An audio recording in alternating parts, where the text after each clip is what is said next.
Hello everyone, my dear followers. Today I present the second season of What Would Happen If Naruto Awakened the YŌTON Element and Was Trained by MEI. Remember, if you want a third season, like and subscribe. Enjoy. Kirigakure main gate. Naruto removed his mask and looked into Mei's worried eyes, making sure she wasn't lying to him. Was Konoha here? Mei, are you serious? Konoha is here. Mei just nodded and put a hand to his cheek, trying to comfort him and herself. Yes, even Tsunade has come. I'm sure they want to take you back home. Up until now, all we've done is argue amongst ourselves, and I was at my wit's end when you arrived. I'm glad you're home. I need your help to explain to Konoha that you don't wish to return, otherwise. Naruto fully understood what could happen. If he didn't put a stop to this now, war might become inevitable. Okay, I'll meet them tomorrow if that's alright. Mei just nodded very slowly, and Naruto was confused by her slowness. Did something happen, Meiheim? Mei just looked at him and shook her head, but he knew that wasn't the case, so he put his hand on her shoulder in a comforting gesture. Don't lie to me, Mei, I can see right through you. These arguments, how bad have they gotten? Mei met his serious gaze, lowered herself back to the ground, and sighed, walking away from him. When she first arrived, it was just verbal with a slight disturbance. But now, it's gotten to the point where I can barely stop myself from wringing her neck and that pink-haired girl's. Naruto's eyes widened. Sakura was here. Wait, an altercation. Is Sakura here? Mei sighed again and started walking towards the compound. Naruto quickly set off. Tsunade slapped me after I defended our relationship. Naruto stopped walking, his body gripped by the thought of his bachan hurting Mei. What the hell? Tsunade. Why would you do something like this? What? Naruto whispered nervously, his temper rising to its peak at the thought of Tsunade repeatedly hitting his princess on the head. Mei turned around and hugged him in the street, not at all surprised by the possessive force that his arms brought with them when they wrapped around her waist. If it makes you feel better, I'll slap you back. Mei tried to joke, and thought she'd succeeded when Naruto's mouth changed from a frown to a mocking smile, but it only lasted a second. That helps a little, but it doesn't change the fact that he did what he did. He disrespected you, this village, and he disrespected me too. Mei simply shook her head at his reasoning but said nothing. It was impossible to reason with an Uzumaki when they were angry. The clan was known for being stubborn. I know, Naruto, but that's why you need to talk to her. No matter how many times I tell her you don't want to come back, she won't believe me. You're the only one she'll listen to now. Naruto nodded, knowing it was his duty to clean up the mess he had brought to Kiri. He had to be the one to fix Konoha. Alright Meiheim, but as I said, we'll do it tomorrow. Right now, though, I need a bath, and it seems you could use one of my special massages. Naruto playfully flicked his eyebrows at the young woman, who actually giggled and began to smile. You read my mind, how about we knock them both out at the same time? Mei suggested and felt picked up like a bride. Naruto was a little anxious to feel her again, and he couldn't agree more. The next day, Kirigakure, the rooms of Konoha were arranged. Tsunade, we just received word that the Mizukage wishes to speak with you in his office. Kakashi alerted, inwardly frowning at Tsunade's angry growl of acknowledgement. Yes, let's see what the woman has to say. Kakashi spoke again, stopping the Hokage's next tirade. She also mentioned that Naruto was there too. Even Kiri's guards outside wouldn't have been able to catch Tsunade if they'd tried. She'd shot out of the apartment and headed straight for the Mizukage's office. Kakashi glanced at the other Konoha ninja and saw them preparing to join Tsunade at the meeting. He stepped out into the hallway, already dressed and ready. He noticed the ANBU outside the door still staring in amazement in the direction Tsunade had left the compound, chuckling quietly at them. What the hell was that?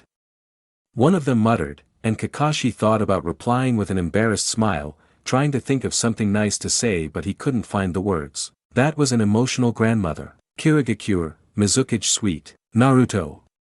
Naruto and Mei turned to see that the door had practically collapsed under a sudden weight placed upon it, bursting open to find Tsunade disheveled and crying. Naruto couldn't stop her when she grabbed onto his bulky body, feeling a little uncomfortable with the sensation.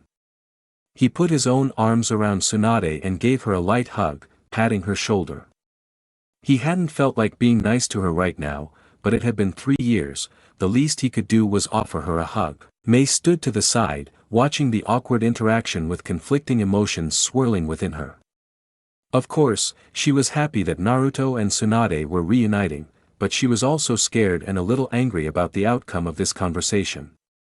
She didn't like how Tsunade had acted toward her so far, and she was afraid that Naruto might be forced to return to Konoha, and she wouldn't allow that. "Hello, Tsunade," Naruto said with a touch of tenderness in his voice, but the older woman became depressed at not hearing the endearing nickname she had used 3 years ago. "Naruto, you little brat. Why did you leave?" Tsunade punched Naruto directly, but found herself staring in shock at Naruto's hand effortlessly holding hers. Naruto didn't look amused, he wasn't about to get punched for some stupid reason and not counterattack. "No. Don't do that," Naruto shouted, slightly startling the blonde boy in front of him. Mei remembered that he was still angry about what Tsunade had done to him and moved to calm him down, but was stopped by a hand from Naruto. "I can keep myself under control, Meiheim."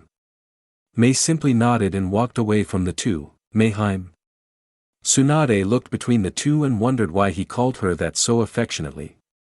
Surely the engagement was nothing more than a charade, a false thing the Mizukage had conjured up, wasn't it? Naruto simply shook his head silently and approached Mei, slinging an arm around her waist and pulling her gently closer.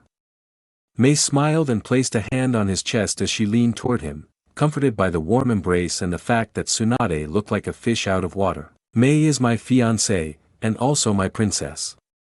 I love her more than anything else in this world, because she is my world to begin with. I heard you don't believe what Mei said is true, but I tell you it is." Tsunade stared at the two of them in shock, unwilling to believe it. If what they say is true, then there's a possibility that Naruto really doesn't want to come back. "But, you probably liked Konoha better, right Naruto? I mean, you only came here to train your bloodline and then you were going to go back. I still have your necklace, I was going to return it when you came back, it'll come back with us, right?" Tsunade was waiting and praying, but she didn't receive any of her wishes when Naruto slowly shook his head and she became furious when Mei revealed a small smile. "Why the hell are you smiling, you one? Surely Naruto isn't in his right mind with you, all you'll do is use him for your own benefit, I can stop you right now."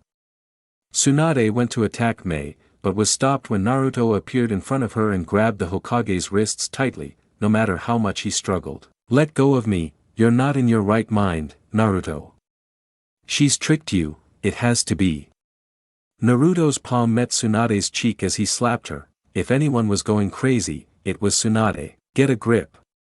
First, you even thought about attacking Mizukage, who is my fiancé, right in front of me, and now you're telling me it's her fault this happened. I made the decision to leave, I made the decision to come to Kiri, and I made the decision to stay. Now, leave Mei out of this and yell at me, because you'll never touch her again." Naruto was seething, angry that Tsunade was acting like a controlling mother. "Naruto." Mei wanted her to calm down and try to see things from Tsunade's perspective too, but she was silenced by a loud growl from the Bustikage. "Shut up. He may be defending you now, but once he sees the others, he'll surely be convinced to return to his real family." Tsunade smiled and whistled. The doors opened, and all the Konoha ninja entered. They were all happy to see Naruto again, even if he was angry at that moment. "Naruto. I see your youthful flames haven't deteriorated from living in a country as humid as Kiri, it's good to see you, buddy." Naruto was able to muster a smile and hug the enthusiastic Lee, who had practically approached him first. "It's good to see you, Lee. You're, just like your sensei." Lee looked like he'd just been told he was allowed to go on a date with Sakura, he was practically bursting with happiness. "Yes. Thank you for the most youthful compliment, Naruto." Naruto turned to see Kakashi looking at him with a small smile, having noticed Mei holding Naruto's hand protectively. "Naruto, it's good to see you again." He gestured to Mei, who was looking at Kakashi curiously. "I suppose this is the fiancé of the love of your life you told us about in Suna?" Naruto blushed and nodded, taking Mei's hand and feeling her squeeze it back. "Yes, my name is Mei Uzumaki, and I'm engaged to the perfect man you see in front of you. Mei finished her introduction with a kiss on Naruto's cheek, who blushed even more with embarrassment. Jiraiya stood silently away from the group, leaning against the wall, observing everyone's reactions to Naruto. Tsunade was smiling at how friendly Naruto was with the other Konoha ninja. Sakura seemed a little jealous and grumpy because of Mei and Naruto's clingy behavior, and Kakashi remained as relaxed as ever. I guess I was wrong about my first guess regarding the Mizukage. She's not an old hag. Naruto certainly got a good one there. I wonder if he has any sisters. Mizukage-sama. Mei turned to look at Sakura, with whom she had barely spoken during her time there. Whenever they did talk, Sakura kept the conversation to a minimum and sometimes looked at Mei for no apparent reason, frustrating and confusing the redhead. Yes. Naruto turned to look at Sakura now. He seemed to be gathering his strength. I want to know why you love Naruto. What do you have that other girls don't? Why did you choose him and why did he choose you? Mei was surprised by her question, but quickly concluded that she was interested. However, I have no idea why he is like that. Naruto told me about his behavior towards him before he left. She glanced around to see that everyone was interested in her answer before taking a deep breath and smiling. She looked at Naruto, who was watching her from his position beside her, and moved her hand to rest it on his cheek. I love. Mei searched for the right word. Everything about Naruto. All his quirks, interests, flaws, secrets. She glanced at Tsunade for a second but quickly continued. Naruto has grown into quite a handsome young man and a powerful ninja, and I'm sure anyone could have seen that potential when he was younger. Why the girls didn't throw themselves at him is beyond me, but I'm very grateful for it. Mei looked at Sakura this time, making the young woman swallow hard. The best part is that Naruto reciprocates my love for him. He loves everything about me, even the things I hate about myself, and he helps me be a better me. Love is a fickle feeling that's hard to understand, harder to find, even harder to keep, and priceless to possess. That's why I love Naruto. I'm sure you can agree, right, Naruto? She looked at him and smiled brightly when he smiled back. That's right. I wouldn't ask for my life to be any other way. I'm very happy with what has come. Sakura frowned after hearing him acknowledge the woman's words, but quickly recovered with a small smile. I know I can't have it, maybe this is for the best. I understand, thank you, Mizukage-sama. Mei simply nodded, paying attention to nothing but Naruto. Tsunade had sunk deeper and deeper into anguish as the conversation progressed. Sure, she was happy that Naruto had found happiness, but why did he find it with Mei? Why couldn't he have waited a little longer for Sakura, or even found a nice civilian girl from Konoha? Besides, Mom encouraged me to go out and explore the world. She told me that she and Dad would be proud, no matter where I lived or went. And with that adventure, I came here and found what I really wanted, together, a cute Uzumaki girl, just like Mom said. Mei blushed at that, feeling eyes on her again. Naruto, what about your family? What about Konoha? Tsunade whispered, making Naruto frown as he thought of his precious people. While Konoha will always have a place in my heart, now have another family, one that is just as important and that I won't let go of. At that, a large group of Kiri shinobi entered, including Ao and Chojuro, and stood behind the entangled Uzumaki couple. This is my family. Naruto gestured with his free arm.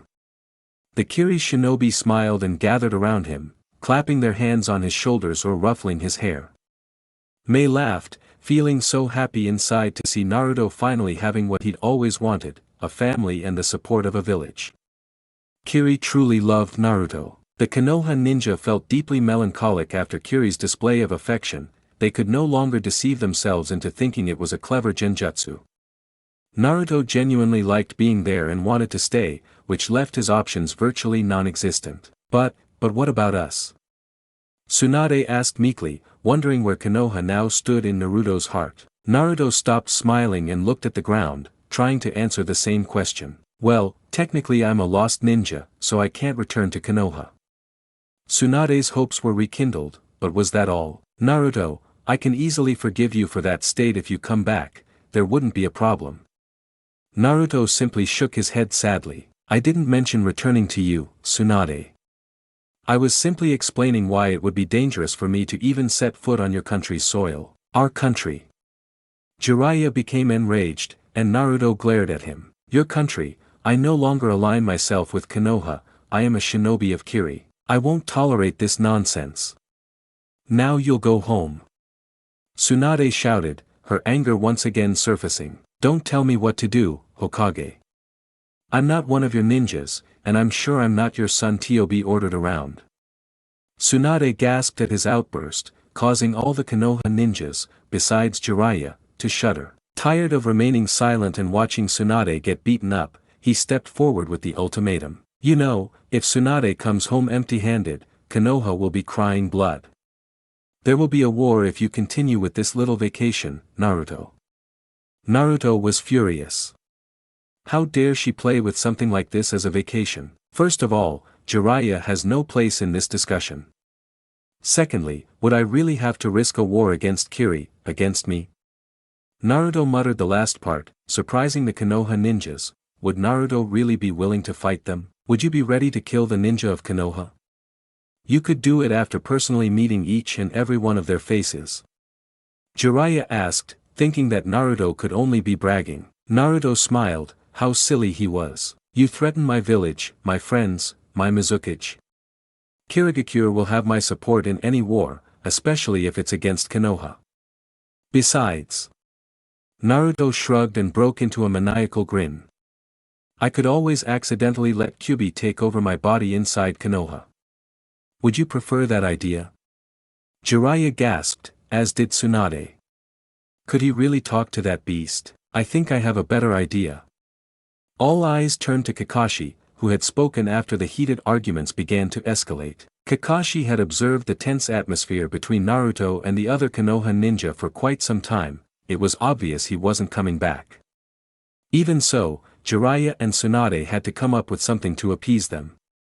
So, Kakashi thought of something that would calm everyone down, and it was something Naruto could easily do anyway. How about instead of a war, our two nations resolve the problem with an official or unofficial duel between shinobi?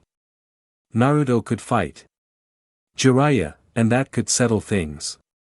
If Naruto wins, he gets to stay in Kiri and is allowed to visit Konoha whenever he wants without any danger to him. Naruto liked the idea, already eyeing Jiraiya competitively. What if I fail? Naruto asked, but he already knew the answer. You must return with us to Konoha. Kakashi announced with a smile, while in reality he was sweating from the looks he received from the Mizukage and the Kiri ninja. Don't accept Naruto, I'm sure we could kick this poor country's ass in a war, there's no point in bothering with such a silly idea. Ao announced, quietly worried that Naruto might lose his battle. Yes, Naruto, the 7 ninja swordsmen are behind you in a war, you know it, shouted Miro Rotoda, a fellow swordsman of the mist.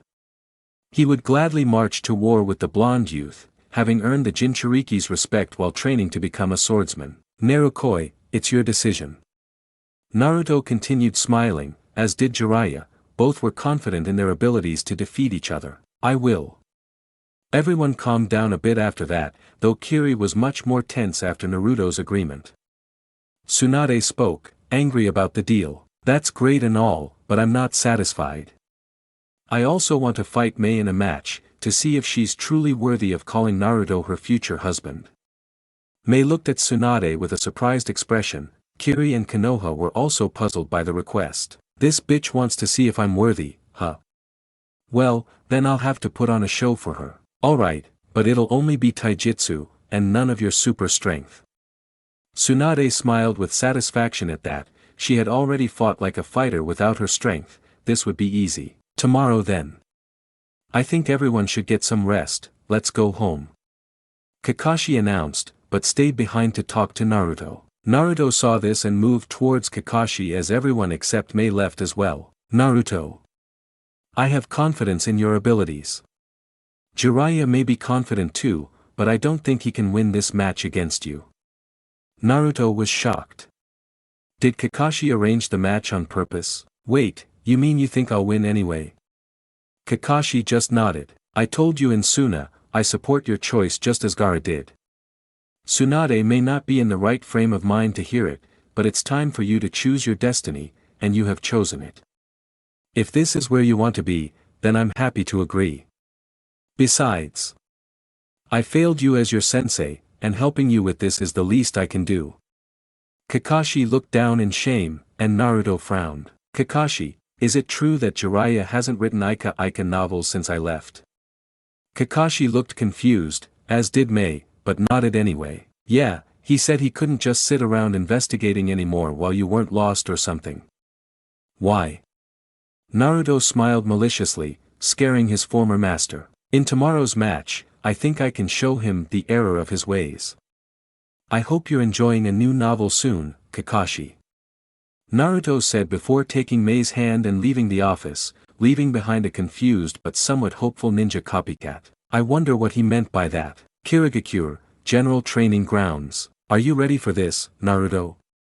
Jiraiya had climbed into the aforementioned ring and mocked the blonde boy. Naruto simply nodded and looked at Ao, the self-proclaimed role model. All right. The rules for this fight are, keep it in the ring, everything else is allowed.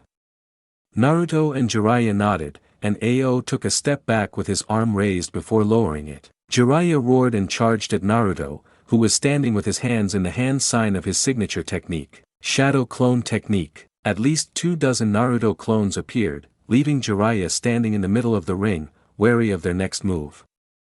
All the clones prepared for another jutsu, and Jiraiya was prepared for anything, but the jutsu they called out next. Tsunade Harem Technique. Everyone's eyes widened when 25 Tsunades emerged from the large amount of smoke, wearing very little clothing or no clothing at all, leaving Jiraiya foaming at the mouth and blood gushing from his nose. Jiraiya-kun.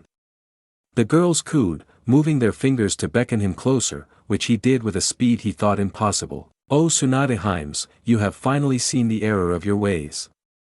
I always knew you would eventually call me, I'll have to thank the brat later. Jiraiya felt her getting closer and closer until his face was buried under the clone's excessive cleavage, suffocating him in blissful unconsciousness. Ao stared wide-eyed and with a slight blush before entering the ring and observing Jiraiya. Naruto's clones had long since disappeared from the pervert. Naruto knocked Jiraiya unconscious. Naruto is the winner. The large Kiri group erupted in cheers, Mei running across the field and kissing him for all he was worth. Oh Naruto-koi. That was wonderful. But Mei unleashed a murderous intent directed at Naruto, her eyes with a vacant stare. Ao recognized that look, she had given it to him many times before. But, you will never use that technique again. Ever. Understood? Naruto just swallowed and nodded, scared by her reaction to his winning jutsu. Mei immediately perked up with a nod and kissed his lips again before walking over to Naruto's side of the ring. Their match was next. Meanwhile, Tsunade, to get angry with Jiraiya and Naruto to remember the match, foolishly slapped Jiraiya's unconscious face. Damn it, Jiraiya. Wake up right now so I don't feel so bad when I hit your ass. Mei sighed, already impatient for the blonde. Are you ready, Hokage-sama? Tsunade looked up and saw Mei waiting for her in the ring. She smiled and entered herself. Ao approached nervously, fearful of the strength of either of the two women. Alright, this match will consist only of taijutsu. Keep it clean, like in my day when I was a kunoichi dash. He was interrupted from his rant by a furious Mei. Ao. Shut up and start the fight before I kill you. Ao simply stepped back and made a slashing motion with his arm, signaling the start of the match. Alright bitch, let's go. Tsunade announced, feeling very free now that she was in a ring with the Mizukage. She was so excited that she couldn't catch Mei's punch, it landed squarely on her jaw, and she stumbled backward. Tsunade wiped the blood from her lip and smiled. What the hell was that, an insect bite? Mei growled and charged at the blonde again, intending to end the fight quickly.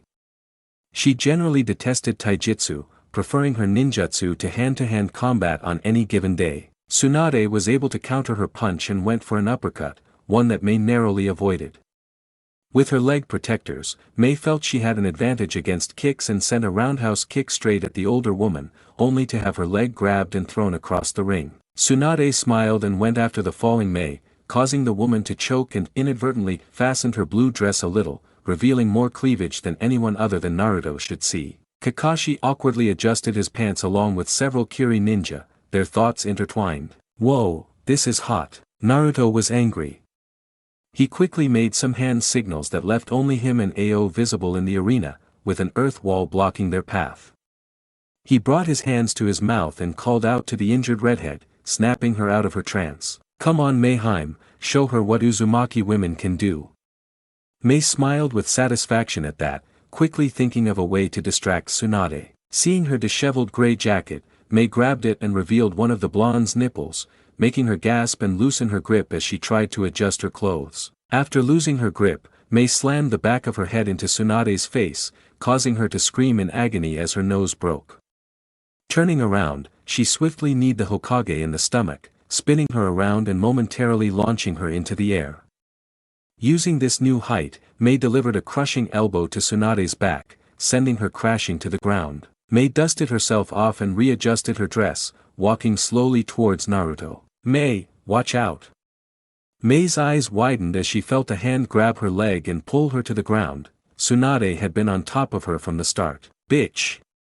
Mei cursed, feeling the weight of each impact and tear in her body, resolutely trying to defend herself. Their clothes were the first casualty of the battle. Their anger was so high that they noticed Mei was now in her torn bodysuit and short skirt, while Tsunade had long since lost her blouse. How do you like this?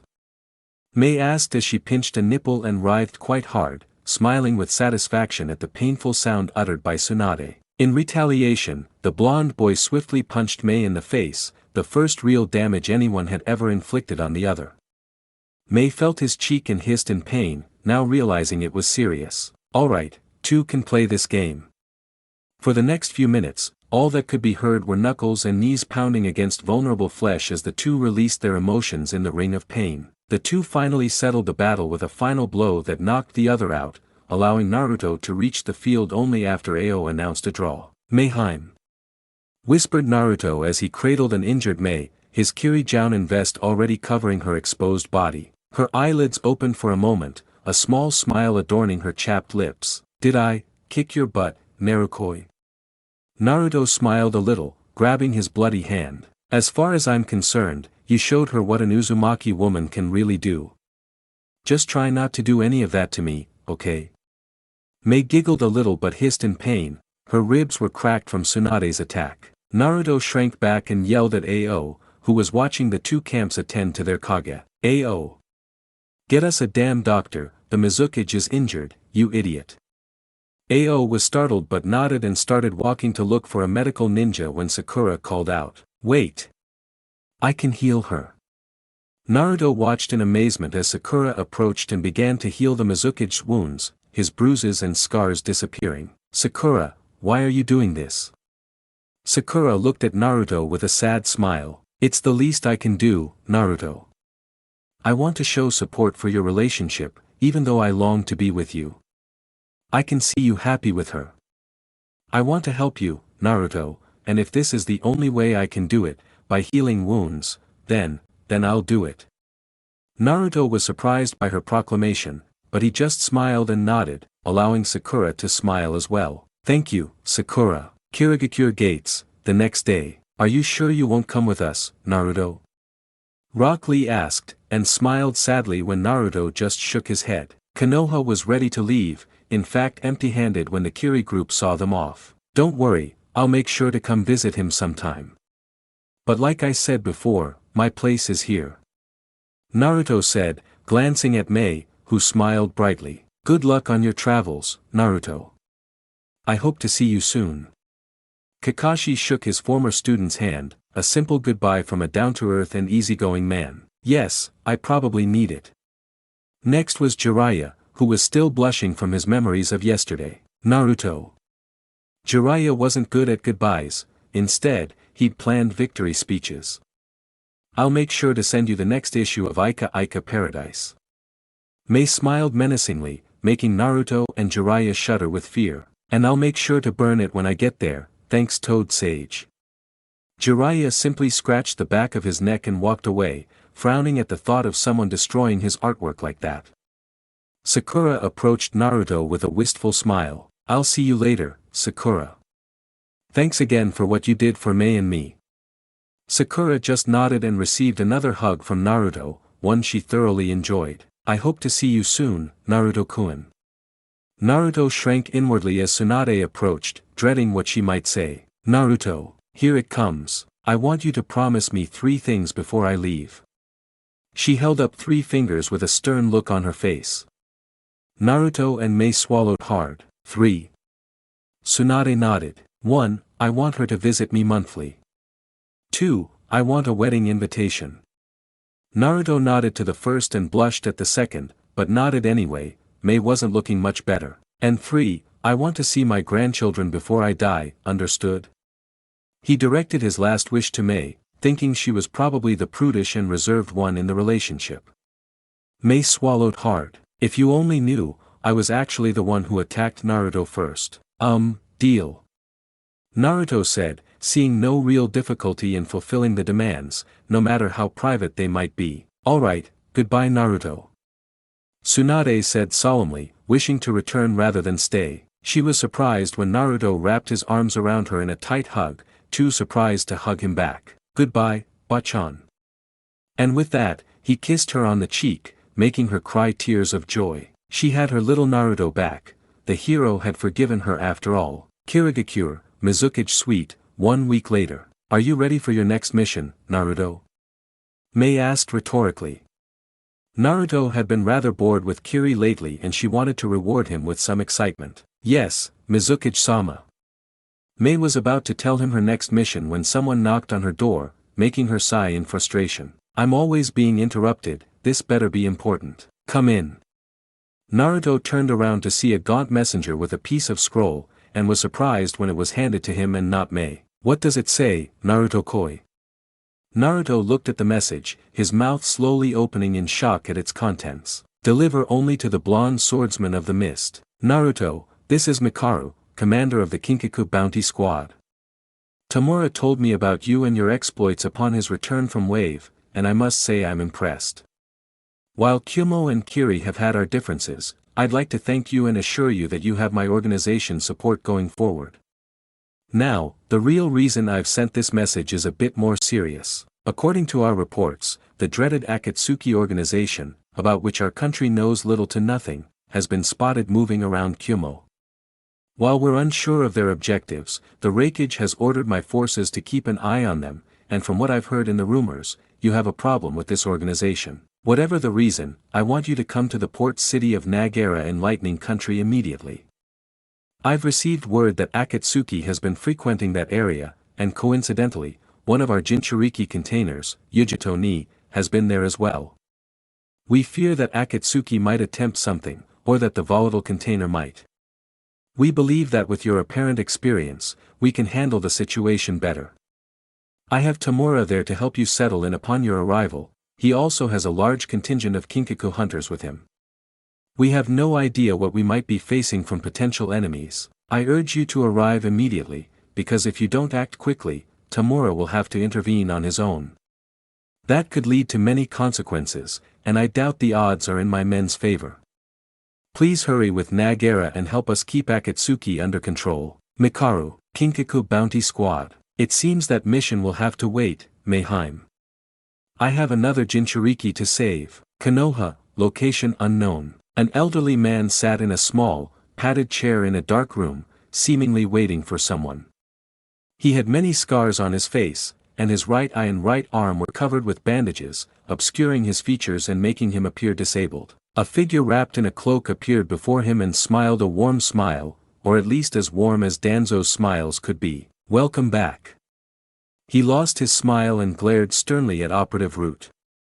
Report. Sir, the man sounded, acknowledging the order. From what I've been able to gather, the visit to Kiri didn't go well. We failed to obtain the Ninetails Jinchuriki, and no repairs were made against Water Country. The man reported, silently noticing the slight change in his leader's expression. That is what I expected. Tsunade can't do anything good for this village, she's too soft, and it's because of that boy. I suppose we'll have to take matters into our own hands now.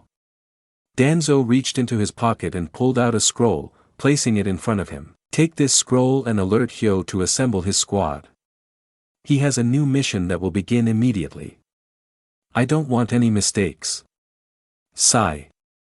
The masked ANBU, now revealed as Sai, nodded and, along with the scroll, disappeared from sight. Danzo sighed and looked towards the door, silently contemplating the turn of events. Naruto Uzumaki. Did you really think you could escape Konoha's grasp so easily? Well, I guess the roots will just have to drag you back. Lightning Country, Nagara Outskirts, Nagara Dam. More than 15 Kinkaku bounty hunters hid in the mountainous trail surrounding Nagara's main dam and water treatment plant, where 2 Akatsuki members were currently seen walking. The hooded men appeared to be walking in a random direction, but looks can be deceiving. Bolt 1 to Bolt 12, do you still have a picture of Yujito? A radio crackled to life, sending the request to one of the hidden shinobi. Bolt 12 here, I've got Yujito in my sights, she's still inside the administration building. Do you want me to get her out? That's a bad sign, we're still waiting for our other guest to arrive. Keep an eye on her. Roger. Tamura sighed, wishing that stupid mask wouldn't get in his way so he could rub his forehead. Following Yujito and Akatsuki was a nuisance. He wished they could just knock Yujito out and take her back to Kumo, but it wasn't meant to be. Come on Naruto, where the hell are you? The message for him to reach Nagara had been sent a few days ago, and he hoped Naruto had the skills to move quickly. The Kinkaku captain had a pit in his stomach, he felt something was going to happen today, something bad. Bolt 15, has anyone arrived at the ports yet? Tamura whispered into his mask radio, hoping his operative had spotted him. That's a bad omen. Unless he comes on foot, no one has entered this port. I'll keep you informed. Tamura stifled a sigh and simply nodded to himself. He glanced left and right. The nearest Kinkaku members were leaning over the edge of the mountain, flexing their muscles with anger and anticipation. It seemed they all wanted to shoot Akatsuki, even if they hadn't had any problem with them to begin with. Probably because they're always arrogant, smiling idiots. Sir. This is Bolt 9, the Akatsuki are on the move. Tamura could tell from where he was, what was the problem. I know Bolt 9, what's the rush? They always walk down the same street and then return to the city, what's going on? Tamura was interrupted when the man hissed into his radio, his nerves getting the better of him. They're entering the administration building. You must go to Yujito, sir. Tamura was about to order the man to calm down when his radio buzzed again. Sir, this is Bolt 12, I've lost Yujito. 1 second she was standing in front of the window and the next she disappeared. Great, can anything else go wrong now? Mr. Akatsuki, they're killing everyone in the administration building, they're massacring them. Damn it. Tamura said aloud, the Akatsuki obviously don't like witnesses. All squads, converge on the surrounding buildings and evacuate as many civilians as you can. The administration building is off limits. I repeat, the administrative office is off limits. You have to beat her senseless and take her back to the city. Bolt 15, if you don't have good news for me, I'll skin your ass. Confirmed, sir. His men chanted their assent and moved at top speed from their hiding places, heading for the few buildings around the dam and beginning to evacuate the confused workers. Bolt 15, sir. I think I see him, he's running through the water, sir. I repeat, the swordsman has arrived. Tamura smiled, the guy did it just in time. Very well, Naruto. I thought I was going to have to steal all your thunder. This time, it seems you're stealing mine. Now the fun begins. Nagara Dam, 5 minutes ago. Hey Kakuzu, is today the day we can catch the cat? Haydn asked his masked partner, prompting a lazy look from the man. I already told you this morning, will you shut up already? If you're not careful, they might kill you this time. Haydn laughed at the man's accusation, how he wished someone could do that. Yeah, Kakuzu, whatever you say. However, I have dibs on this, I want a fucking challenge, and I heard she's a feisty feline. Kakuzu sighed and looked him in the eyes. Your jokes suck, Haydn, sometimes I just want to kill you. Haydn tried but couldn't hold back his laughter, and Kakuzu had to restrain himself from punching him in the face. So, do you call the people inside this building dibs, too? Asked ex-ninja Taki, prompting a groan and a mumbled, no, from the white-haired man as they stood in front of a giant office building. I suppose you could give me some, but you have to let me do my rituals. I hate your rituals, can't you just skip them? Kakuzu immediately regretted bothering to ask when the man turned to him with an insulted face. Omit it? Omit it? I cannot omit my rituals, that is blasphemy against God. I was just asking, calm down. Haydn scoffed and looked genuinely serious for a second. Are you ready? Kakuzu looked at him with a different expression and raised his arm, hardening it with his special technique. Idiot, what kind of question is that? And with that, he banged on the glass door and entered before proceeding to burn the terrified workers alive with his fire jutsu. Haydn scoffed again and opened the door instead of breaking it down, throwing his scythe at a fleeing worker. Jackass always has to have a flashy entrance. Nagara, Port District. Naruto ran across the water, passing boats with passengers who were surprised and amazed by his ability to walk on water. However, he didn't even glance at them, he was looking for something that stood out in particular. He jumped up and landed on the solid concrete pier, looking around and trying to find someone who seemed to be there for him. Let's see, there are some Kumo shinobi guarding the gate, but they don't seem interested, or involved.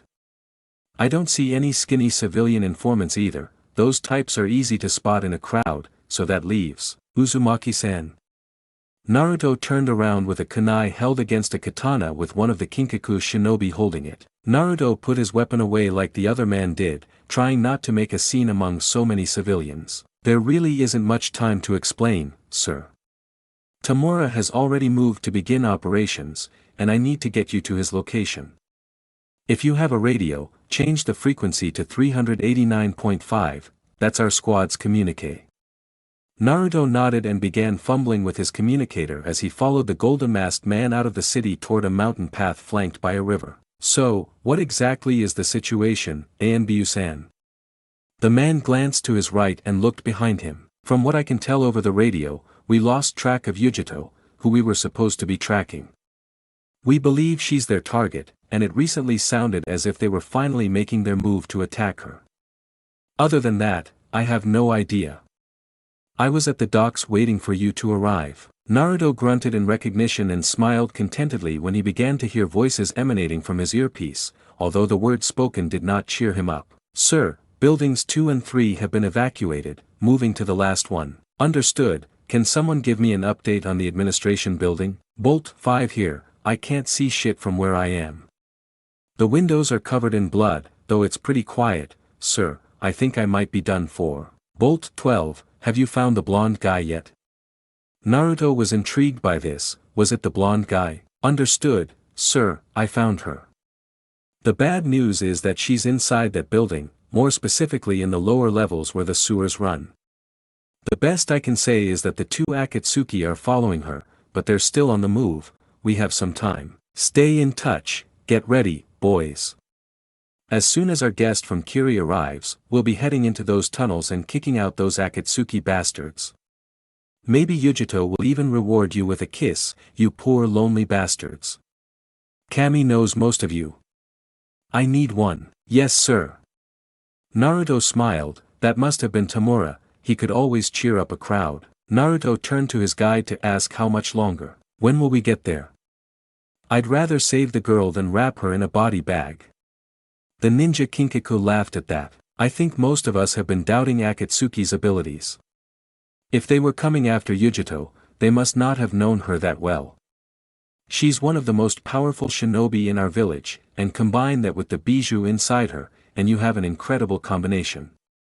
No matter how powerful those guys are, they don't stand a chance against her. Naruto wanted to make fun of it, but he kept quiet, there was no need to provoke further hostility. If you only knew what we're up against, Yugito doesn't stand a chance.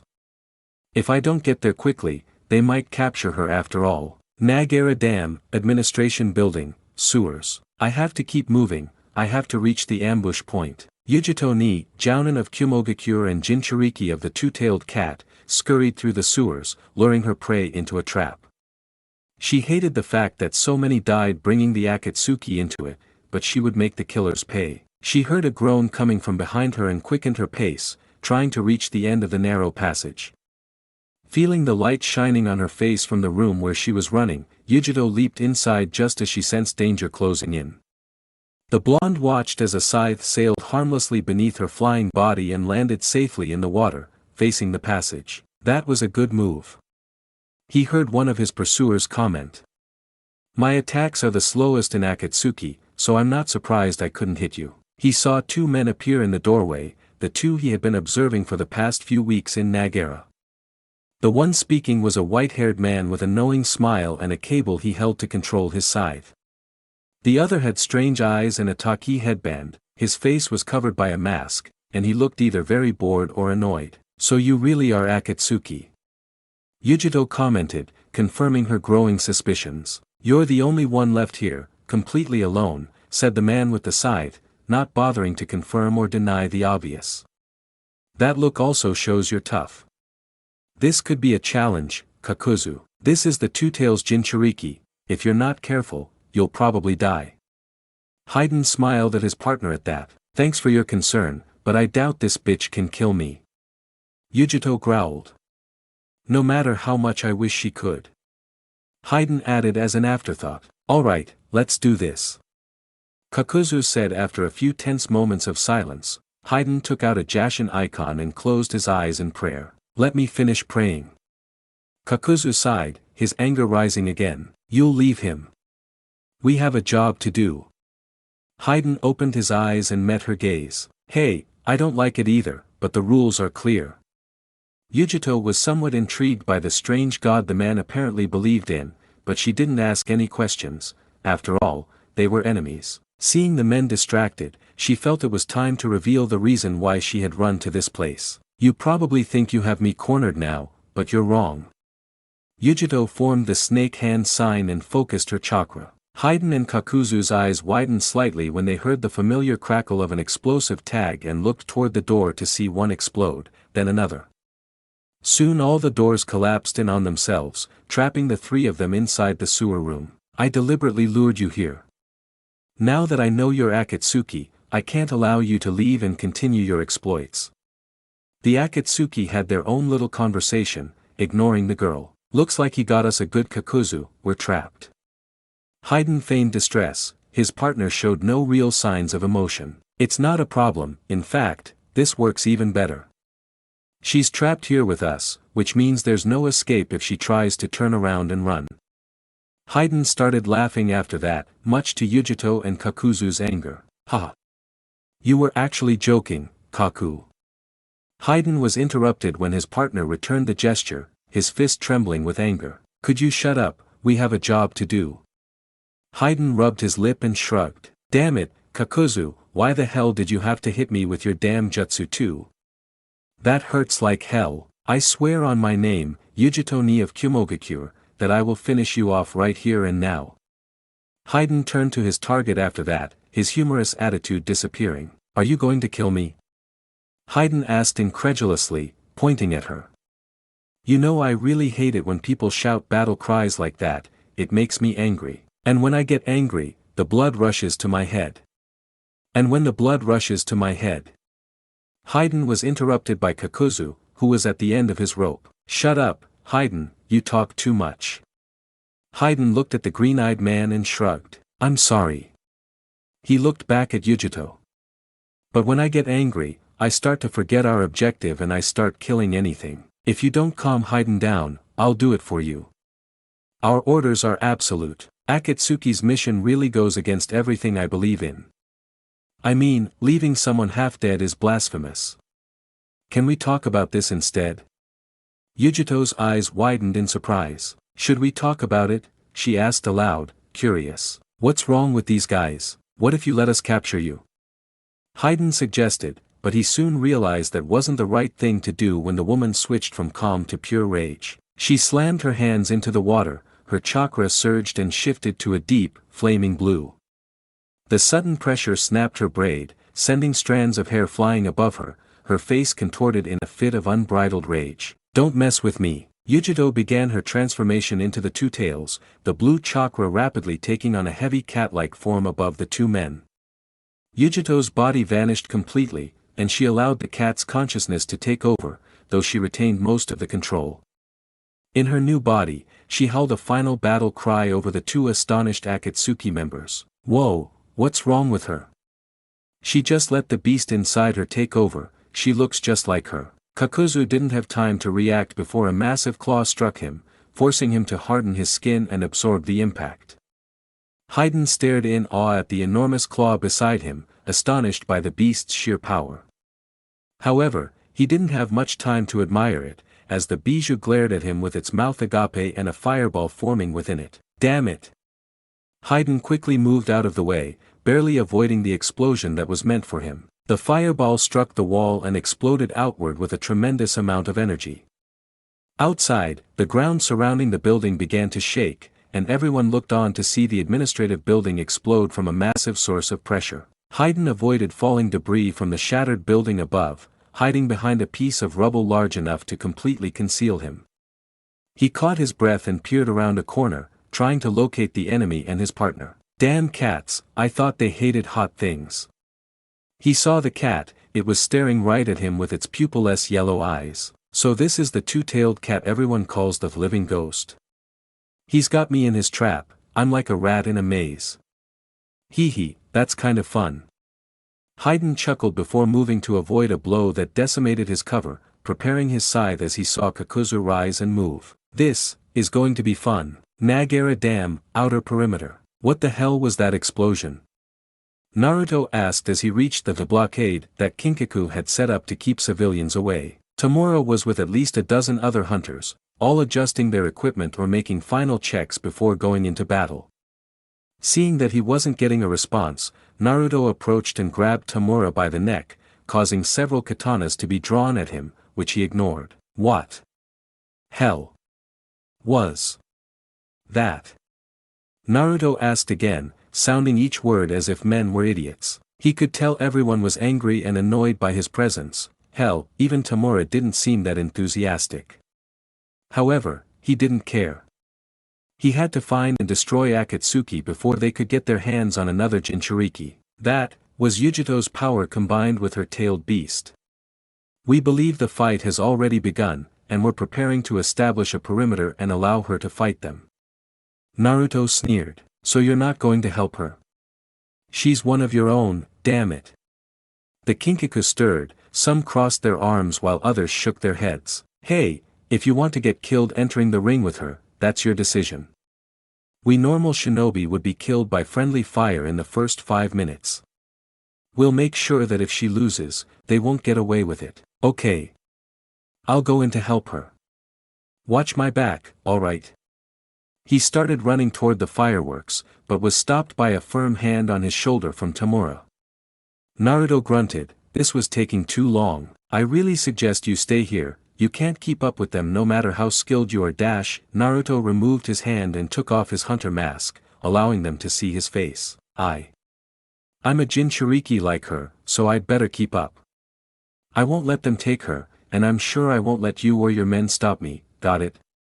Tamura and the others had gasped silently upon learning that he was a Jinchuriki, but they quickly got on the same page with him. Alright. I just thought I'd give you a fair warning. Try to play fair, we enjoy our prey here in Kumo. Naruto grinned, choosing to remove his mask for this battle. I'll try, but no promises. And with that, Naruto left, running straight towards the battlefield, which revealed Yujito's enormous form. Alright men, establish a 2-mile perimeter, no one in or out. The Kinkaku saluted its captain and disappeared, leaving Tamura with his own front row seat for what might be the most interesting battle of the millennium. Nagara Dam, Administration Building, ground floor. Ray. The big cat struck Haydn again with its paw while preparing another fireball to throw at Kakuzu. Come on kitty, you'll have to do better than that. Haydn mocked, darting in and out of his claws and punches. Get serious, Haydn, stop acting tough. Kakuzu quickly went through 3 hand seals while standing in the river outside, tapping his foot in the water. Water release, water wall. A massive wall of water shot up in front of him and deflected the fireball, but only just. Kakuzu was squinting from the sheer concentration required to keep the wall from exploding. Two Tails Fire's affinity was truly something powerful. Akatsuki's plan was to wait until Yujito was completely drained of the tailed beast's chakra and then move in to kill her with Haydn's special technique, but staying alive with this Jinchuriki was no easy feat. That's why they were chosen, even though Kisame had once nicknamed them the Zombie Brothers. No matter what, it simply didn't seem possible for the two of them to die. Lightning release, false darkness. Using his multiple hearts, Kakuzu could use any affinity he wanted, something that silently pleased him endlessly. A mask with a yellow outline sprouted from his back and hung over his shoulder. His mouth opened and gathered a ball of almost pure white chakra. The two tails seemed intrigued but cautious, holding his position as Haiden watched the battle unfold, unable to approach the Jinchuriki and obtain his blood while he transformed. The lightning bolt pierced the field and would have struck the beast if not for his quick thinking. The bijou moved behind a relatively large piece of rubble, causing the lightning to hit the debris. The attack traveled through the concrete quickly, but it gave the two tails just enough time to start running toward Haiden. Damn, I'll be furious if I have to sew her body back together again. Before Kakuzu could move to help his partner, he felt a tingling warning sensation at the back of his head and turned to see a three-pronged kunai hurtling straight toward his face. Shifting his body to avoid it, his eyes widened as a yellow flash appeared in front of him and a powerful punch sent him hurtling through the water. Slowly getting up, he found himself staring at a blonde-haired teenager with a large sword slung over his shoulder and piercing blue eyes. Somewhat intrigued, Kakuzu searched his databases for the boy but couldn't find anyone he knew who harbored a death wish or grudge against him. Looking more closely, beyond the bulletproof vest and ninja weapons, he noticed the boy had 3 whisker-like scars on each cheek. Examining his knowledge again, he came to the startling conclusion. You are the Nine-Tails Jinchuriki, aren't you? Naruto circled the man ominously, flexing his fingers in anticipation. Maybe, but that doesn't matter, right? I mean, you're only here because of the two tails. Kakuzu glared at the boy, his anger silently growing. He didn't enjoy being mocked by this brat. That's right, we have no dispute with you. Why don't you leave and come back once we're finished? Naruto scoffed at that, though from his tone, he could tell the man wasn't referring to feelings either. Great chance, eventually, I'll be next on the menu. Best to help a fellow Jinchuriki now and take out a couple of thugs in the process. Kakuzu grunted, a thug, I'm not a thug. Kakuzu began running straight towards Naruto, who was amazed by his great speed, closing his considerable distance in less than a heartbeat. Naruto barely dodged a blow that whizzed past his shoulder, silently noticing that his enemy's skin had darkened. Seeing an opening, Naruto threw a kick at the man's abdomen, but felt himself grabbed and pulled into the water, coming to a stop about 4 meters away. As soon as he landed, he looked up to see Kakuzu with his fist drawn back, ready to strike. Naruto quickly responded by raising his hand and catching the fist with his palm, trembling from the effort of blocking the Taki ninja's attack. Kakuzu growled and hardened his head, unleashing a devastating headbutt that instantly broke Naruto's nose and severed his grip on Kakuzu's fist. Without waiting any longer, Kakuzu slammed his hardened fist into Naruto's stomach, knocking the wind out of him and leaving him helpless against a few powerful blows before he could defend himself. Waiting for an opening, Naruto felt the Kyuubi's power coursing through him and grabbed the man's leg from his prone position. Kakuzu, not expecting any retaliation, felt himself pulled down and sent flying into the air by a punch. Naruto quickly got to his feet and went through more than 40 hand seals before finishing as Kakuzu neared the ground. Water release, water dragon bullet. A great water dragon appeared from the water in front of Naruto and lunged toward the immobilized Kakuzu. Naruto grinned as the dragon rammed headfirst into the ninja and dragged him into its gaping jaws, swallowing him whole. I have it. Naruto's euphoria quickly deflated as the dragon vanished, leaving a panting, soaked, but otherwise fine Kakuzu on the ground. Naruto again noticed that all of the man's visible skin had turned black and was curious about this. Kakuzu explained. Earth Grudge Fear, that's the name of this technique you see here, but it does much more. It's an earth technique, so I was able to defeat your water dragon by hardening my body with earth chakra, protecting it from your attack. Naruto's eyes widened. Did this guy also have an earth nature? But I saw him use a water technique before entering battle. Does he have 2 affinities? Dual element, smart hard work. Naruto saw 2 masks appear above the man's exposed shoulders, and both gathered chakra for something. Not wanting to wait for an answer, Naruto made some hand signals just as Kakuzu unleashed the blast. A wall of water appeared in front of him. Naruto soon realized that the wind and fire combination technique was too much for one element and quickly moved away from behind the wall before it collapsed. How many elements does this type have? Kakuzu chuckled quietly at the bespectacled look on the teenager's face. He must have realized that he now had more than just a couple of items. Two can play this game. Want an affinity battle? I'll give you one. Naruto took off in the opposite direction, pumping chakra into his legs to enhance his speed. He dashed straight to the ground, distractedly consoling himself with the fact that Uchiha was still in her two-tails form fighting the other Akatsuki member. Though he frowned at her being able to do little real damage, she was clearly not prepared to take these men down. Thank goodness I received your message. Why are you running? I thought you wanted to kill me. Kakuzu mocked in his monotonous, deep voice. Oh, yeah, just wait a second.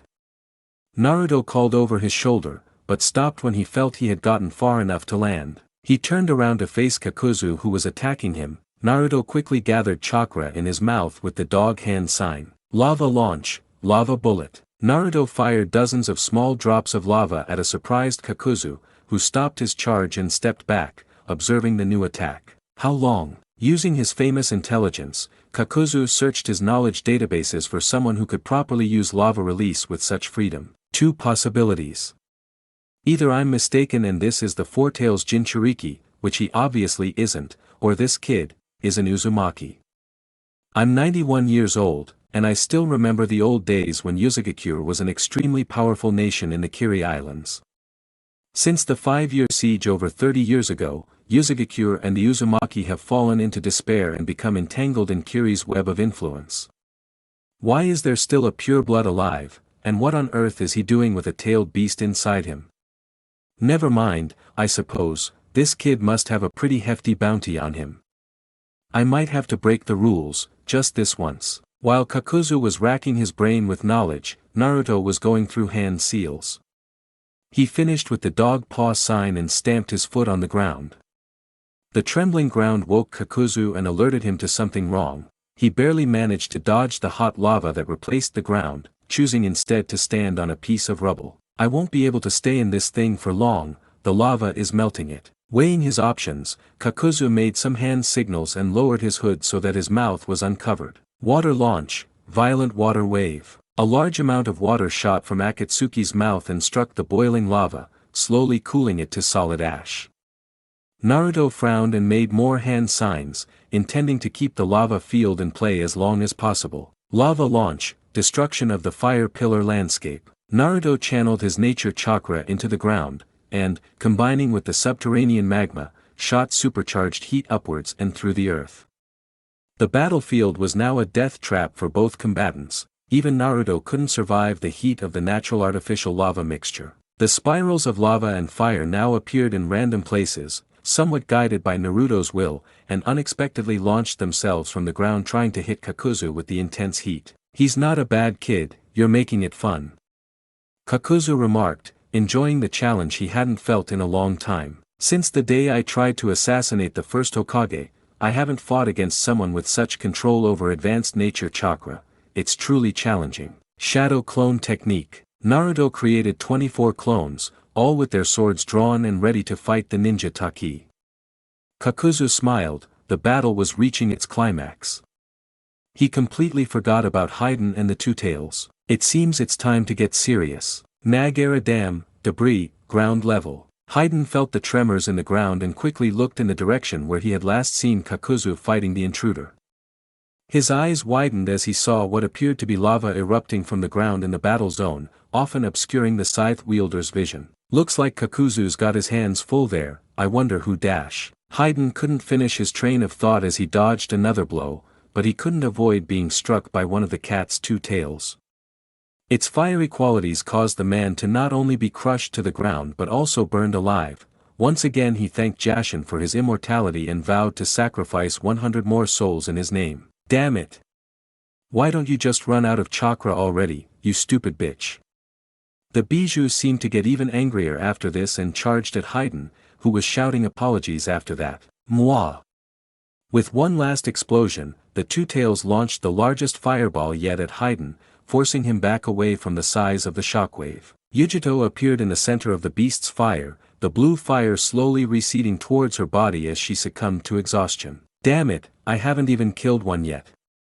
Looks like I'll have to use my normal chakra. Haiden got up from the ground, cracking a few broken or dislocated bones back into place from his clumsy landing. He looked back at the woman and smiled when he saw that the beast's chakra had receded, leaving her vulnerable to his attacks. Ha! Now's the time to play. Haiden charged forward, intending to cut the Jinchuriki with his three-bladed scythe. Yugito pulled out a kunai and began parrying and countering his attacks, barely avoiding each one. Haiden grinned like a madman, knowing it was only a matter of time before she slipped and gave him a taste of his blood. You can't hold out forever, kitten, why don't you give up? Yugito was getting angry, she didn't like losing, especially to men. Go to hell. She stepped back and gained enough distance before her next jutsu. Lightning launch, electromagnetic assassination. A great wave of electricity flowed from Yugito's clasped hands and shot towards a surprised Haiden who could barely dodge it. Damn, that would have hurt like hell. However, poor Haiden wasn't given time to rest because, while he was in the air from his sidestep, he was struck by Yugito's arm. The worst part was that Yugito had enhanced her strength with her tailed beast chakra, a layer of blue chakra that covered her body. Haiden felt his chest collapse and unleash her incredibly powerful attack. He looked up at her to see her smiling face. Lariat. The Akatsuki member was sent flying into a piece of rubble and felt the pain intensify even further, causing him to groan in agony. Yugito looked at him with her cat-like eyes and reveled in the tailed beast's chakra coursing through her. Not as strong as Killer Bee or Reikage-sama, but powerful enough to knock you down. Yugito consoled herself with her groans of pain, but looked over her shoulder when she heard an especially loud explosion nearby. She silently cursed herself for losing so much contact with her surroundings. She hadn't noticed the strange absence of the other enemies until now. How can there be anyone else here? Better yet, who else but me can go toe-to-toe with one of these guys? With curiosity and feeling that her work with Haiden was finished, Yugito ran off towards the great battle that threatened to spill over the artificial dam. Haiden felt his chest tighten, leaving a small scar to commemorate the wound, and groaned in pain as he stood. Wiping the blood that had pooled on his lip, he headed toward the battle that now occupied his comrade and his target. Damn bitch, that really hurts. Nagara Dam, ground level. Lava launch, lava dragon bullet. Naruto held a dog hand sign as he ran towards Kakuzu, who in turn held a hand sign as he ran towards Naruto with the river/lake behind him. Water launch, great waterfall technique. A large amount of water surged from the nearby fountain, hovering above Kakuzu's head and striking the lava dragon. As the dragon cooled, the rock remained, and Naruto timed his attack perfectly. Kakuzu and Naruto reached striking range, and the Akatsuki member didn't hesitate to throw a direct punch at Naruto's face. Naruto skillfully dodged one of the blows before raising a leg and kicking the man. Kakuzu grinned and caught the leg, but his eyes widened as a shadow clone flashed to Naruto's left and kicked Kakuzu in the stomach, sending him flying. A piece of cooled lava debris fell in front of Naruto's face and he shouted his next technique, surprising Kakuzu with its great speed and timing. Earth release, rock blizzard. Naruto grabbed the large piece of rubble and hurled it in front of him before shattering it into dozens of smaller, sharp pieces with a single blow. These pieces, instead of falling due to gravity, hurtled toward the still-moving Kakuzu, and it looked as if he were about to be pierced. Naruto frowned when his attack failed as he expected. The man had hardened his skin and cancelled Naruto's earth technique with his own. Damn, what does it take to beat this guy? I wonder if Haiden is finished with the two tails yet. I don't hear any fighting. Kakuzu muttered distractedly, loud enough for Naruto to hear as well. While he didn't take his eyes off his opponent, Naruto was also curious to know how his fellow Jinchuriki was doing. Oh, he's doing well. Naruto and Kakuzu looked toward a piece of rubble to see Yugito with her blue chakra cloak still enveloping her, her sharp canines visible in the smile she gave Kakuzu. So, Haiden was finally defeated. I must say I'm a little surprised, but I suppose he must have been incapacitated eventually. Kakuzu shrugged at his comrade's death, making the other two a little nervous. Don't you care that he's dead? Naruto asked, to which Kakuzu responded with a lazy look at the blonde Jinchuriki and a slow nod. I'm only here for my own ambitions, I couldn't care less about Hayden's well-being. Although, leader won't be pleased that he has to give me another partner, no one has lasted as long as Hayden. Oh well, you won't have to worry about that. Yujito jumped up to stand next to Naruto, channeling chakra into his feet, allowing him to remain in the lava. Because we'll kill you before that happens. Naruto was a little surprised, he hadn't expected her to trust him so quickly. However, I wonder. Yujito whispered to Naruto. Who are you? Naruto smiled. I'm Naruto Uzumaki, a swordsman hunter from the Hidden Mist Village. I'm also the Nine-Tails Jinchuriki. I was asked to come here and help you fight Akatsuki. Yujito gasped at the point where he revealed his Jinchuriki status and looked at him. What the hell are you doing here? I don't care who asked you to come help, these men are after the bijou inside us. If they capture you, who knows what will happen? Naruto shook his head, confusing the other blonde. I know what's going to happen, and believe it or not, I'm just as experienced as you are, Yujito-san.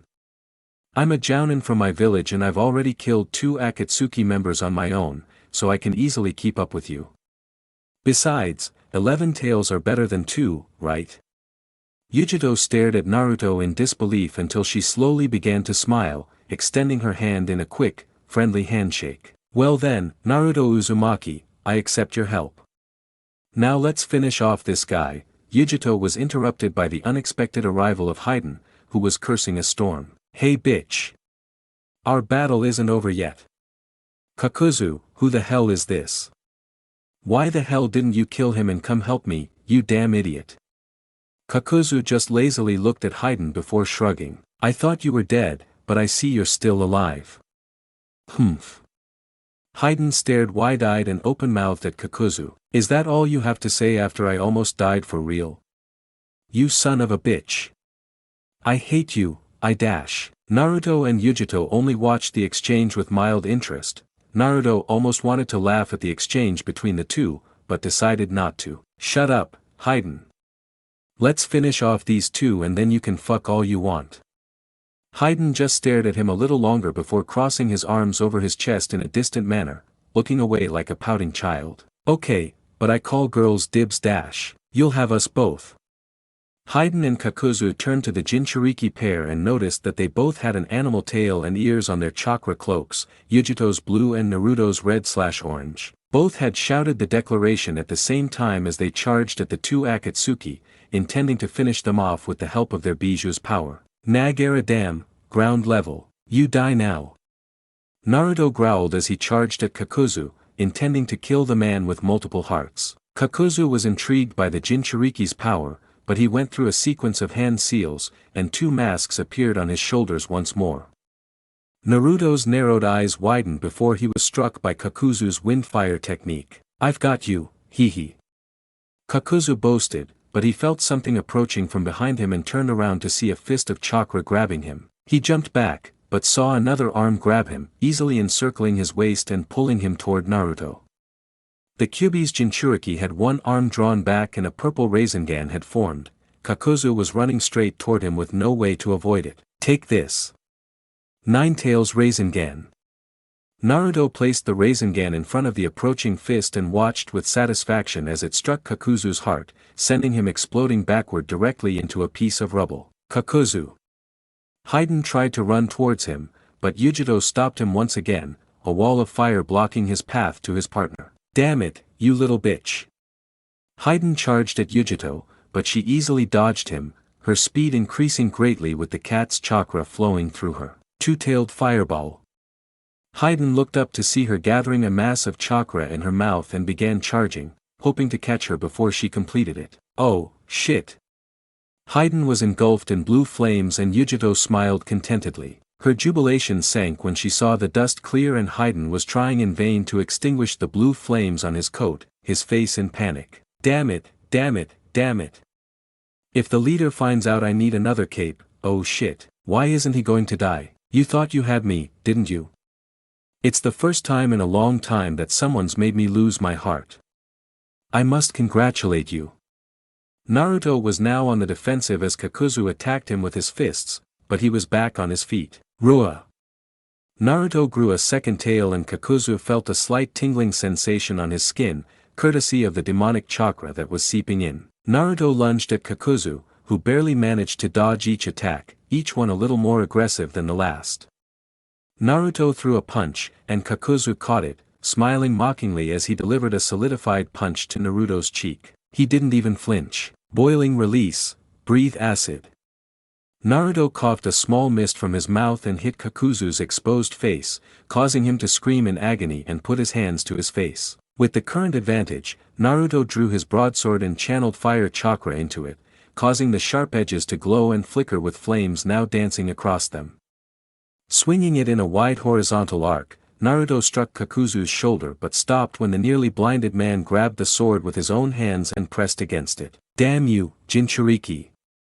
Naruto grinned and drew back his free fist, sending Kakuzu into the water. Pursuing him, the blonde man made 2 Raisengans in each hand and charged at the kneeling man who was trying to catch his breath. Double Raisengan. Kakuzu grinned. Naruto felt trapped and looked down to see that his ankles had been grabbed by Kakuzu's hands. Naruto looked at the ninja taki and saw half of his arms underwater, thin ropes connecting his hands to the rest of his arm. Ah oh. Looks like you fell into my trap. Naruto watched in horror as Kakuzu's masks reappeared, the fire and wind gathering energy once more. The explosion engulfed Naruto, his feet released just before the blast hit. Kakuzu scratched the back of his neck, watching the freshly created steam evaporate into the air after the powerful attack. Oops, I killed a Jinchuriki. Leader Kakuzu was interrupted when he heard something approaching from behind and saw 2 windmill shuriken coming towards him. Do you really think it will work? Kakuzu reached out to catch them both, but his eyes widened as another shuriken appeared in their shadows. Shadow shuriken technique, take this. Naruto appeared in a puff of smoke and thrust a Rasengan into Kakuzu's stomach, sending him reeling backward after the attack. Quickly glancing through more hand signals, Naruto charged forward and raised both hands in front of the upside-down Kakuzu. A prison of water appeared around him, preventing him from moving while Naruto still had one hand free. A water prison, huh? Interesting. Kakuzu remained silent, and Naruto wondered what he was planning. You don't have much time to plan, I'm going to drown you.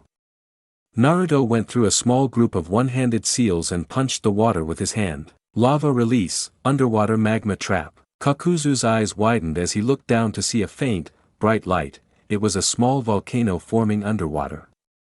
Naruto smiled with satisfaction, but turned around to see that the entire water prison was murky with mud. He could no longer see the prisoner. Dropping the prison, Naruto stepped back and saw mud forming on Kakuzu, who wasn't very happy. I may have lost my affinity for water, but I can still defeat this kid. Fire launch, great fireball. Naruto fired a fireball only to see the injured Kakuzu go through the same hand seals, bringing a hand to his mouth. Fire launch, great fireball. The 2 fireballs collided and the 2 launched into a vicious tug-of-war with each other, pushing chakra towards their attack. Naruto broke through his attack first and moved to the side, throwing a kunai at Kakuzu. The ninja Taki's eyes widened as he recognized the weapon from before. He teleports with that thing, he prefers to hit me on the right side, so. Naruto teleported away but received a firm kick to the face that sent him into the water, surprising him. How on earth did he know it was going to flash in that place? You're too easy to read, kid. Maybe you should come up with a strategy before using that jutsu again.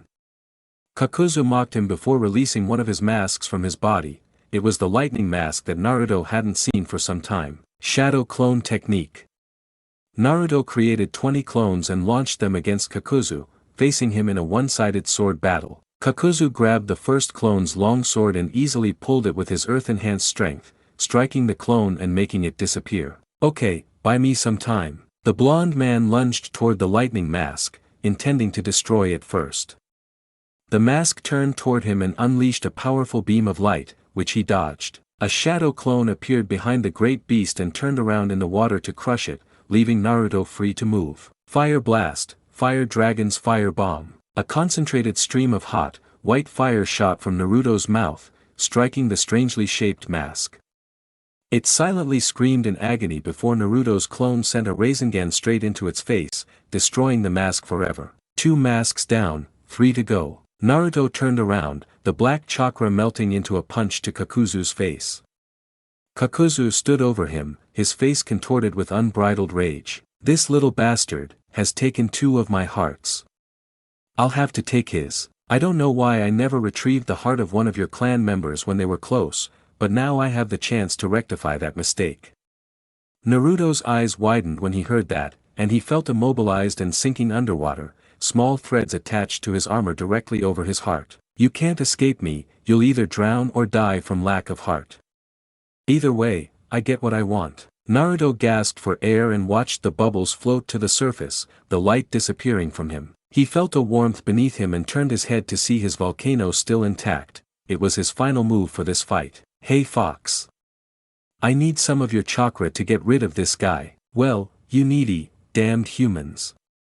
You'd better kill him this time, playing with our prey is so boring. Yes, yes. Naruto felt Kyuubi's chakra coursing through him, breaking the iron grip on one of his arms and repeatedly punching Kakuzu's hardened face. He felt his knuckles crack and reform over and over, but the Akatsuki member didn't budge. Lava launch, lava bullet. Naruto fired a lava bullet point blank directly into Kakuzu's face, the combination element defeating the Taki ninja's hardened skin. Desperate to remove the lava before it cooled, Kakuzu released Naruto again and ended up regretting it. Now that he was free to move, Naruto kicked Kakuzu in the back, sending him hurtling toward the active volcano. Seeing that he was being carried to certain doom, Kakuzu turned and tried to swim up, but Naruto caught him. I want to kill you, remember? You die here and now, go rot in the center of the earth. Kakuzu could do nothing as he was repeatedly punched in the stomach, pushing him towards the slowly approaching volcano. With a final kick to the stomach, Kakuzu was sent flying into the remaining molten lava, thanks to Naruto's chakra. Placing one foot on the edge of the lava, Naruto made some hand gestures before slamming both hands into the volcano's ground. Earth release, devouring earth subduction. There was no sound as the volcano silently sank beneath the ground, closing like a Venus flytrap around the burning Kakuzu. Naruto swam back to shore, desperately seeking the air he so desperately needed to escape the underwater prison. Upon reaching the shattered ruins of the battlefield, Naruto collapsed to the ground and felt himself fainting. The last thing he remembered seeing was a flash of gold and nothing. Sir, I believe the swordsman is unconscious. The Kinkaku squad had moved in to help when Naruto had been dragged underwater, but now they found themselves tending to a victorious blonde. Is he injured? Tamura asked. The doctor shook his head. Nothing that won't heal on its own, but we screamed. The man was cut short by a large explosion, and the bounty hunters turned to see Yugito shot straight through a piece of debris. She landed among a pile of rocks and didn't get up. Haydn walked towards her with a huge smile on his face, the scythe hanging limply over his shoulder as he walked towards her. Did you really think you could win? I bet Kakuzu already got the other one and is just waiting for it to end. Damn idiot.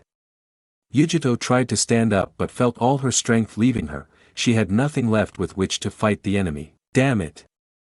I'm sorry, Kyumo. Just as she was about to accept her fate and be captured by Akatsuki, the body of more than 15 Kinkaku hunters flickered around her, her katana held in a defensive posture. Kinkaku. What the hell are those? Wait, they must be the chakra signatures Nibi sensed before the attack began. Akatsuki. You will not take another step, you have attacked one of our ninjas and you will pay for that crime with your life. A tick appeared on Haydn's forehead. I hate people who make stupid fucking battle cheers like that. Yugito tried to dismiss them, to run away, but she was too weak. Tamura looked over his shoulder and shook his head at the young woman who was struggling to stay conscious. Alright, Yugito-sama, we have everything under control. We'll keep you and Naruto safe, I promise. Yugito's eyes widened slightly at the thought of Naruto, and she wondered if he was alright. Her squinting gaze wandered until it landed on an unconscious Naruto lying on the ground nearby. A small smile graced his lips. She settled into a subdued state shortly afterward, relieved of her responsibilities and leaving Tamura in charge. Thank you, Kami. Tamura, without taking his eyes off Haydn's satisfied smile, made some hand signals pointing at Yugito and Naruto. 2 members of his Kinkaku squad tensed slightly and disappeared in blurs. The unconscious forms of Yugito and Naruto had also vanished. Haydn frowned, running was going to make his job much harder. Hey! Kakuzu, go kill those guys and bring the damn Jinchuriki back. Kakuzu. Tamura grinned from behind his mask. Your friend is dead, killed by the other Jinchuriki. It's just you, us, and a long way to go to reach Kumo. We won't let you get too far, of course. Hayden's eyes widened. Was Kakuzu dead? You son of a bitch, you bastard, you left me all the work in the end. Probably laughing in your fucking grave, you fucking idiot. What makes you so sure you can kill me when your precious Jinchuriki couldn't? Tamura frowned. There had to be some way to kill him, right? Let's find out, shall we? Tamura and his men pounced on the hooded man. Kumo Mountain Range, 3.2 kilometers from Nagara Dam. How far do you think we should go with these two? One of the masked hunters asked his partner, adjusting the human bundle on his back. His partner shrugged. I doubt the captain wants us to stop moving with them. We'll meet in Kumo. Naruto and Yugito were still unconscious, their arms hanging limply from the ninja's shoulders. The battle had been exhausting for both of them. Fighting Akatsuki was no easy task. Kirigakure, Mizukage Suite. Mei sat down at her desk, finishing her paperwork for the day. She carefully stacked her papers in the appropriate tray and stood up, choosing to gaze out at the village as she liked to do. Her thoughts drifted from her daily stress and troubles to her fiancé, Naruto. Naruto, are you okay? Did you win? Losing Naruto would be a stab in the heart for Mei, and she really hated sending him away from the village. She preferred to tie him up and leave him at home every day she left. He's a Kiri ninja now, I can't coddle him. He's powerful too, probably stronger than me, and yet I still worry. Of course, it was perfectly natural for her to worry given her love and care for him, but it took its toll on her every day he left. Mei turned around and went to her desk to find something. She pulled out a scroll she'd been writing on from time to time. It was a list of ideas about where to hold the wedding. She'd planned to discuss it with Naruto after she'd come up with all the ideas she could think of. Wedding venues. Kiri Overlook, hill above Kirigakure. Terumi Uzumaki Estate. Ruins of Uzugakure. She wrote in the last one after much thought and indecision. Naruto and Mei still hadn't visited their homeland since their arrival, too busy with their ninja duties to find the time. In fact, it would be the perfect place, Mei reflected, Uzumaki get married in Uzugakure. Mei was already thinking about the traditions and customs they could participate in as true Uzumaki. The wedding ceremonies were wonderful, with a touch of the old days. She could already see herself and Naruto in traditional Yuzu clothing walking through the whirlpool vortices on the east coast of Whirlpool. She sighed with happiness. Mizukage-sama. Mei gasped, glancing toward the door to see AO with his chosen squad members standing there with curious expressions. She had commissioned him for a mission outside the village and lost track of time. Sorry AO, I'm just reminiscing about my wedding. Shall we begin? AO smiled at that. Seeing the Mizukage happy would make anyone smile. Yes, ma'am. Nagara Dam. Ha! Is that all you've got? Hayden was brandishing his scythe at any Kinkaku shinobi who came too close, a murderous grin on his face. The two sides had been fighting for the past half hour, and there was no end in sight, but Hayden had easily wounded more than half of them. HIAH. Ha ha ha. An unfortunate ninja couldn't stop the three swords and was cut in half by Hayden, who laughed at the dead man's expense. Tamura gritted his teeth and prepared his signature jutsu, tired of this Akatsuki member. Lightning bolt, bolter shot. Hayden's eyebrow arched at the technique, and he could only watch in fascination as Tamura pointed at him and narrowed his eyes. The white-haired man felt a pain in his chest and looked down to see a relatively small hole just above his heart. The beam had pierced the organ. Tamura's eyes widened when, instead of collapsing, Hayden stuck his finger through the hole and let out a manic laugh. Ha ha ha ha. That tickled, the pain felt so perfect. Tamura and his men were shocked. What the hell was this guy? Charge at him again. Hit him from all sides. The shinobi let out a battle cry and charged at the grinning Hayden. Tamura threw his katana at Hayden's weapon arm, hoping to at least distract him. Hayden countered the captain's attack with his scythe while using his other arm to grab his metal spike and block another katana. One of Tamura's subordinates launched an attack at Hayden's vulnerable front side, but was met with a perfectly timed kick to the chin, sending him to the count. HYAH. Two golden masks summoned their katanas with lightning energy and sent them straight through Haiden's abdomen. They looked up to see Haiden staring at them with a frown and a fake yawn as if their attack was nothing. Ow! That hurt you a little, you little bastards. Haiden flexed his arm muscles and Tamura tensed up. Jump, now! Not a second too soon, the four ninjas leaped before Haiden broke free and sliced through the air in front of him. Sighing, Tamura relaxed his muscles and adopted a relaxed and focused posture in front of the Akatsuki, his breathing stabilized and chakra coursed through his skin. Reikage-sama, please forgive me.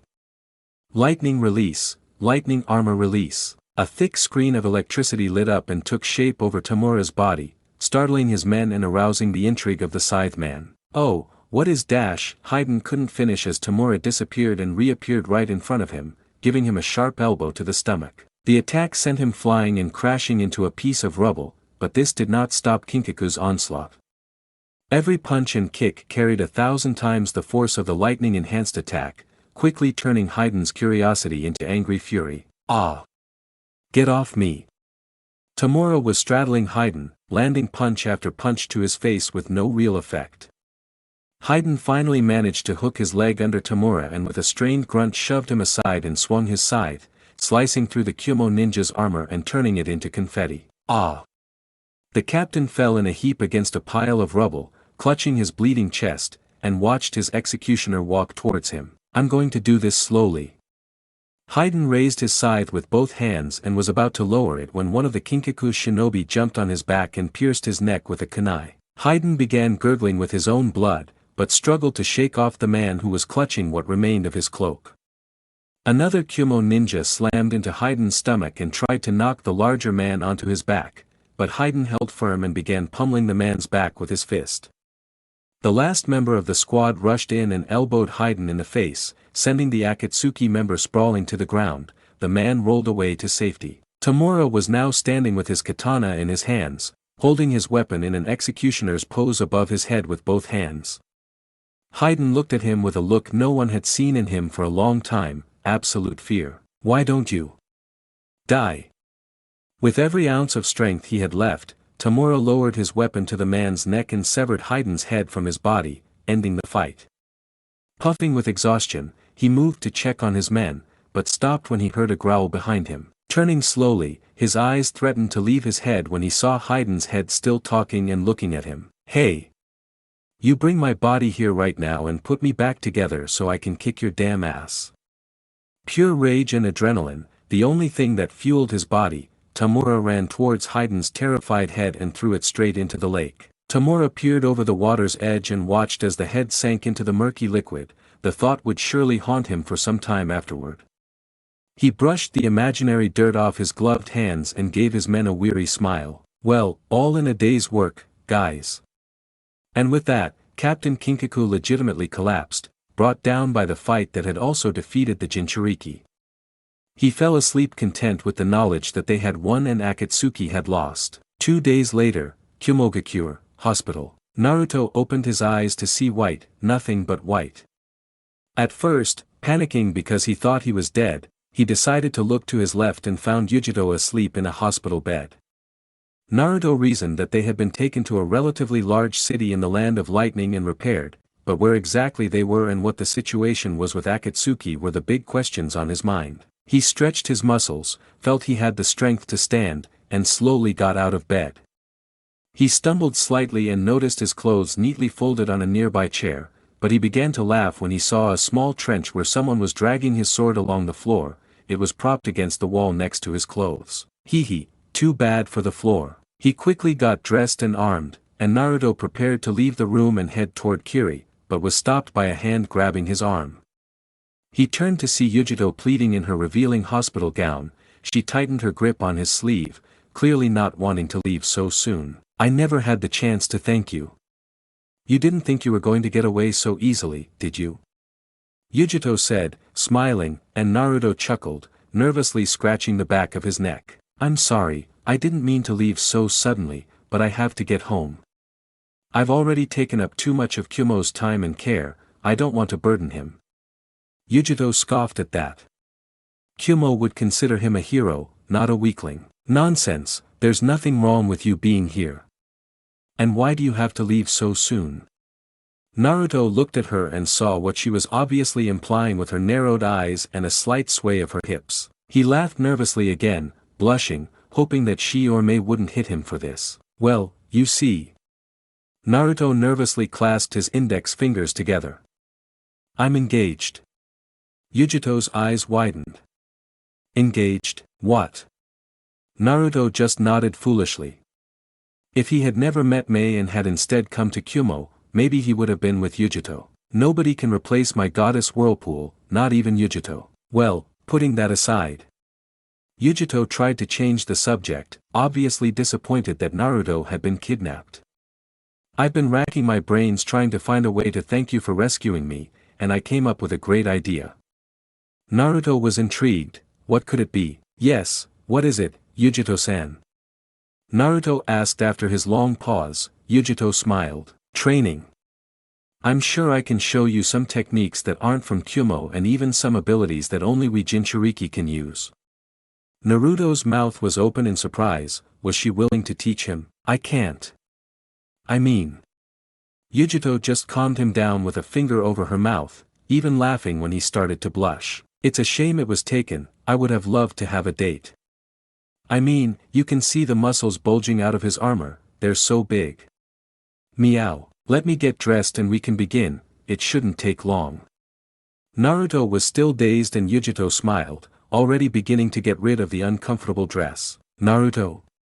The teenager turned to her, and she laughed. You think you're going to stay in the room and watch me take my clothes off? Naruto's mouth dropped open in surprise before he began to stammer and apologize as he left the room. Yes, very nice indeed. Kirigakure, 1 week later. Naruto hurried to the front gate of the TERUMI Uzumaki estate, feeling tired after a week of training in Kyumo. While he enjoyed his time in the city hidden among the clouds, he longed to return home every second he was there. Naruto crept into the house, silently greeting the ANBU ceremonial guards at the door, who nodded in response. It was late at night, and if Naruto knew Mei, she was probably taking her evening shower right now. Slowly ascending the stairs, giddy with anticipation of his fiancée's beautiful body, Naruto could barely walk properly. Seeing the lights on in the bathroom, Naruto moved back to his old room and stored away his armor and weapons, leaving him in only his underwear. He opened the door and was enveloped by the humid mist from the steamy shower. The shampoo and Mei's natural fragrance surrounded him as she undressed. Mei hummed a little tune her mother had taught her when she was young, an old Uzumaki folk song for peace and joy.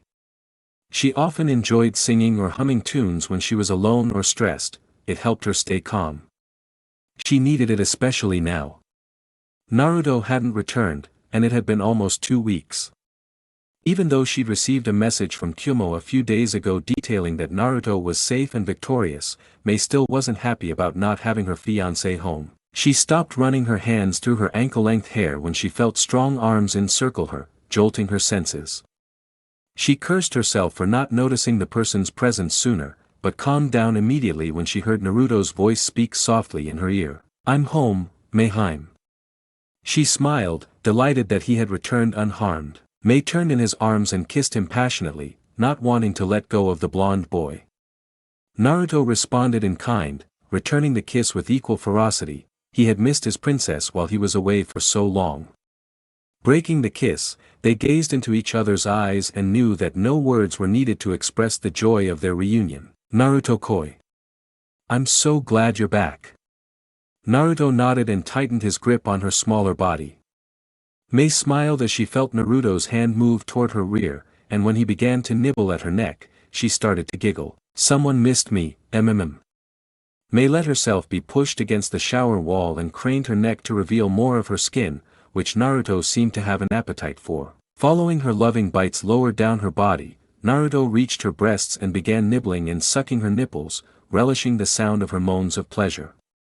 He switched between breasts every 2 minutes, Mei's hand gently pushing him down from the back of his head, nursing him as if he were her own child. Oh God Naruto, you're so good at this. Naruto grinned and began to move lower, licking and kissing her firm stomach and navel. it sent shivers down Mei's spine. Her breath caught in anticipation as Naruto reached for the small tuft of reddish-brown hair near her lower region, kissing it and moving toward his lips. She pouted in disappointment when he deliberately avoided her lips and moved to her supple thighs, kissing them and staying away from the real prize. Mei couldn't stand it anymore, and using her strength she pushed Naruto straight into place. A lightning bolt passed through her. "Please, Naruto.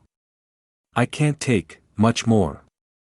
Naruto smiled again before attacking Mei's core with his tongue, launching a devastating attack that made her writhe in agonizing pleasure. He continued pleasuring her for some time, and finally added a finger inside her, much to her surprise and delight.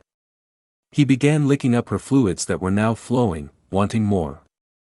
Mei was in heaven. Naruto hadn't even penetrated her yet and he was already about to ejaculate.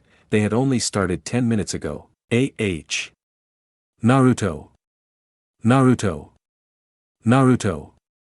Mei released the burning desire that had built up inside her for so long, soaking Naruto with her juices which he happily drank. After cleaning her up, Naruto rose from his knees and kissed her passionately. Mei tasted his tongue and moaned with ecstasy. She lifted one leg by the thigh and positioned herself directly in front of his entrance. She looked into his emerald eyes for permission and saw him grant it, almost begging him to begin what he did in earnest. Naruto thrust into her, working in rhythm with her movements. Being inside her was the epitome of perfection for Naruto. There could be no greater pleasure. Too soon her moans intensified, and Naruto felt Mei tighten around him, almost ready to come. "Naruto, baby. I'm going to come." Naruto smiled and kissed Mei's supple lips, making them both moan as she came with him, following not long after, squeezing too hard for him to bear. The lovers simply stood in the shower, embraced for a while, before getting out and getting dressed for bed. Upon reaching the bedroom, Naruto led Mei to a sitting position on the bed and took both her hands, making her curious about what he was doing. "Naruto-koi." Naruto smiled, trying to reassure her that nothing was wrong. "Mei-hime, we haven't had much time to spend together lately, have we?" Mei frowned, slowly shaking her head. They both had little time for each other with their duties, which was a source of great unhappiness for them both. "I want tomorrow to be just for us, okay Mei? How about you and I go out and spend the whole day together, without worrying about our duties for once?" Mei looked at him with surprise and consideration, not expecting this from Naruto. Well, a Mizukage taking off would look awful on the disc. Naruto frowned as Mei began to smile. "But I think I can make an exception for my fiancé for one day. It's a date." Naruto looked at her with a happy smile and kissed her gently, pleased that she agreed. They lay down on the bed and snuggled up to each other, happy to be back in each other's arms and that they would finally have some time for each other. Amigakure. "Pain, we've received word that Haiden and Kakuzu have failed. The two tails remains, as does the one tail." A woman with blue hair alerted a man with bright orange hair who was looking toward an industrialized city. The pierced man sighed and looked at the equally pierced woman. Little emotion could be found in her features other than stoic annoyance. "This unknown enemy that's been pursuing us is truly formidable." However, Pain turned to look at the city again. It's strange that someone would risk their life like this to save Jinchuriki, who are known to be complete social outcasts because of what they carry within them. So that only leaves one possibility as to the culprit. Conan's eyes widened for just a second in recognition. "You mean?" Pain turned to her and stared into her amber eyes, his own eyes reddened with purple. "Yes, a fellow Jinchuriki is hunting us, and I'd like to know which one so I can stop him, myself if necessary." Conan's eyes widened again. "Would she take on the enemy? I will notify Zetsu about Pain immediately." Kiri Island, unnamed. Hyo was with his small squad of fellow root members. They had set up base camp on the smaller islands off the coast of Kiri for their mission. He went over the plan once more in his head, since he had destroyed the mission scroll Sai had given him. "Naruto Uzumaki, we'll put a stop to your little vacation with Kiri. You insolent little pup who actually thinks he can leave Konoha, the Nine Tails belongs to us." Terumi Uzumaki Estate. Naruto opened his eyes, the morning sun streaming through the window, forcing him to bury himself deeper into his pillows. He snuggled even closer to Mei's large breasts, as she still slept. She moaned in appreciation and softly whimpered his name. Smiling, Naruto kissed her breast and moved down to her lips, kissing them around until he finally slipped his tongue into her open mouth. I'm being especially bold this morning, I guess I'm still excited about our date today. Mei opened her eyes and woke up to Naruto's tongue plunging down her throat, surprising and drawing her in. He followed hers with his tongue, wrapped his arms around her neck, and they shared a passionate morning kiss. Breaking it, they gazed into each other's eyes, both were practically glowing. Good morning, Naruto-koi. She smiled at him as he returned with one of his. Good morning, Mei. Are you ready for our date today? She nodded, excited about today's plan. I think I can get her to talk about our wedding and other things today, she thought, blushing. We'd better get ready, we can't just stay in bed all day, can we? Naruto suggested, to which Mei moaned, hugging her blonde pillow tightly around her waist. Ah. But can't we stay in bed a little longer, Naruto? Naruto just smiled and shook his head, doing his best to ignore the fake tears and puppy dog eyes she was giving him. I'm afraid not, Mei, there's so much to do today. Mei sighed and slowly released him from her embrace, getting out of bed completely naked. She smiled contentedly as Naruto watched her with his eyes as she put on her underwear, deliberately putting it on slowly for him. You're a pervert, Naruto. She said, hands on her hips, trying her best to look angry when she really wasn't. His perverted qualities only served to excite Mei more than they bothered her. Hey, when you have a beautiful fiancé, these things tend to happen, Naruto said, shrugging with an innocent look. Mei laughed. Well, I have a handsome fiancé, but I don't. Google. Mei turned completely around from getting dressed to see that Naruto was still naked, his member erect after seeing her put on her clothes. Naruto smiled. Don't you know what, Mei? I didn't understand that. Shaking her head to escape the fantasies, Mei scoffed and turned to leave the room. Get dressed, sir. We have a date and a lot to discuss. The way she emphasized a lot made him very interested in what she wanted to talk about, so he quickly put on his black t-shirt and pants before settling on the simple Kiri-jounin vest. It was a dark gray vest with 2 large chest pockets on each side, and small shoulder plates protruded from where his shoulders should have been. The vest's collar was also very high, and Naruto always complained that it made him uncomfortable, but the quartermaster never heard a word of it. It'll protect you from being beheaded, kid. I probably saved your life by giving you this vest. Blah, blah. If a ninja is strong enough, he shouldn't put himself in a position where he could be beheaded. He adjusted his forehead protector, checking it in the mirror to make sure it fit properly. The final piece was a pair of black fingerless gloves with metal guards on the back. Mei always told him he was a boy who spent too much time on appearances, but Naruto always liked dressing up in his ninja clothes. It made him feel legitimate. Naruto. Do you need me to help you with your makeup? I think I'd be better at that. Naruto groaned at Mei's teasing. He wouldn't hear the end if the guards told anyone about this. It's called being mature, Mei, maybe you should try it sometime.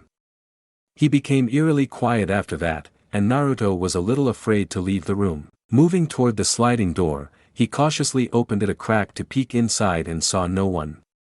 Sighing with relief, Naruto opened the door and turned left, only to be stopped by a furious Mei. She was angrily tapping her foot on the floor. Mei, hello, me. Her response was a punch to the face. An Uzumaki was all about fun and jokes, but their stubbornness and anger were also very infamous. Mei rose over his unconscious body with a wide smile. She began to drag him up the stairs to the living room. The Uzumaki may have been a patriarchal clan, but Uzumaki women were always known for keeping their men in check. Poor Narukoi, he's the clan head and yet he's dominated by his fiancée, he. Kirigakure. Naruto and Mei left the estate arm in arm, their hands intertwined.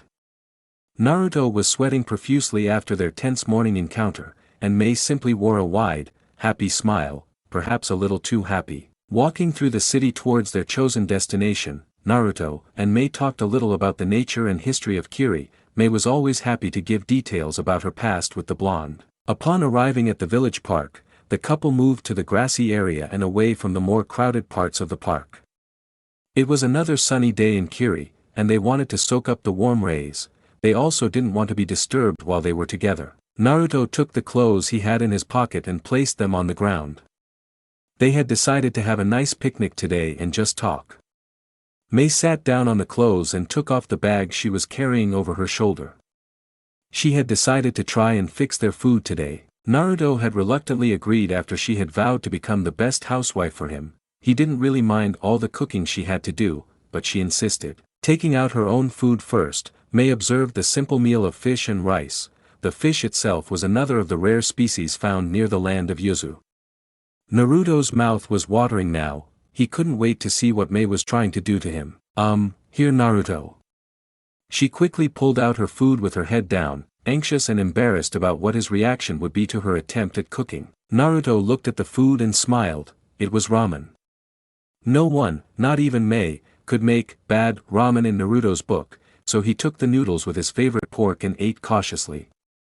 Mei watched, her eyes wide, as she brought the noodles and meat to her mouth, eager for his reaction. So, what's Naruto-koi like? Naruto bit into the noodles and savored the flavor before swallowing, putting down his plate and looking at Mei with a serious face. She seemed to shrink under his gaze. It was good. You're definitely improving, Mei. I can't wait to have more of your homemade food. Mei started crying and looked at the ground. Naruto was afraid he had said something wrong. He extended his arm, but was literally knocked back as Mei suddenly shot forward and raised her fist in the air in a sign of victory. Yes. I'm better. One day I'll be able to cook for Naruto-koi and our kids, woohoo. Naruto blushed completely at the sound of the children, but Mei seemed totally oblivious. After things calmed down and they resumed eating, Naruto decided to bring up the discussion about the future of their relationship. Hey Mei, you mentioned children a while ago. Have you decided you want to have children, with me? Mei looked at him incredulously, as if she couldn't believe he hadn't thought that already. Of course I'm going to end up having your children, Naruto-koi. I know you want to bring back our clan, and the fact that we're both pure blood means our children will be guaranteed to carry the Uzumaki Kekkai Genkai. I'm prepared, and I know my place as your wife and future matriarch of the clan. Naruto frowned. He hadn't expected her to think of pregnancy as a business transaction. Sure, he wanted to bring back the Uzumaki bloodline, but only if Mei herself wanted it too. He would never force her to have children with him, he simply couldn't. He took both her hands and saw her looking at him curiously. Mei. I don't want you to think that having children is just to continue the line or something like that. I want to bring the clan back, but I also want to be able to love and care for my children with my wife, you. No, you really think that's the only reason to have children, do you? Mei looked surprised for a moment, but then she smiled, clasping her slender hands together. Of course, Naruto, I just wanted to let you know that I'm ready to have many children with you. I'm not even doing this for the clan, really. I'm doing it because I love you and I want to have your children. I've wanted children for quite some time now. I never thought for a second that I would meet you and we would reunite the clan. I love you and I will love our children with equal passion. There's nothing I want more than to be a married mother to you with our little Uzumaki running around the house. It would be like a dream come true. Naruto had tears in his eyes after hearing that. He had no idea that she wanted children so badly. She wanted his children. He hugged her tightly, which she was very happy to receive, and she hugged him back. Mei. I'm so happy I found you. I love you so much. She gently stroked his hair as he cried on her shoulder, happy that they could talk about their future together. I love you too, Naruto-koi. After calming down from their emotional embrace, the two decided to lie on their backs and look at the clouds. So, Naruto, where would you like to have our wedding? Mei turned to face him as he looked at her, their hands intertwined as they lay there. Naruto seemed to be thinking, but then he began to smile. It doesn't matter where we get married, Mei, as long as you're happy. Mei smiled. It was the answer she'd hoped for from Naruto. I was thinking maybe we could go to Yuzugakure. Naruto's eyes widened. Yuzugakure, why go there, Mei-hime? She sighed. Why not, Narukoi? We're Uzumaki, and we should get married in Yuzugakure, don't you think? We could follow all the old traditions and customs, wear our yuzu uniforms, walk around the hot springs, or even go snorkeling to see the reefs off the coast. Yuzugakure is a wonderful place, Narukoi. The way he describes it, I just want to go live there. Naruto joked, while in reality he really wanted to live there. I agree, maybe someday we can. They looked at each other, just smiling at their dreams of grandeur. Mei, can you tell me about the history of Yuzu? I know you've already told me some of it, but you've really left out most of the recent events. Mei seemed a little downcast before perking up. For Naruto's sake, he deserved to know the story. Alright Naruto, where would you like me to start? Naruto thought for a second. What about the time when my mother was born, about 35 years ago? Mei looked up at the sky, trying to draw on her limited knowledge of Uzumaki's past. Well, 35 years ago, tensions between Kiri and Yuzu spilled over into a war between the two nations. Border disputes and a lack of cohesion between the neighboring countries led to great anger between them. Actually, we Uzumaki were so different from the mainland that we really needed our own island nation. We had our own culture, but Kiri wouldn't listen to reason. Naruto frowned, wondering if Yuzu was really worth a war between the two countries. While Kiri had numbers on their side, no one in their right mind underestimated our clan with the Kekei Genkai. The Uzumaki were a small, pure-blooded clan surrounded by dozens of branch families that filled out our population and were the true working class. The relationship between the branches and the head family was, at best, strained.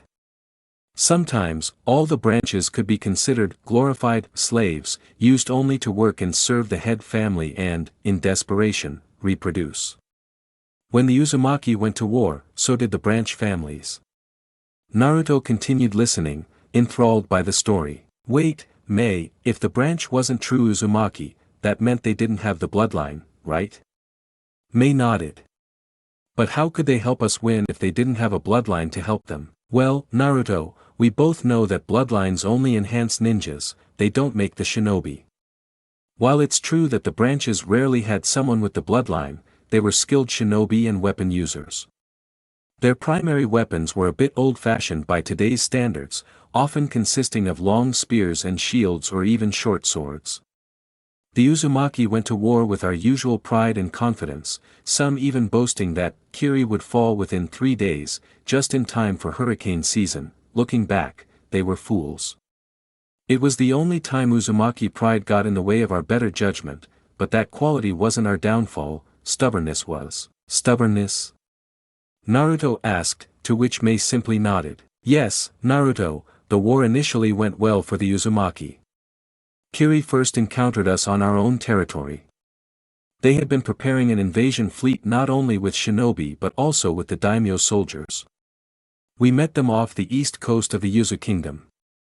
Whirlpools were always harsh on ships, even Uzumaki, but we always knew the right way to ride the storm. Kiri wasn't so lucky. Their ship seemed to sail through clear skies and calm seas the entire journey, while in reality, the entire fleet was under the illusion of some of our best genjutsu masters.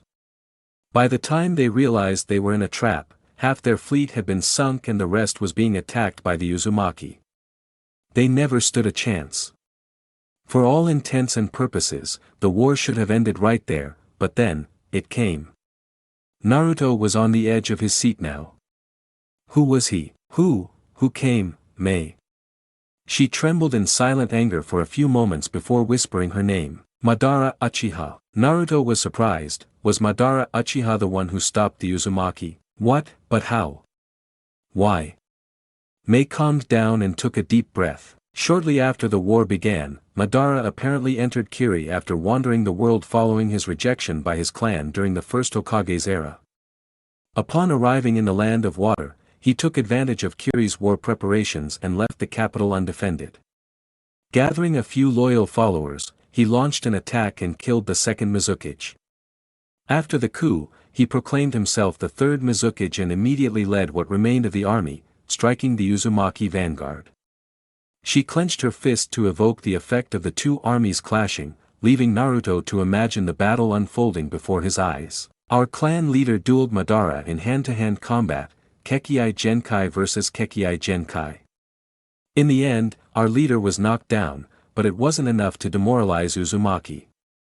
You can defeat our commander, but all we'll do is get angry, and that makes us stubborn. The battle continued until that bastard tested his new dojutsu ability, the ability to transport people or objects to another time and space. Naruto saw where this was going, the mere thought frightened him. Did he teleport the entire army? Mei nodded solemnly, yes. I don't know how he did it or if that's really how he did it, but what happened is in the history. Madara Uchiha defeated the vanguard and besieged Yuzugakure for 5 years. 5 years? Naruto was amazed by the amount. Yes, that's where stubbornness led to our downfall. In reality, we had no other choice. Madara didn't offer an armistice or the opportunity to surrender, we had to fight. The siege led to the creation of what may very well be the most powerful jutsu ever created by the Uzumaki clan. The skill or knowledge of how to create it has been lost over the years. The best jutsu, ever. What was her name? Mei smiled slightly, proud that her clan had surpassed her. The Great Uzumaki Vortex, sometimes referred to as the Great Funnel Cloud or the Landless Whirlpool, is described as a giant vortex or tornado that engulfs an area of land. This technique was erected around the entire island of Yuzu and extended into the sky, higher than any ninja could hope to reach. We are unsure of the jutsu's exact use other than the powerful wind from which it is presumed to be made, but it was certainly a difficult obstacle to overcome from Kiri's perspective. However, the jutsu was extremely taxing on those who used it, and I believe it was rumored that the entire Uzumaki clan, except for the branch families, had to work together to maintain it. How they managed to do so is unknown, but the siege was a bloody affair for both sides. Eventually, however, the Uzumaki could no longer contain the countless Kiri forces and were defeated. They both frowned at that, although it had already happened, they were still saddened to hear it. We were forced to make repairs we could never truly afford or become part of Kiri. Our surviving clan members faced the unthinkable, officially relinquish our independence or become economic slaves of the prosperous Kiri. Either way, we lose. Naruto finished for her, his fist trembling with anger. That's what we did, our elders finally resigned themselves to becoming part of Kiri. That was the end of Yuzugakure as an independent country and the end of the Uzumaki clan. Drawn by both the weakness of the main clan and the atrocities committed by the Uzumaki in the past, the branches immediately left for the better life offered in Kiri. The Uzumaki did their best to remain in their homeland, but eventually everyone realized it was a lost cause, and our clan fragmented, splitting into what it is now. Your mother left for Konoha when she was a bright teenager, I suppose. She must have been one of the last to leave her homeland, waiting until her age. On the other hand, my father took me. He was from the main branch of the family, and we went with my mother's branch that came to Kiri. From that day on, we rarely spoke of the past, of which I have little memory, and we called each other Terumi, the name of my mother's branch. I was both blessed and cursed when I received our bloodline's gene, but now that I've met you, I know it truly was the greatest blessing I could have received. Naruto smiled and leaned in to kiss Mei, who happily met him midway. The Uzumaki clan may no longer be what it is, but these two were definitely ready to bring it back. Kirigakure, streets. The couple walked together toward the estate, the day drawing to a close. Passers-by stared and applauded them. Their relationship was widely known due to the status of either of the ninjas. The bolder girls would whistle for Naruto, and Mei looked ready to unleash a blast of lava at each of their faces. Now then, Mayheim. You don't want to say, Mei interrupted him, a crooked smile on her face. Naruto, shut up before I kill you. Naruto simply lowered his head. Yes, Mayheim. Mei smiled. Good boy. She patted him on the head just in case before turning her attention back to where the girls were, only to find a staggering AO coming towards them in the street. He was torn apart and covered in blood, his uniform was in tatters and his face was smashed, but he was still AO. AO senpai. Both shinobi rushed toward him just before he collapsed to the ground, skillfully caught by Naruto, who gently laid him down. The man tried to greet the Mizukage but ended up coughing up more blood, nearly choking him. What happened to you, AO? The man tried to form words but only swallowed more fluids, Naruto and Mei knew he didn't have much time. Mei, I'll take him to the hospital. You should head to the Mizukage suite and coordinate the ninja corps. We need to find his unit and who did this to him. Mei nodded and watched as Naruto disappeared into a vortex of water before she too left the scene. Kirigakure, hospital, recovery room. At that moment, Naruto sat beside a bed where the occupant was hooked up to too many machines for the blonde young man to count. He wasn't sure if the older man would make it or not, but he wasn't ready to give up on him yet. As soon as Mei called him, Naruto would go find whoever did this and make them pay. Who would do this? Ao is one of the best ninjas in Kiri and he's not even a swordsman. Yet, whoever they were, they seemed to want to take his Byakugan. Maybe it was. Naruto was jolted from his thoughts by a low gurgle and saw Ao trying to get up. Naruto quickly stopped him. Ao-senpai, you still can't move. You're badly hurt and need to rest. Don't worry about those guys who did this to you, we'll catch them. I promise. Ao didn't seem satisfied. He kept clutching something and made movements in the air with his hands, confusing Naruto. What is it? Do you want to write something? Ao tried to smile and nodded. Naruto stood up and found a sheet of paper and a pencil nearby and handed them to the man. Although his writing ability was poor with his injuries, he managed to scribble something on the parchment and shakily handed it back to Naruto. The swordsman took it and read the two scribbled words on the message, his hands trembling with the myriad emotions coursing through him. The paper fell to the ground, and in an instant, Naruto left the hospital, heading straight home to prepare his equipment. Ao sank down onto his pillow and felt a rush of sedatives push him into a deep sleep. The note lay undisturbed on the floor. Those two words were an act of betrayal, an act of war. They had Naruto on a war footing. Konoha. Route, Kirigakure, Mizukage suite. The suite was a hive of activity. Mei summoned squad after squad of shinobi. They all received their orders and vanished just before the next group arrived. The village and surrounding islands had to be searched for traces of Ao's team and the possible perpetrators of the crime. Kiri wasn't taking any chances. These people have killed some of my people, I will hunt them down like dogs. Naruto appeared before an angry and anxious Mei, looking ready to lash out at anything that crossed her path the wrong way. She wore her armor and mask, her sword strapped tightly to her back, and all her equipment stored in her bags and scrolls. I know who did this. I'm going to confront the source now, Mizukage-sama. Mei turned her attention to Naruto, her eyes flashing with anger and anticipation. Who did this, Naruto? Naruto growled. Root. He hissed the name as if it were poison. Mei also visibly backed away. You mean Konoha? Konoha is involved? Naruto shook his head negatively. I highly doubt Bachan even knows about this. Danzo operates in the shadows. If anyone is to blame, it's him and him alone, and I'm going to bring him to justice.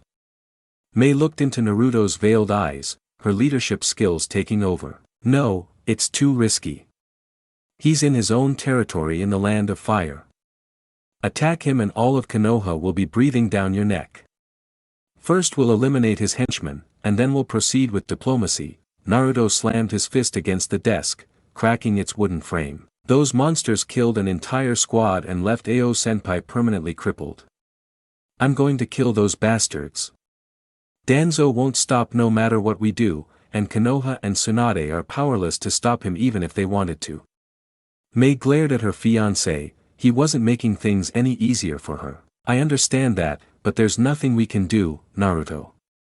Naruto scoffed and walked toward the door, fed up with the politics and subtleties of being a Kage. I'm leaving. You'll thank me soon enough. Before Mei could say another word, Naruto vanished in a yellow flash. Her arm was outstretched toward the door, desperately trying to pull him toward her. She lowered her arm after a long moment, her face bowed to the ground. Salty tears streamed down her cheeks as she collapsed. Her fiancé had truly walked into the lion's den, and this time he might not escape. Naruto. Konoha Forest, 5 miles north of Konoha. Naruto appeared on a marked tree, his Hiraition seal flashing for a moment before disappearing again, leaving Naruto alone in a dark forest. Very well, Fox, it's time we use your sensory skills to help me find them. What makes you think they're near here? shouldn't they be near Kiri? No, once Root does the job, they always return to their master, Danzo. They act like dogs trying to appease their owner by following orders, pathetic. However, it doesn't matter anymore, as soon as I find them, there will be no more Root or Danzo. Anyway, just start heading towards Konoha while I try to locate his location. Naruto got his bearings and started running, heading straight for his old hometown. A few minutes later, Naruto heard a growl in the back of his mind and heard Kyuubi point in the direction he needed to go. Moving at speeds most would have found impossible, Naruto saw 4 figures in robes moving swiftly through the undergrowth. They were rapidly approaching Konoha. He spied on them and saw the telltale ANBU masks and the white robes of Konoha's clandestine operations. They were covered in blood from head to toe. "Sir, was the mission a success?" one of the subordinates asked the main figure. "Yes, it was. The leader told us to kill the hunter squad and leave one alive, though I don't know why." Naruto grunted, "So they deliberately left Ao alive. We'll have to trust Leader Sama." Another one added, and they all silently agreed with the man. As they neared the gates, the 4 left the main road and headed toward what appeared to be just more bushes and grass. The leader held up a sign, and the image of the grass vanished, replaced by a small culvert, just big enough for only one person to enter at a time. Naruto watched them enter the base, noting the location for future use. Once the last one went underground, Naruto quickly emerged from his hiding place and moved to the sewer. He uncovered it and tapped the ground with his bare hand next to the exit. A small seal appeared, providing Naruto with a quick escape route should he need it. Upon entering the base, Naruto had officially infiltrated Hornet's Nest. Konoha, Underground Caverns, Root Base. Naruto lurked in the corridors, keeping out of sight and doing his best to remain in the shadows. Fortunately, the only light came from a few strategically placed torches and candles, allowing Naruto to easily slip along the sides of the walls under cover of darkness once he turned off the lights. Upon crossing the first door he found, he read the sign and smiled. Housing, Block A. Naruto mentally prepared himself before opening the door, slipped inside, and saw evenly spaced bunks with all the operatives either asleep or completely gone. Creating a few dozen shadow clones, Naruto set to work annihilating the Root forces, one member at a time. He moved from room to room, a shadow on the wall no one thought to look at, the only man out of place. By the time the Root members realized what was happening, they were already dead on their feet. The lucky ones were killed in their sleep, receiving only simple cuts to their throats. Upon reaching 2 double doors labeled Dining Room, Naruto stopped with his clones and kicked the door down, entering a sparsely populated room the size of a gymnasium. The only people there besides him were none other than Hyo and his squad, all of whom stared at him with what was surely surprise beneath their masks. "Kiri. What the hell are you?" One of them began to question Naruto's arrival before a kunai was thrown and a flash appeared. His squad members were horrified to see his head hit the ground. Naruto stood with his sword drawn, facing the Root soldiers with a rage few had ever seen in him. He was going to kill every single one of them, no matter what it took. "You, die now, Root scum." Naruto and his clones charged, quickly overwhelming Hyo and his squad. The Konoha shinobi fought valiantly but were ultimately overwhelmed by the sheer number of enemies attacking them. Hyo was the last one standing. He was bloodied and battered, his tanto broken in 2 and his mask split in half, and he saw Naruto heading toward him, ready to execute the Root operative. "Danzo-sama, help." Naruto continued advancing toward the panicked man before he saw the door open directly in front of him, Hyo's back. The ANBU turned around and saw their leader, Danzo, standing in the doorway looking at Naruto. "Yes.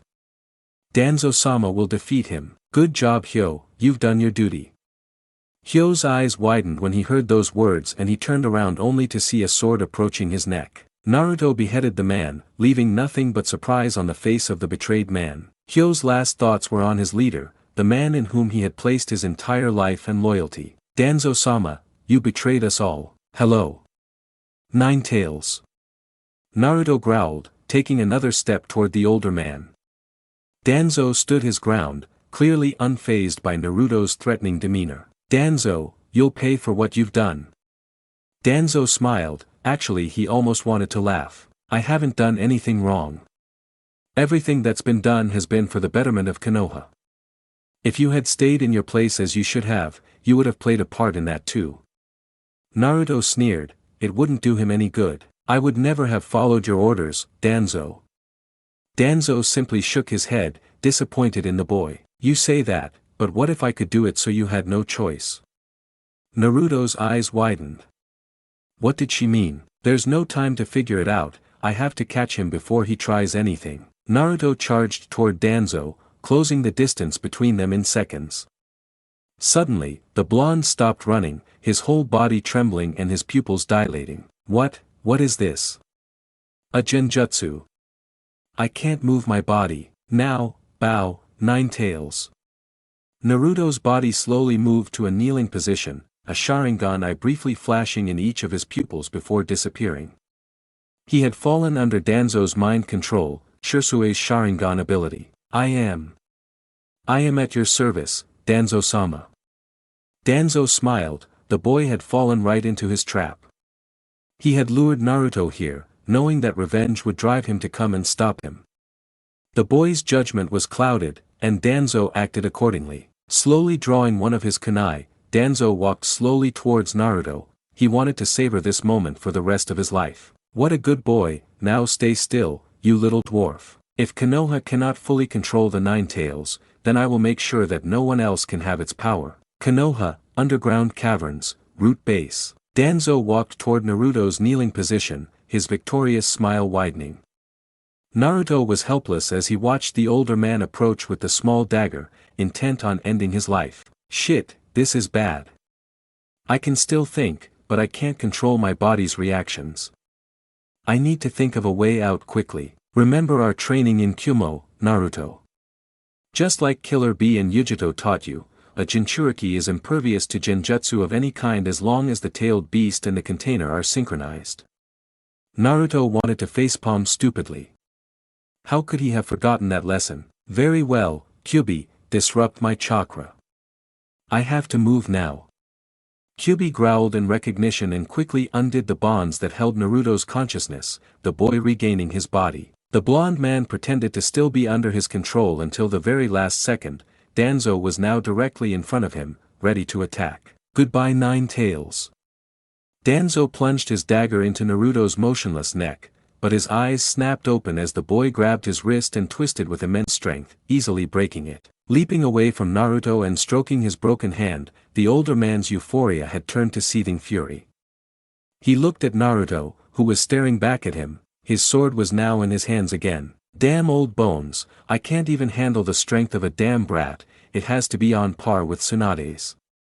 I might have to retire. He could not continue when he noticed Naruto throwing something at him. Searching his knowledge, his eyes widened again at the result. Yandame's kunai. A flash appeared before Danzo, and he was sliced in half, a clean horizontal cut right through his abdomen.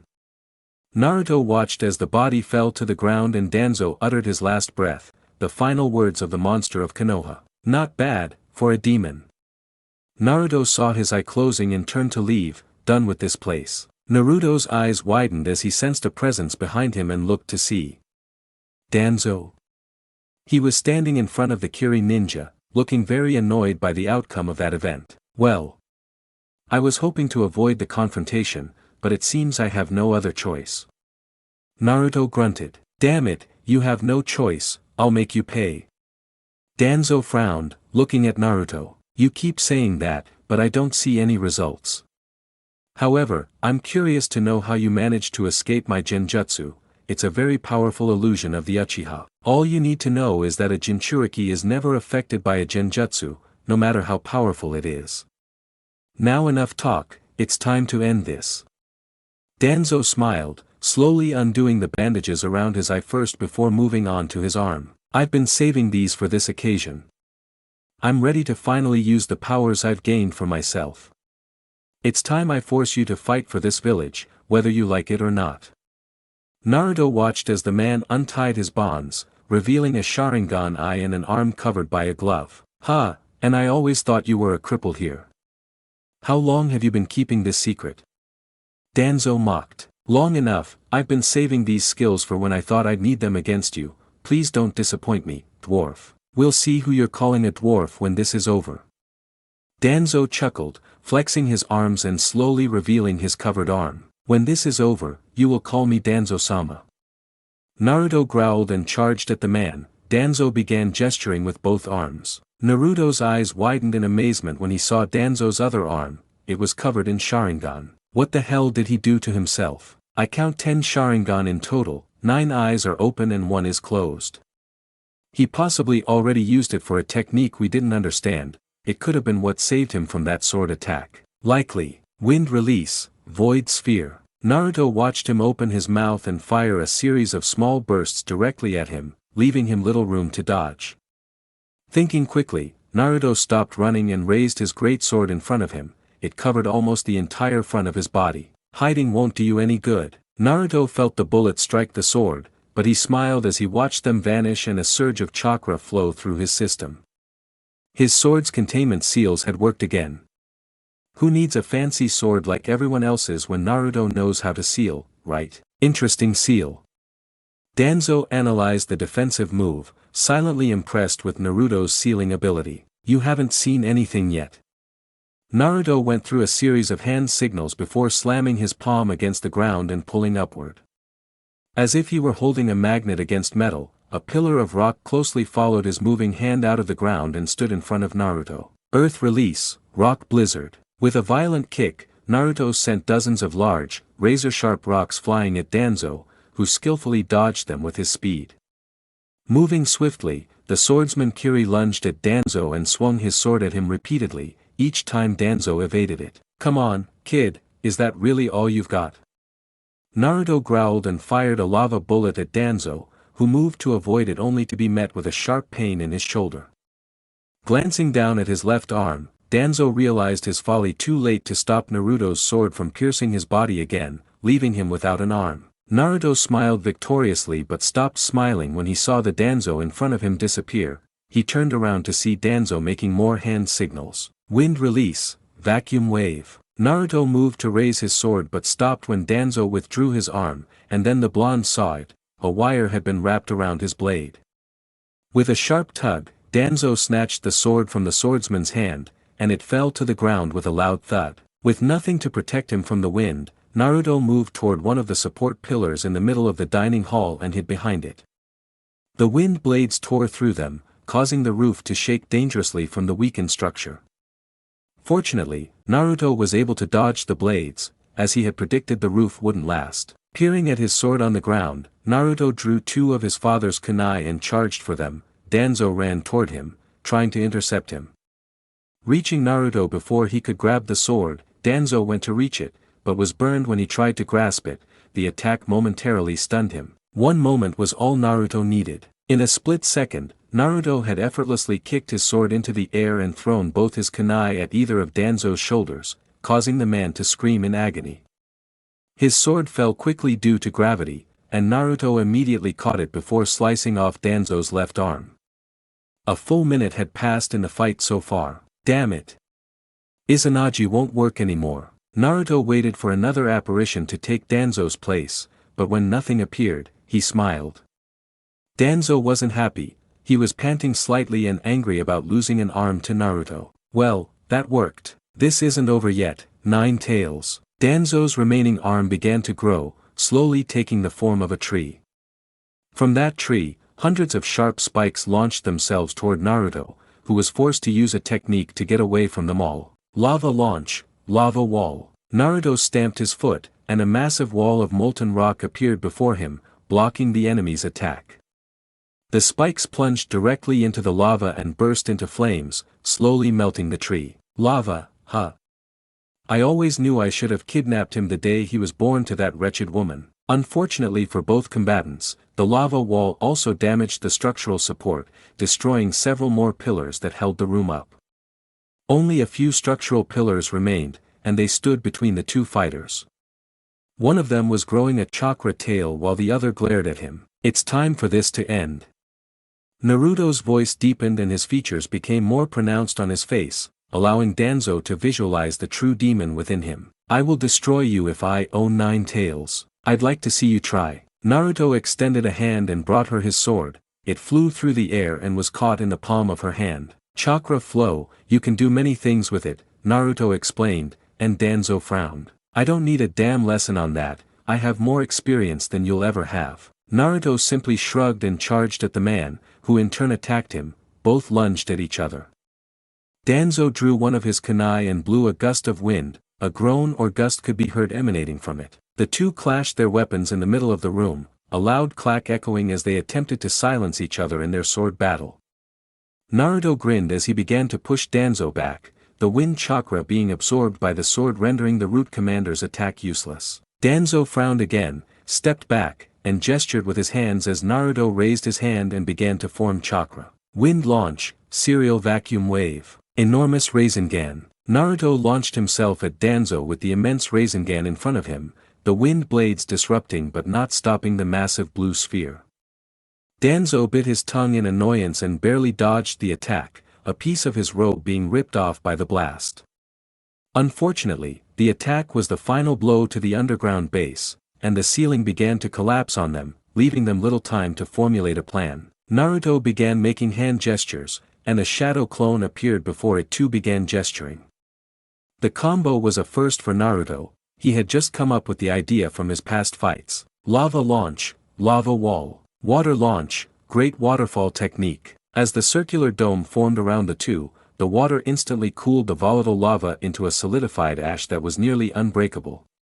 Danzo, enraged, watched the Uzumaki Kekkei Genkai in action, angry that he couldn't do the same to save himself. Dodging the collapsing pieces of the ceiling, Danzo used his wind techniques to destroy the larger pieces and slowly began to jump towards the moonlight that shone through the cracks in the surface. Konoha, Hokage's office. Tsunade was sitting in her office, working late to finish the stupid paperwork she was forced to do as Hokage. I wish Naruto hadn't left, I could have given him this job. Tsunade stopped writing for a moment and gazed up at the ceiling, lost in thought.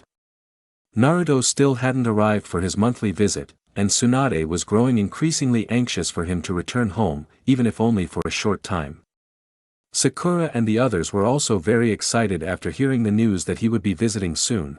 They all had their hopes up. His thoughts were interrupted when Shizune burst through the door with several jounin, including Kakashi. Hokage-sama, a large area of land just outside Konoha has just collapsed in on itself. There have also been scattered reports of two shinobi fighting each other there. Tsunade's eyes widened. Fighting? She immediately became serious, her Hokage leadership skills kicked in. Let's go then, we have to stop him before he reaches Konoha. Yes, ma'am. Konoha, forest. I dance. 9 Tails. The two combatants had escaped the subterranean confines and now stood on the cracked and broken surface of the nearby earth, charging at each other. Naruto now had 2 tails, and Danzo's arm was furiously growing more and more spikes and tree-like growth. His Sharingan eyes burned and spun. By sending out multiple chakra arms, Naruto immobilized Danzo in place while forming a Rasengan in his palm, the color of which was a deep vermilion. 9 Tails Rasengan. Danzo smiled mockingly even as he was crushed to death. You won't win that easily, kid. Naruto watched with satisfaction as Danzo was annihilated by a combination of his chakra-infused hands squeezing the man and his Rasengan tearing open his ribcage.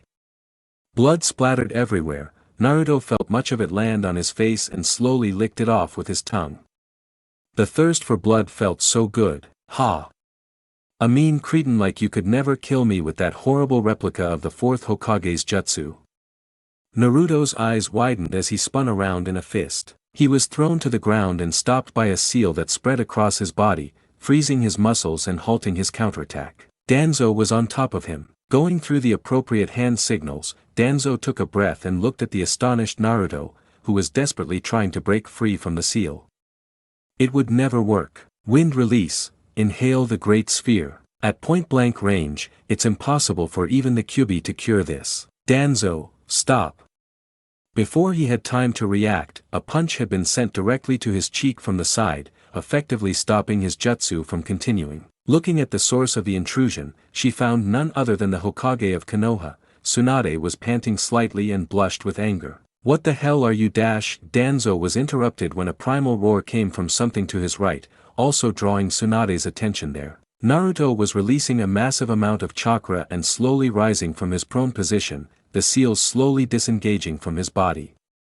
The Konoha ninja's eyes widened. My god, how is this kid able to unleash so much power from the Kyuubi? He should go mad with bloodlust. Naruto, is that really you? Whoa! Breaking the seal, Naruto turned his demonic eyes towards a slightly nervous Danzo and left his sight only to reappear right in front of the limping man. Die!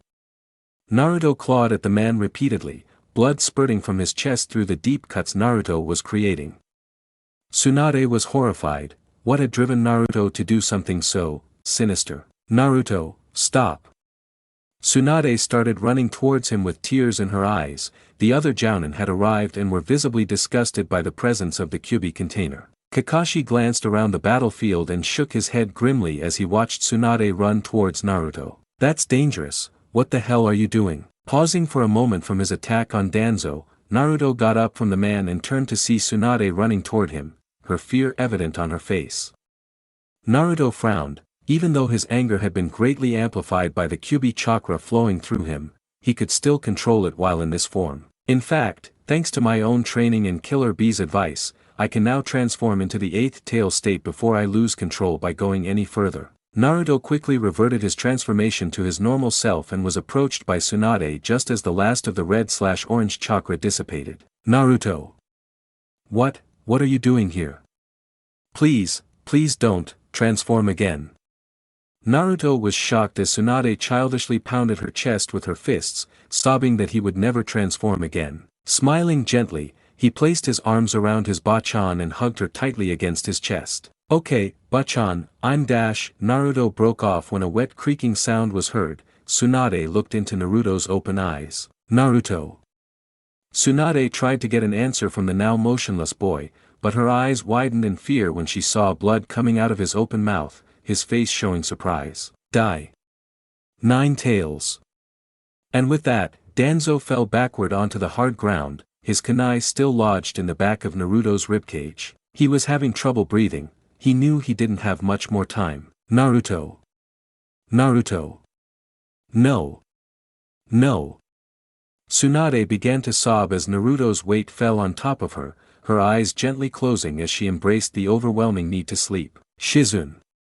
Shizune appeared immediately and they both got to work while Naruto lay on the ground, blood gushing from his back. We need to stabilize him, his lung and kidney have been punctured.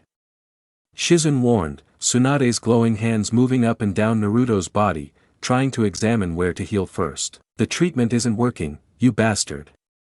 Tsunade looked up from Naruto towards where Danzo was, but her eyes widened when she saw there was no body there. Kakashi. Find Danzo, don't let him escape.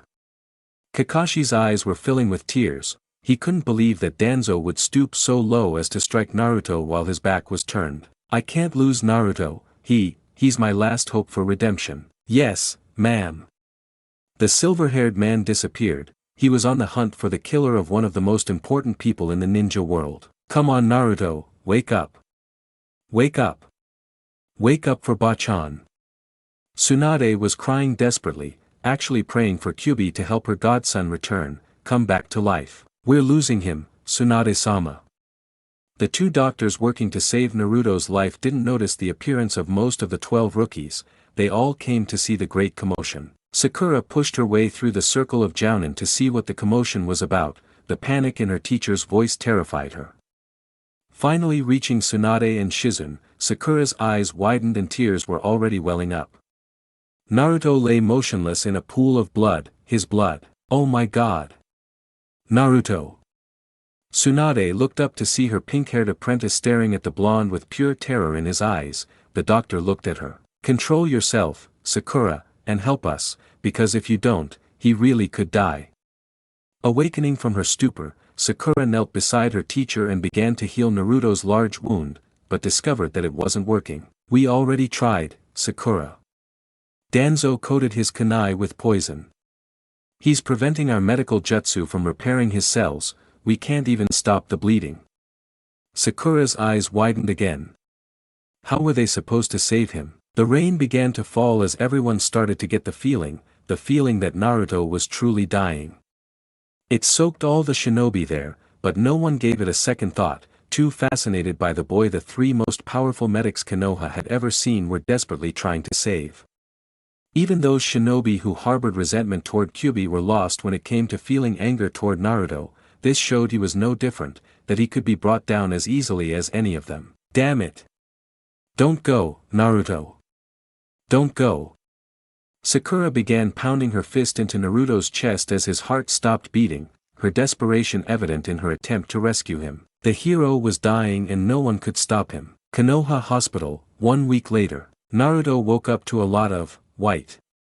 Feeling deja vu again from his last visit to the hospital, Naruto calmed himself and tried looking to his left again. He saw nothing more than his room and a white door leading to the hallway. Looking ahead, he saw many get-well cards and balloons on a table waiting for him to look at them, and he absent-mindedly wondered how long he had been there.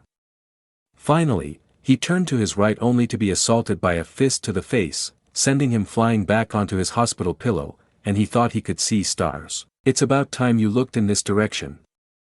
Naruto recognized that voice, but it couldn't be her.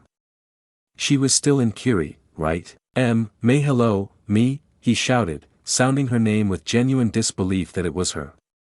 Slowly tilting his head to look in the right direction, he met the narrowed eyes of Uzumaki MEI, and she was truly angry. Her lips were pressed tightly together, her eyes gleamed murderously, she stood with her hands on her hips, and there was little of the usual sparkle that radiated when he was near. Naruto swallowed hard. He knew he had done something wrong and now he was going to pay for it. I'm not the type of woman who cries when her fiancé is hurt, nor the type of woman who cries when her most loyal ninja disobeys her just for revenge. But MEI lost her anger and looked down. Her bangs prevented her from seeing her face. You turned me into that kind of woman with this trick. Naruto's eyes widened as MEI swarmed him onto the bed, her arms around his neck and her lips on his.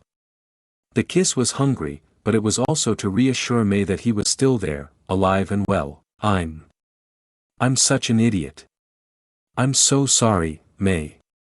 I should have listened to you, but MEI turned her face away slightly and a sad smile appeared on her face. You were an Uzumaki, I should have expected something like this from you.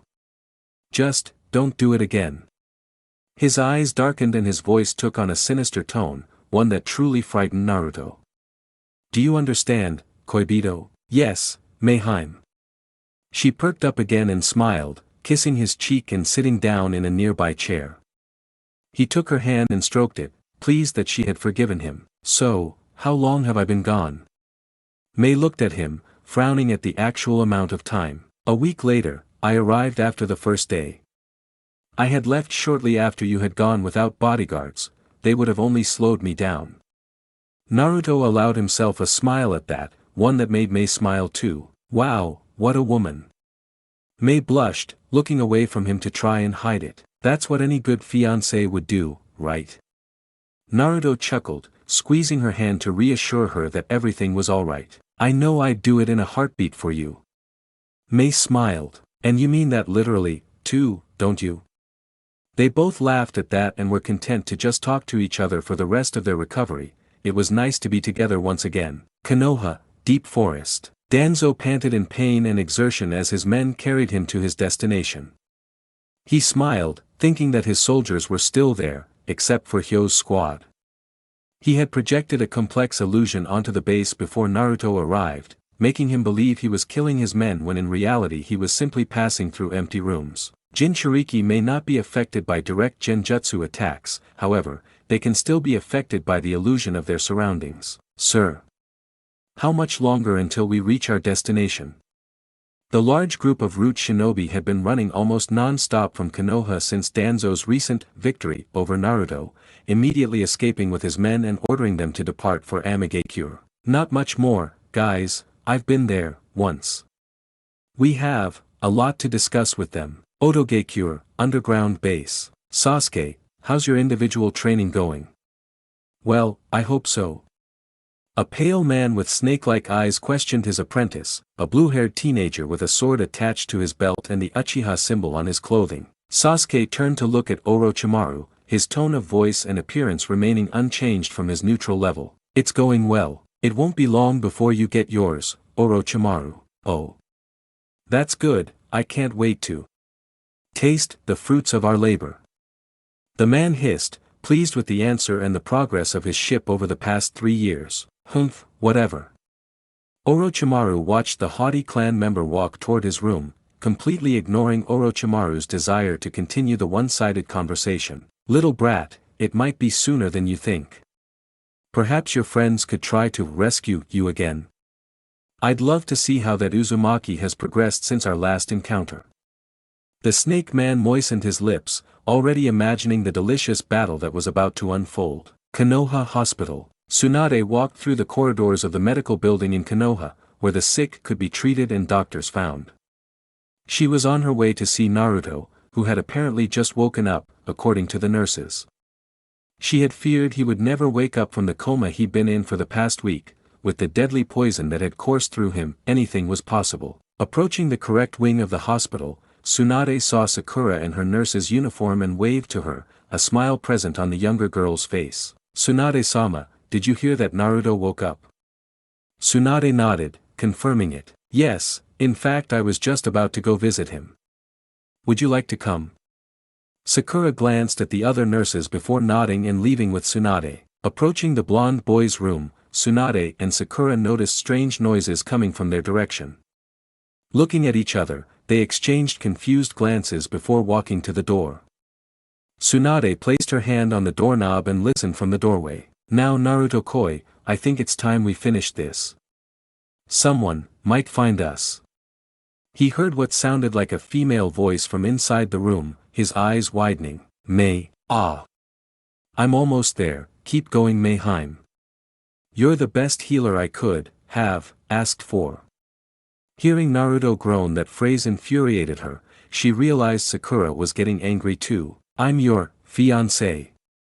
That's my job, right?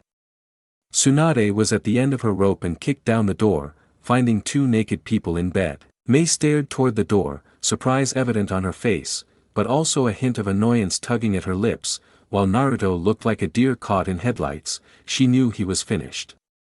Sakura burst into the room and assessed the situation, or rather, simply looked at the 2 of them in the middle of intercourse and Naruto's large member. She blushed scarlet as she gazed at him in a trance. Oh my. Is that really from Naruto? It's so big.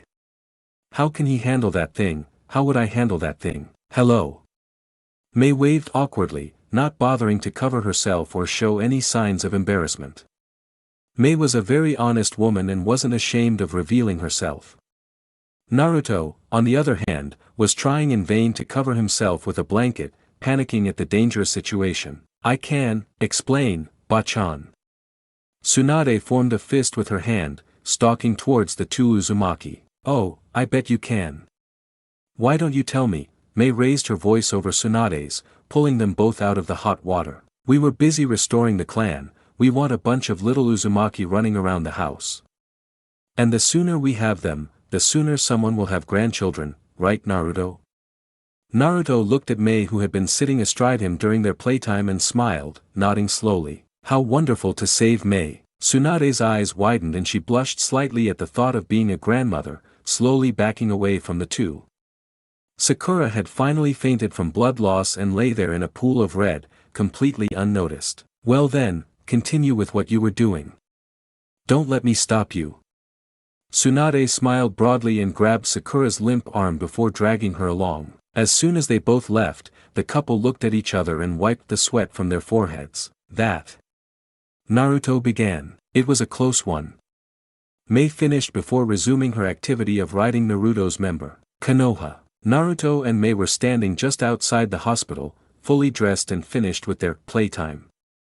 Mei looked at Naruto and Naruto looked at Mei, they both smiled. Operation Kickoff, Kiri's vacation, Naruto joked, making Mei laugh. Now you can show me your old town, Naruto. I'd love to meet all your friends too.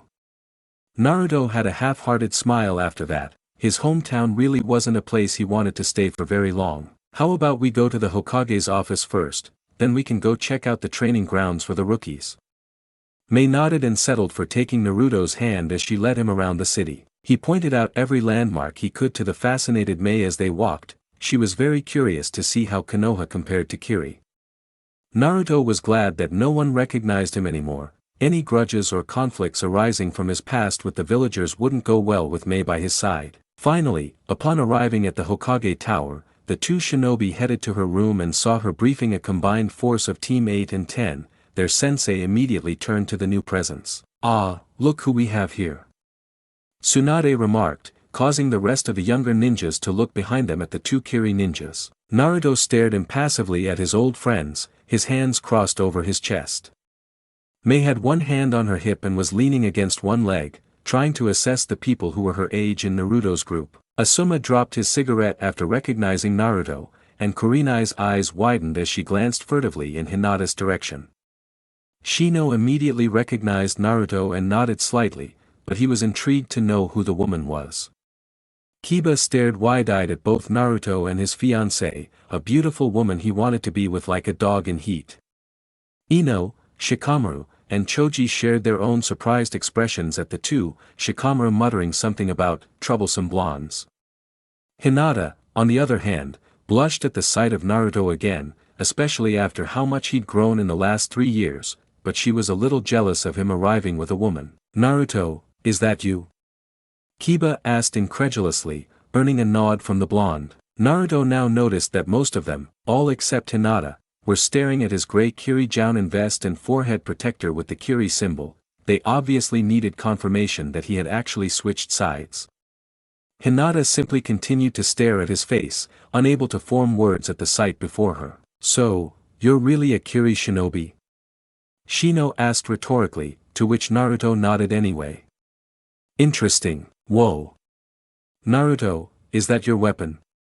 Choji pointed at the large sword on his back and Naruto nodded again, earning more shouts of surprise from the Chunin and Jounin. Kiba approached Naruto and leaned close to his ear, careful to keep his voice low. "Hey Naruto, who is she?"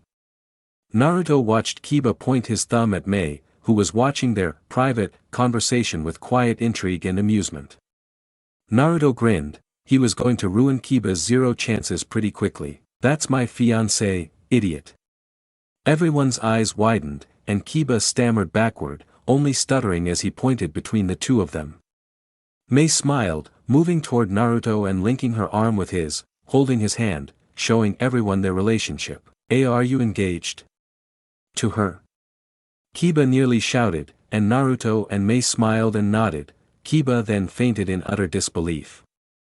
Akamaru knelt down to help his teammate while the others simply offered their congratulations. "Good job, Naruto. So troublesome, you always have to make a scene, don't you, Naruto? Interesting. Wow, I can't believe Naruto got together with an older, nice woman. Naruto isn't bad. What is your name?" Mei took a small step forward, giving a slight bow to the assembled shinobi. "My name is Mei Uzumaki, and I am the 5th Mizukage of Kirigakure." Everyone was surprised to hear that. Was Naruto going to marry an Uzumaki and a Kage? "It's a pleasure to meet you, Mizukage-sama." All the Konoha shinobi bowed slightly to her in respect. She waved her hand lazily, showing no enthusiasm for the whole business of Konoha shinobi respect. "Don't mention it. We just came so Naruto could show me all his old friends. I must say, they're all very interesting." They all started chatting amongst themselves while Hinata just smiled sadly. Her Naruto had been taken from her. "I arrived too late." She felt tears of pain welling up in her eyes and looked down to hide them when she felt a reassuring hand on her shoulder from Kurenai, who only gave the girl a sad smile. "I'm sorry, Hinata." Wiping her eyes, Hinata smiled at her sensei. "That's fine, Kurenai-sensei, he looks happy." In the end, that's all I really want to see, his wonderful smile. "I won't forget what he taught me, and I'll strive to keep getting stronger, even if he won't be by my side." Kurenai smiled at her little novice. "Hinata, you've grown so much." She looked at Naruto. "And he's the reason behind it all, even if he probably doesn't know it." "Very well. I think everyone has their assignments, and I think Mei is getting a little overwhelmed. You might all see Naruto later before he leaves to return to Kiri." Tsunade ordered the ninja to leave, which they reluctantly did, leaving 4 ninja in the room now. Kakashi had just arrived through the window. "Ah, Naruto. I see you're awake." Kakashi greeted Naruto with a nod. He turned to Mei. "Mizukage-sama." He bowed his head in an informal reverence and received a mere wave of indifference. "Yes, I was thinking that Mei and I could train a little before he returns home. She can't be gone for too long since she's the Mizukage, after all." Tsunade nodded, understanding their situation. "All right, I'm sure you remember where the training grounds are, Naruto. Have fun, and let me know when you're leaving. I'd at least like to say goodbye." Naruto nodded and took Mei's hand before leaving Kakashi and Tsunade alone. Tsunade turned her chair to face the copy ninja, and she could already tell her mission was a failure. Kakashi saw what he thought was disappointment and looked away, ashamed of not being able to find Danzo. "I'm sorry, Hokage-sama, but I couldn't find any trace of Danzo. My dogs think he was heading to Amigakure, but I'm not sure. I want to trust them, but the question is, why would he want to go to Amigakure?" Tsunade finished, recalling the rumors of civil unrest and riots in the industrialized nation. She didn't understand what Danzo hoped to gain by going there. "Do you have any ideas, Hokage?" Kakashi asked, hoping the older woman had more knowledge than he did. Tsunade rose from her chair and walked to the window, gazing out at the village with her hands clasped behind her back. Her eyes were narrowed in quiet concentration until they suddenly relaxed, her arms hanging limply at her sides. "No idea. Konoha Training Grounds. And this is my old playing field, Training Ground 7. That was my old team, Team 7. Naruto had taken Mei to the place where he first became a genin and his team was made official. Naruto took a deep breath and looked around, noticing that not much had changed in the 3 years he'd been gone. Mei looked around with amazement and curiosity, pleased to finally see Naruto's past and what had made him the person she'd been introduced to 3 years ago. Squeezing her hand, Naruto led Mei towards the 3 wooden stumps that served as punishment for failing the test. "Right here is where my sensei tied me up for not getting the bells that were part of our genin test. I had to leave without lunch. It was truly awful." Mei laughed and patted Naruto on the head, kissing his cheek. "Ah. My poor baby, was Kakashi really that bad?" Naruto looked at the stump with reverence, receiving a start of memories from the day. "Yes, it really showed us the distinction between master and student, the level we were at and the level we could one day reach. At the time, I wasn't really thinking about any of that kind of stuff, I just wanted to be a cool ninja. How silly I was."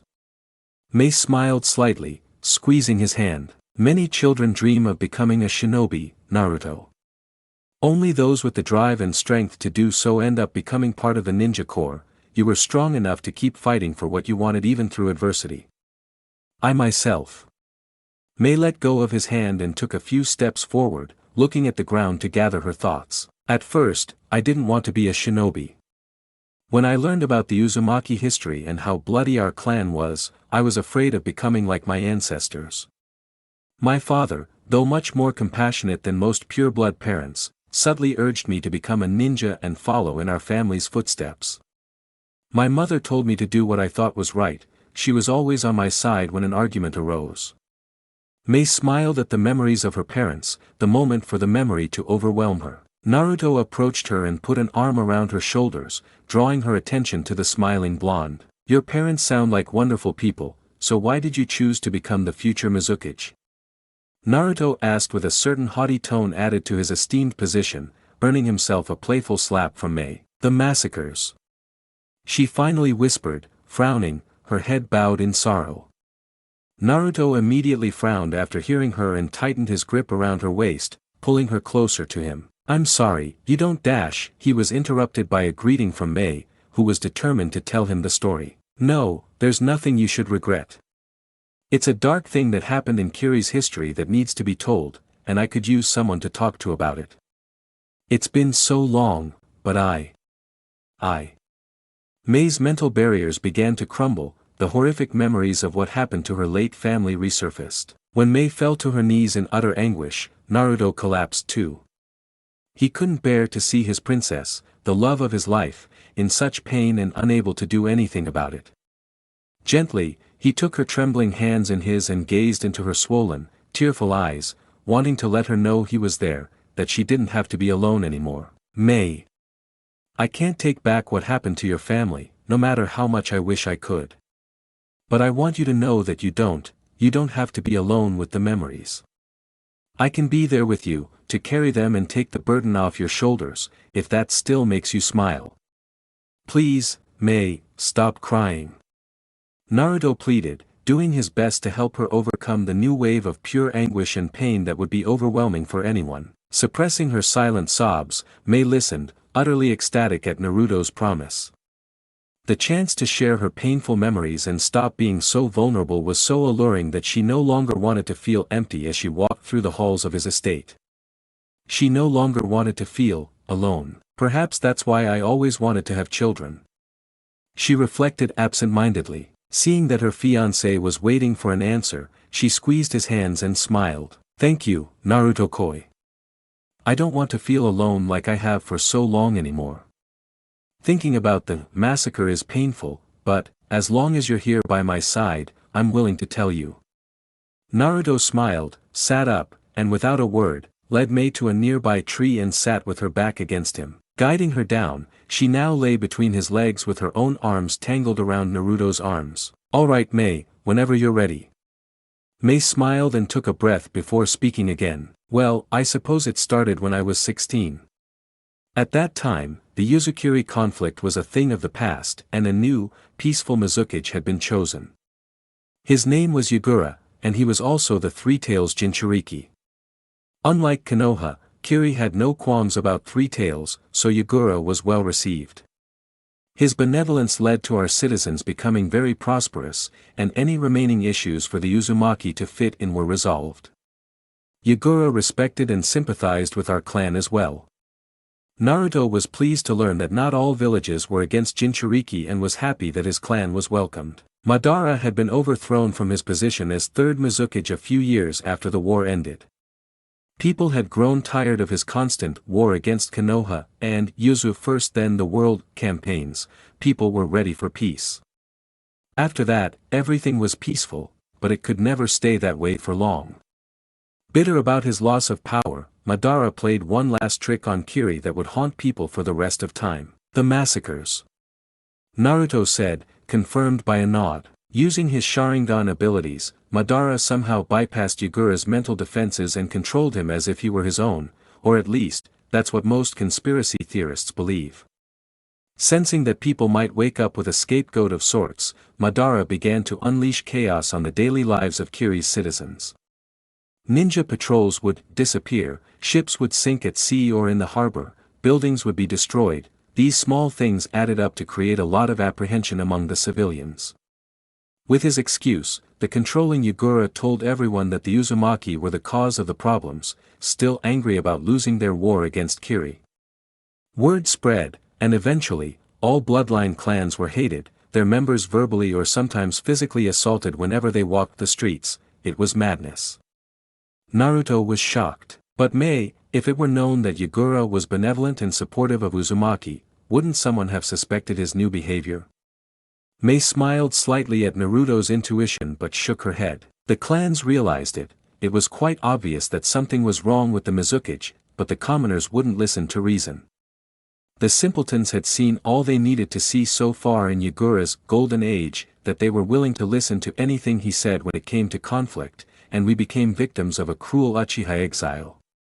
Finally, Yagura came up with the simple rules of engagement: you leave your complex, your safety is not guaranteed, that's how. Naruto tightened his grip on Mei as she began to tremble and sob uncontrollably, tears streaming down her cheeks. That's how. Mom died. All she did was go get groceries, and they hacked her to pieces like she was an animal. The Kiri shinobi were monsters, laughing at her as she tried to crawl to the safety of the compound. Their kunai and fists were stained with Uzumaki blood, and no one was going to do anything about it. My father told me to wait in my room while he went downstairs and took my dying mother in his arms before closing the compound gates forever, not allowing anyone else to leave. She wasn't even able to say goodbye. I wasn't. Damn Madara. Damn him. Naruto simply clung to her, quietly whispering comfort in her ear, trying to soothe the woman. I'm so sorry, MEI. He stroked her hair, moving his hand through the long red strands. I'm sorry.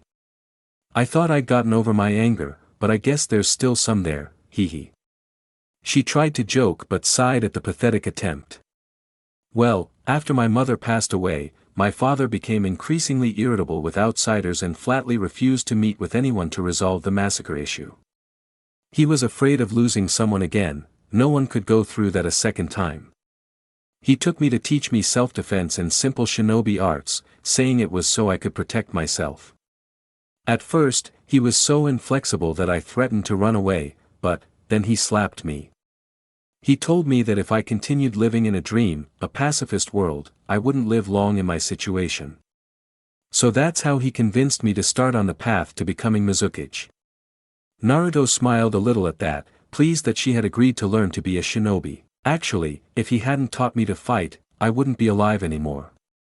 Because when the massacres reached their peak, Yagura implemented the bloodiest and most dangerous act of his entire reign, the bloodline purge. The massacre truly became a massacre. The Mizuki organized groups of Kiri hunters and assigned each clan. They were to use any resources necessary to eliminate their particular clan target. At this point, people were finally starting to sympathize with us, and many pleaded for an end to the killings, but Yagura wouldn't listen. His sole aim was to wipe out the clans. After the Kagaya clan decided to wage war on all of Kiri instead of just the ninja corps, we lost all support from the ordinary citizens.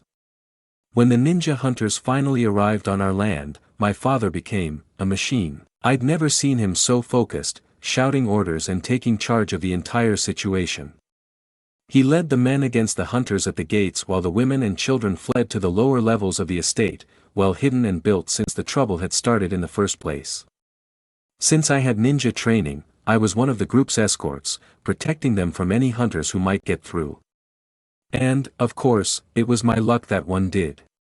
It was the first time I'd ever fought someone with the intention of killing me, and it was the first time I'd killed someone.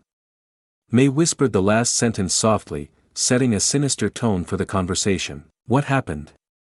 Naruto was curious. He popped out from behind a wall and elbowed me in the face. I fell backward and tripped over a wall, leaving me completely vulnerable.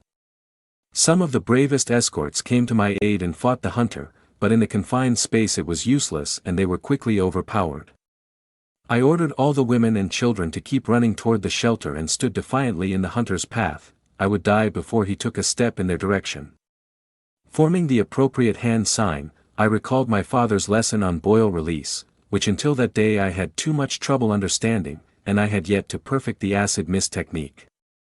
Praying to every god I knew, I expelled the mist from my mouth and panicked, turning the acidity as high as I could. At first, the man thought he hadn't done anything and continued to stalk me. Shortly after the jutsu manifested, however, he finally blurted out that something was wrong, he was losing, dying. I watched him with a strange sense of satisfaction as he melted before my eyes. I'll never hear his screams or the way his mask painfully fused with his face as he turned into goo. Naruto was a little unnerved by how he described his death, but he simply accepted the fact that he, too, had done the same to others. After that encounter, I continued trying to reach the others when I felt the ground begin to shake. At first, I thought it was a symptom of the battle above me and carried on, but then I realized the tremors were getting stronger and stronger as I approached the underground shelter. When I reached the door, I found it loose from its hinges and began to panic, fearing the worst. Entering the room was the last thing I should have done, I knew. I had to know I couldn't have done anything. Did they die? Naruto asked, completely shocked by the outcome. MEI said nothing, instead shifting uncomfortably in his grasp. They had been massacred, every single one of them. Not even the children were spared, that bastard. Madara Uchiha himself finished off Terumi's branch, I saw it with my own eyes. He stood in the middle of them all, their faces staring at him in shock and fear, but he just looked at me with a smile. He said nothing, and the only thing I remember was a flash of his Sharingan activating, and then nothing. When I awoke, I was in the care of another clan, one that had mysteriously survived, undoubtedly due to their non-existent bloodline. I was told that my entire family had died in the massacre and that I was the only one left. From that day forward, I promised myself that I would never show weakness again, and I threw myself into my personal training to become a kunoichi. Since that day, I have been alone. You're not MEI anymore, do you remember me? MEI looked into his blue eyes and smiled, nodding to herself. You're right, I don't have you. And in the end, that's all I wanted. You were a gift from heaven, giving my life new meaning and purpose. The two lovers kissed, sealing their trust in each other. MEI stood up, stretched her aching back, and turned around to see Naruto doing the same. Feeling her stomach rumble, MEI decided to ask Naruto about restaurants in Konoha. So Naruto, is there anything good to eat around here? Naruto looked at MEI curiously before touching his chin thoughtfully. Duh!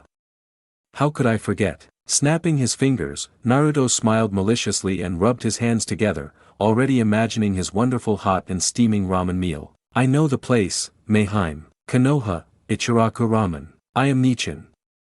Tuchi-san. I need 10 bowls of pork ramen and a nice plate of shrimp ramen for the lady.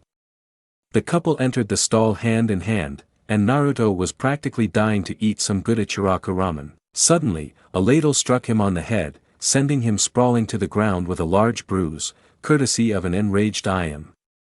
MEI tended to her fiancé and glared openly at the young woman who looked at them with little compassion. Only Naruto-kun can call me that, so don't even bother, it's because of monsters like you that he left. Naruto slowly stood up with MEI's help and smiled at IM, who was finally seeing his appearance. Have you already forgotten what I look like, I am Nichin? Her eyes widened as she realized it was Naruto in person, not an imposter trying to pull a fast one. Jumping onto the counter, she gave Naruto a loving hug and cried into his chest. The action surprised the blonde boy. Naruto! Where did you go? I thought we'd lost you forever. Don't do that again or you'll be worse than a ladle, understand? Naruto just nodded and patted the crying girl on the back. Hey, just because I live in another town doesn't mean I can't come visit, in fact. Naruto took off one of his gloves and pressed his hand onto the stool he'd sat on every time he'd eaten there. IM was confused until she saw a seal slide from his hand and stick to the stool, disappearing a moment later. Now I can come visit you anytime for a nice bowl of ramen, how does that sound? Sounds great, now's the time for that order. IM happily walked around the counter and began preparing her food while humming a cheerful tune. MEI sat on the stool next to Naruto and smiled at him, making him look at her curiously. What's wrong, Meiheim? IM looked up from her work, curious about the affectionate nickname. Oh, nothing, Naruto-kun. I was just wondering why you were being so sensitive and sentimental about IM-chan here. Naruto swallowed hard, noticing the sinister tone in MEI's voice and her widening smile. He was at the fence at this moment. I used to eat here all the time when I was young. IM and her father became the only family I truly had. I can only imagine how much it hurt when I disappeared into them. I have to worry about being with other girls. You're my only Meiheim, I promise. MEI continued to smile and took her hand in hers, absent-mindedly playing with her fingers as she waited for her food. That's good because if you bring another girl home, I'd have to melt her and your balls. Got it, Naruto? Naruto nodded vigorously, and IM lowered her head further behind the counter, now trying to put the thought of going out with Naruto out of her mind. Damn, the good ones always get taken. He may have been short when he was younger, but he was always cute, and now that he's back he's got a damn girlfriend. TCH. Eat, Naruto. MEI and Naruto received their meals and began to inquire while IM just watched them and joined in their small conversation. Hey IM, where's the old man? IM put down her cloth and tidied up her messy hair, trying to smooth it back. He's sick today, probably just feeling lazy or something. I'm here alone for now until we close around 4 o'clock. Naruto frowned slightly. He'd wanted to announce the marriage with him here, but now it wasn't going to happen. Well. Naruto reached into his bag and pulled out a card, a wedding invitation. Meiheim and I have been working on the invitations for our wedding, so could you give them to her when I get back? I'd really like you both to attend, it would be a great honor. Aya nodded and accepted the invitation, her brain still trying to process what she had just said. Naruto paid for both of them, and they set off to explore a bit more of Konoha before deciding to leave. Yes. I'll definitely give this to him. Aya muttered to herself, placing the invitation on a clean spot on the counter. As she prepared to wash the dishes, her brain finally caught up with Naruto's last words, and her mouth began to stammer out quiet syllables of surprise. What?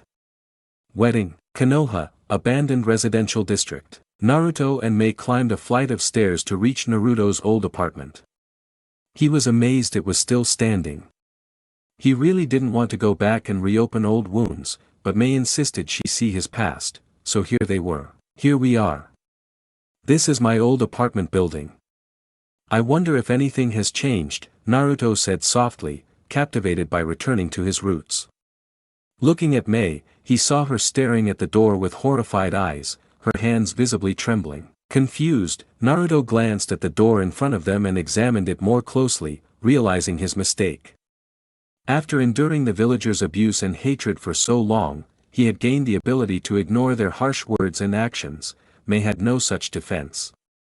Her door was covered in graffiti, and her pocket was riddled with holes and burn marks. The hateful things said about her had clearly stirred Mei's sadness and anger. I'm sorry. I hoped you didn't have to see something like this. Naruto admitted sadly, however, he knew this was something he had to address in order to finally move on. Did they really mean all these things? Dead demon, the Nine Tails is dead, did they really believe you were the monster? Mei asked quietly, seemingly denying Konoha's actions. Yes. That was all Naruto said, all he could manage. If he were a few years younger and had never left Konoha, he would have blatantly denied the villagers' involvement and simply blamed the traveling vandals or something like that. But not anymore. He couldn't lie to himself or Mei about something like this, it was the sad truth. No. I can't believe it. How could they be so cruel? They were afraid. Few knew what the fourth Hokage did to defeat Kyuubi, and even fewer knew how the seal actually worked. Everyone believed I was Kyuubi in human form, and they hated me for it. Mei looked at him with such sadness, even pity. I don't want your pity, Mei. What happened, happened. It's best if we both accept it and move on. Naruto announced rather harshly, opening what remained of the door and striding into his old apartment. Mei calmed down and realized what Naruto had said. It was true that she felt pity for him, that she couldn't. He's grown a lot since then, but inside, he's still that lonely little boy. I have to be there for him like he was for me. Upon entering the apartment, they both realized that the entire interior was covered in soot, and charred furniture remnants still lay scattered about. The apartment's interior had been burned as if it were contaminated. Naruto once again thanked his younger self for taking all his belongings with him as he examined what remained, trying to remember where everything had been. I never had anything special here, everything that was important to me I brought with me. This is where the sofa was, my bed was here, and it's also where I found most of my parents' inheritance. Wow, it's really not like being here, it just feels so awkward. I feel like I've been taken back to a place I tried so hard to escape. I don't know, maybe I'm going crazy or something. Mei moved closer to him and cupped his face in her hands, smiling gently at his sad attempt to deny his feelings. Naruto, you don't have to lie to me or to yourself. Just like I didn't want to talk about the massacres, you don't want to talk about your past, you don't want to relive it. I'm here for you, we confide in each other about these things, you can cry with me and I can carry your burden just as you have done the same for me. What you said is right, I'm not alone anymore, and neither are you. Naruto just wanted to deny the ugly truth of her confession, to say that he was fine and that he thought it was time for them to leave. But he simply couldn't, he didn't want to keep living with the feelings he had every time he thought about his past in Konoha.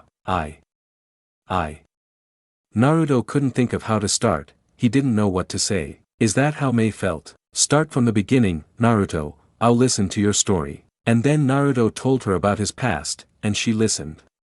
She listened when no one else would. Konoha Forest. Everyone knows the mission and the details, right? Yamato asked his two subordinates, Sai and Sakura. They both nodded. Their brief mission in Konoha had clarified the plan.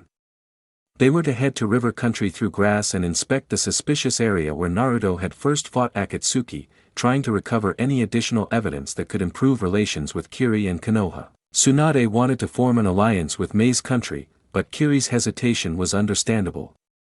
They needed something tangible to truly reach an agreement with the Land of Water, and their mission was imperative for the Fire Nation. Konoha, Village Gate. After a touching day in which the two lovers confided not only their minds but also their emotions, the two shinobi were ready to return home and enjoy a relaxing bath on the property. Tsunade stood beside Kakashi to bid them farewell, wishing them well on their travels. See you later, Bachan. I'll definitely be back next month. Naruto called over his shoulder as he started to walk away, waiting for Mei to finish her goodbyes. Seeing that they were leaving her behind, Mei simply gestured and ran to catch up with Naruto. They began leaping through the trees, determined to reach Kiri as quickly as possible. Their journey was quiet and peaceful as the sun dipped below the horizon, but things were getting very noisy in Kiri. Kirigakure, prison. Kyo sat in a room to which the burly guards had dragged him. Apparently, someone wanted to see him. He'd thought they'd forgotten about him after the Mizukage tried and arrested him. She was a true tyrant. If only people could see that Yagura was right to kill the Uzumaki and the clans, then. His thoughts were interrupted when the person who had called the meeting entered. His eyes widened slightly in surprise when he saw it was one of his fellow council members. He sat down across a table from Kyo, as the guards had indicated. What do you want? Why did you come here to laugh? To tell me the Mizukage was right to imprison me and that you're working to have me executed just because I told the truth. He slowly raised his voice throughout his tirade, ending it by angrily slamming his fists on the table. The guards moved to restrain him, but the other councilmen simply dismissed them. No. I came here to ask for your help. We're becoming what we no longer wanted to be, and it's because of the people in charge that this has happened. All I ask is that when you're released, you promise to help us. Kyo was intrigued but suspicious of the vague offer. What exactly was the man trying to get at? Speak plainly, what kind of help? It helps to rectify the problem, of course. Aim country, outskirts. Danzo and his men had arrived at the designated rendezvous point, sitting in the rain without seeing their informant. They were supposed to meet with the leader of Akatsuki and attempt to forge a contract or alliance, as he had done previously with Orochimaru. Sir, are you sure he's coming? Danzo looked at the man who questioned him with veiled annoyance. Patience was lost in the younger generation, even his root was not immune to it. Yes, be patient. It should be Danzo was interrupted when a masked man in an Akatsuki robe arrived in front of them, causing Root to form a defensive formation around their leader. Danzo, it takes a lot of courage to try and contact me. If Pain had come instead of me, you'd be dead. You're a lucky man. Now, what the hell do you want? The masked man asked, speaking very clearly to the Konoha fugitive. I wish to make an alliance with Dash. Once again he was interrupted by an outburst of laughter from the man in front of him, causing his anger and his men's tolerance level to increase. Show respect to Danzo Dash. A Root operative stopped shouting when a furious Toby hit him with his hand. Perhaps you should learn that there are others who need respect more than your Danzo-sama. He turned to Danzo, completely unreadable behind the orange mask. Now, what reason could you give me to listen to you and your alliance speak? Danzo smiled slightly. I can help you obtain the Jinchuriki, the Nine Tails. Konoha Forest. Naruto was leaping between the trees, closely followed by Mei. As soon as he hit the next branch with his feet, he grabbed his head, overcome by a sudden feeling of dual alert. Someone threw one of my kunai, but who? Mei noticed that Naruto was no longer moving and went to his side, moving her hand towards her temple and gently rubbing it. What's wrong, Naruto? A bad headache, he joked, unaware that something was seriously wrong. Someone threw my kunai, someone's in trouble. I have to go to Mayheim. Mei couldn't say anything else as she quickly made a shadow clone and disappeared in a yellow flash. Mei looked at the shadow clone, confusion evident in her expression. Naruto's clone shrugged and nervously scratched his head, unsure what to say. The boss ordered me to bring you back to Kiri unharmed, and that's what I plan to do. Let's go, Mayheim. Hesitantly, Mei let herself be led by the clone. Now she had lost her Naruto so soon, for the second time. Please come back to me, Naruto. Grass field, deforestation. Naruto arrived in a bright yellow flash, his sword in hand and ready to fight. He looked up and saw a tree, his kunai embedded deep within it, as if someone had thrown it in desperation. He looked around but saw no one. The battle had obviously been here, though. The ground was riddled with holes and craters, and numerous trees lay uprooted. Hearing the faint sounds of battle, Naruto began running toward the source. Leaping through the trees, he felt the ground tremble again and looked up to see a large plume of smoke and ash rising into the sky. Forcing himself to move faster, he decided it must have been Sakura who had called him, not Gaara. Leaping past the last tree, Naruto came upon the scene of the battle, his attention first drawn to Sakura's pink head. She lay on the ground, bruised and bleeding, her mouth and eyes wide with terror at someone Naruto wasn't looking at. Yamato was panting heavily, clutching her side, also glaring angrily in the same direction. Finally, turning his head toward the fight, Naruto's eyes widened as he saw the perpetrator. Sai was impaled on a long katana, the weapon being wielded by none other than the missing member of Team 7, Sasuke Uchiha. His face was emotionless, while Sai's was one of shock. Orochimaru and Kabuto stood to the side, both beaming with glee at the carnage. Sasuke looked towards the tree where Naruto was and his eyes opened slightly when he saw his Kiri-Jounin outfit, not quite understanding what was happening. Naruto, she said emotionlessly, making everyone look toward the tree. Sakura couldn't smile, but her eyes told everyone how happy she was to see Naruto, silently whispering his name, Sasuke. Naruto's body began to tremble with excitement, his muscles flexing in anticipation. Grass field, deforestation. Naruto. The two rivals couldn't look at anyone but each other, one was curious while the other was silently furious. Sasuke. The blonde simply noticed, without bothering to honor the traitor with a conversation. Unable to bear it any longer, Sakura stood up and ran towards Naruto. Naruto-kun. Her tears were sharp reminders of what Sasuke had put her through here. Naruto-kun. This is different. Sasuke thought to himself, curious about what had happened while he was away. Naruto grabbed Sakura and hugged her, pulling the doctor closer to him in an effort to comfort and protect her. Okay Sakura, I'll get you out of here. Without saying a word, Naruto created two shadow clones and escorted Yamato and Sakura off the battlefield. But, wait, Naruto. I thought you were Dash. The pink-haired girl was cut off as Yamato knocked her unconscious with a light tap on the back of her neck, silencing her pleas. Good luck, Naruto.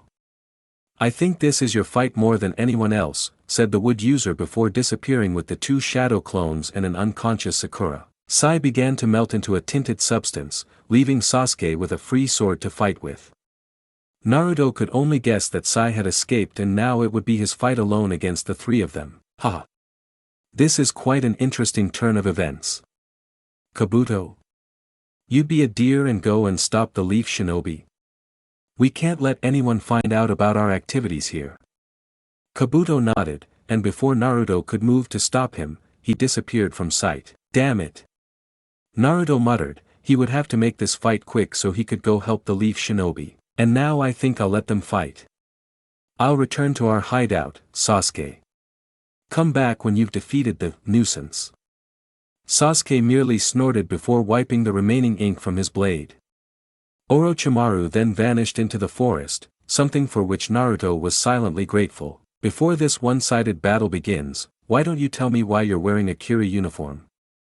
You started worshipping that weakling Zabuza after I left, because that sword looks like a complete ripoff.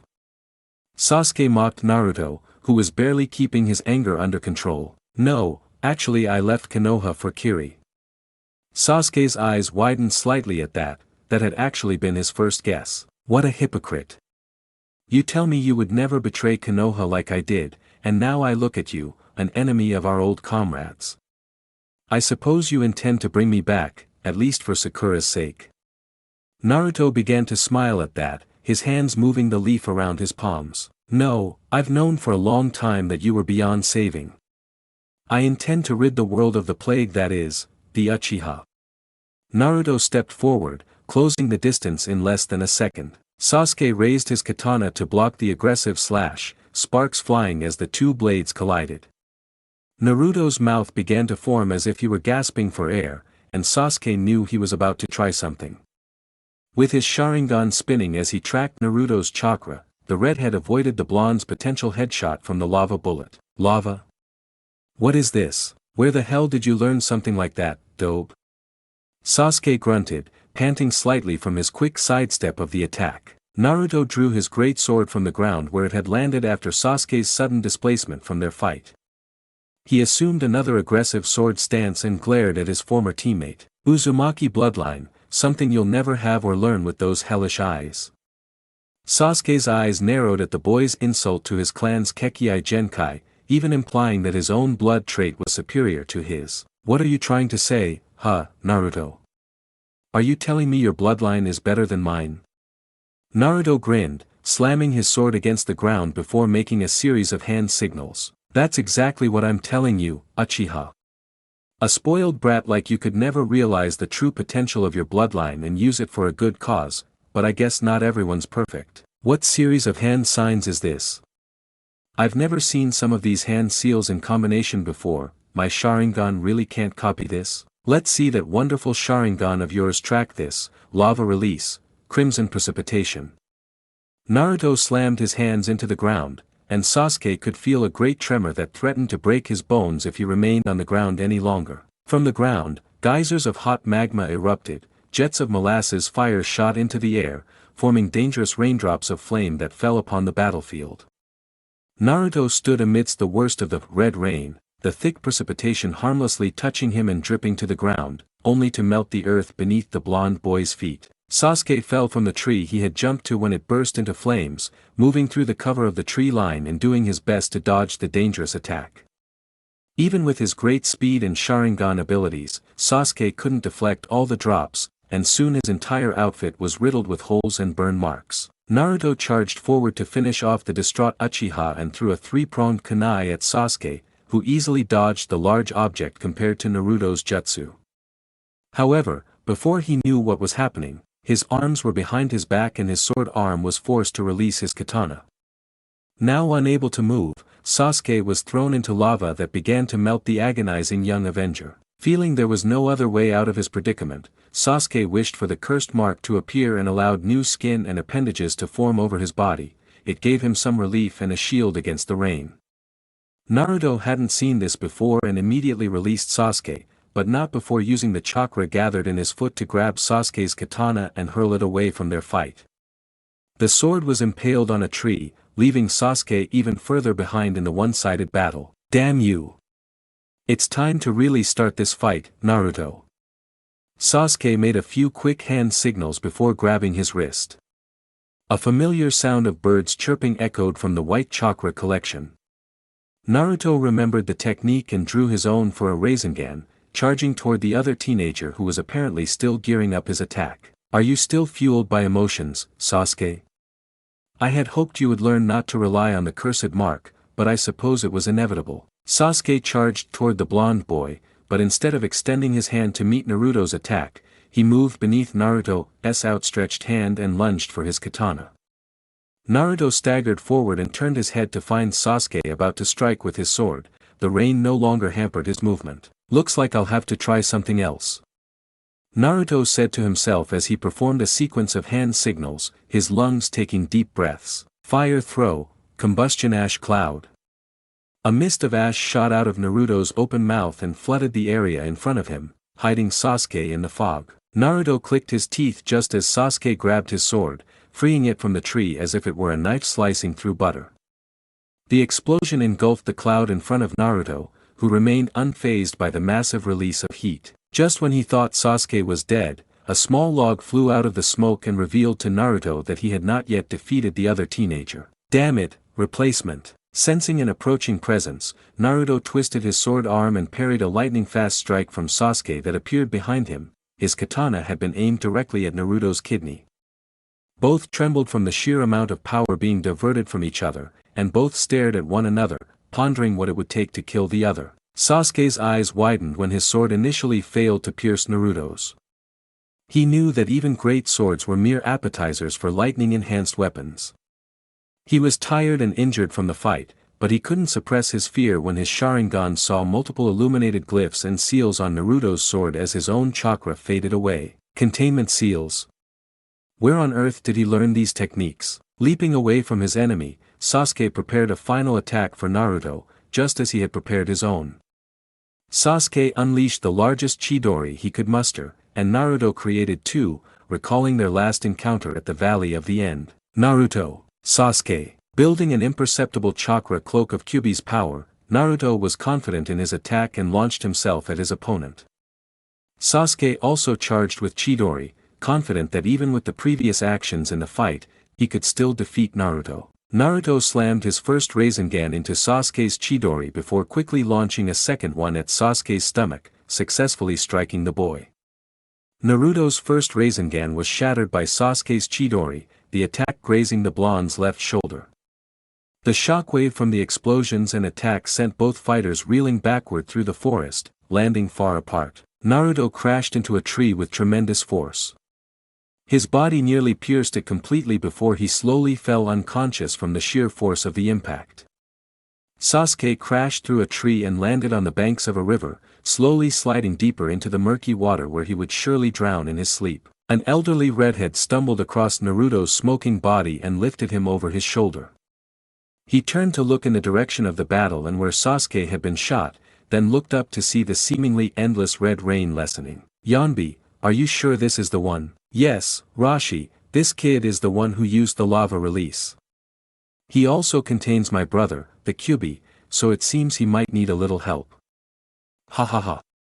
A loud, boisterous voice echoed in the old man's head, sounding powerful yet withered. Nin Iwa shrugged and started walking towards the nearby cave that had sheltered him for the past few days, wondering if his life was about to get too exciting. Kirigakure, Uzumaki TERUMI estate. Mei awoke from the lethargy she'd been in since arriving yesterday, feeling relieved but also somewhat dizzy. Rubbing her stomach in an effort to soothe it, she felt a sudden urge to vomit and rushed to the bathroom where she expelled her non-existent breakfast. Wiping her mouth with a towel and placing it in the washing machine, Mei shook her head as to why she'd been feeling so sick in the mornings for the past few days. "Well, yes, I did visit another country. Maybe I caught a disease there, probably from dirty civilians in Fuego." Mei scoffed at the idea. Naruto would have gotten sick too, or at least she hoped so. He had few problems once he returned from Konoha after a week, people hadn't noticed, and the council was strangely quiet about his unexpected departure. He'd justified it as being on call for a fellow shinobi from Kiri, but even so, he expected the council to make a fuss. "Oh well, maybe they're finally realizing I can be a leader and are just giving me free rein to do my duty." Having finished getting ready for the day, Mei went down the steps to the front door and walked past the guards. She decided she would go to the doctor to make sure everything was all right and that she could continue with her work without fail. Upon arriving at the tall, spiral-shaped building with a medical cross emblazoned across its white top, Mei entered and found the place silent. The receptionist immediately recognized her rank and showed her to a prepared room, alerting the Mizukichi that a doctor was en route. Sitting in the room was boring, but it gave Mei more time to reflect on what could be troubling her so much. The doctor, a red-haired woman with gray eyes, soon came through the door and greeted the Mizukichi with an informal bow. "Hello Mizukichi-sama, what brings you to the clinic today?" Mei smiled and told the woman about her nausea and also how she had commonly felt more fatigued than usual. "I'm not sure what it could be, though I have a hunch." She didn't even want to say what she was thinking, the idea was too absurd. The doctor smiled and made a few gestures with her hands. Her hands began to glow a faint green and glided over Mei's skin with practiced precision. Mei absent-mindedly noticed that the hands lingered a few seconds longer than usual on her stomach, which brought her closer to the impossible alternative. The doctor could barely suppress a smile as she walked away, her face unreadable, which only made Mei more nervous. "Well, doctor? Did you find what was wrong?" "As far as I can tell, you're physically healthy. Everything is normal, and in theory, there's nothing that could make you feel this way except." The doctor paused for dramatic, jocular effect. "Except." Mei repeated, getting tired of the game. Mizuki-sama, I'm happy to tell you that you're pregnant. Congratulations. Mei's eyes widened and her mouth dropped open. Was she pregnant? Pregnant, do you mean, that? She asked in a low voice. The doctor stopped smiling as if she had said something wrong. Yes, I can feel the signature chakra of another being growing inside you. There was a small anomaly with the chakra, but nothing serious. You have a child, ma'am. Is that all right? Mei moved her trembling hands to her belly, slowly rubbing the place where she and Naruto's child were growing. Mei looked at the doctor nervously and smiled brightly, her eyes closed from the sheer intensity of happiness she was feeling. Yes, I think it's wonderful. Grass country, cave. Naruto woke with a start, getting out of the makeshift bed he'd been laid on and already reaching for his weapons. He jumped out of bed and looked around, immediately realizing he was in a dark room with a small fire in the middle. There was a figure near the fire that seemed to be looking at him with curiosity and amusement in its eyes. Who are you? Naruto demanded. The last thing he remembered was crashing into a tree after his fight with Sasuke. The stranger slowly stood up and began to laugh, raising his hands in a mock defense of the crazed blonde man. Now, young man, the old man began, his deep voice filling the room with a booming effect. There's no need to overreact. I found you injured in the woods and decided to help you. Why would you do that? Better yet, how could you have survived my jutsu? Only an Uzumaki could. The man's eyes widened slightly at the sound of Uzumaki, but otherwise, his smile led Naruto to believe that nothing had happened. Jinchuriki have to stay together, right? Naruto's eyes widened. Was this man a Jinchuriki? What's your name? What biju do you have? Naruto's mind was working at a mile a minute, trying to process the new information. Rashi decided it was time for introductions and slowly approached the blonde boy before extending his hand to shake it. The fire suddenly intensified its glow, and the entire cave was now illuminated so Naruto could see his face. My name is Rashi and I have the four-tailed monkey. And you? Naruto blushed with embarrassment, he was so surprised that he had forgotten his manners. I'm sorry. Naruto shook the older man's hand. My name is Uzumaki Naruto and I contain the 9 tails, but I suppose you already knew that, didn't you? Rashi nodded, pointing to his stomach. Old Yanbi told me where you were, and we followed that lava flow you created. A good move, by the way.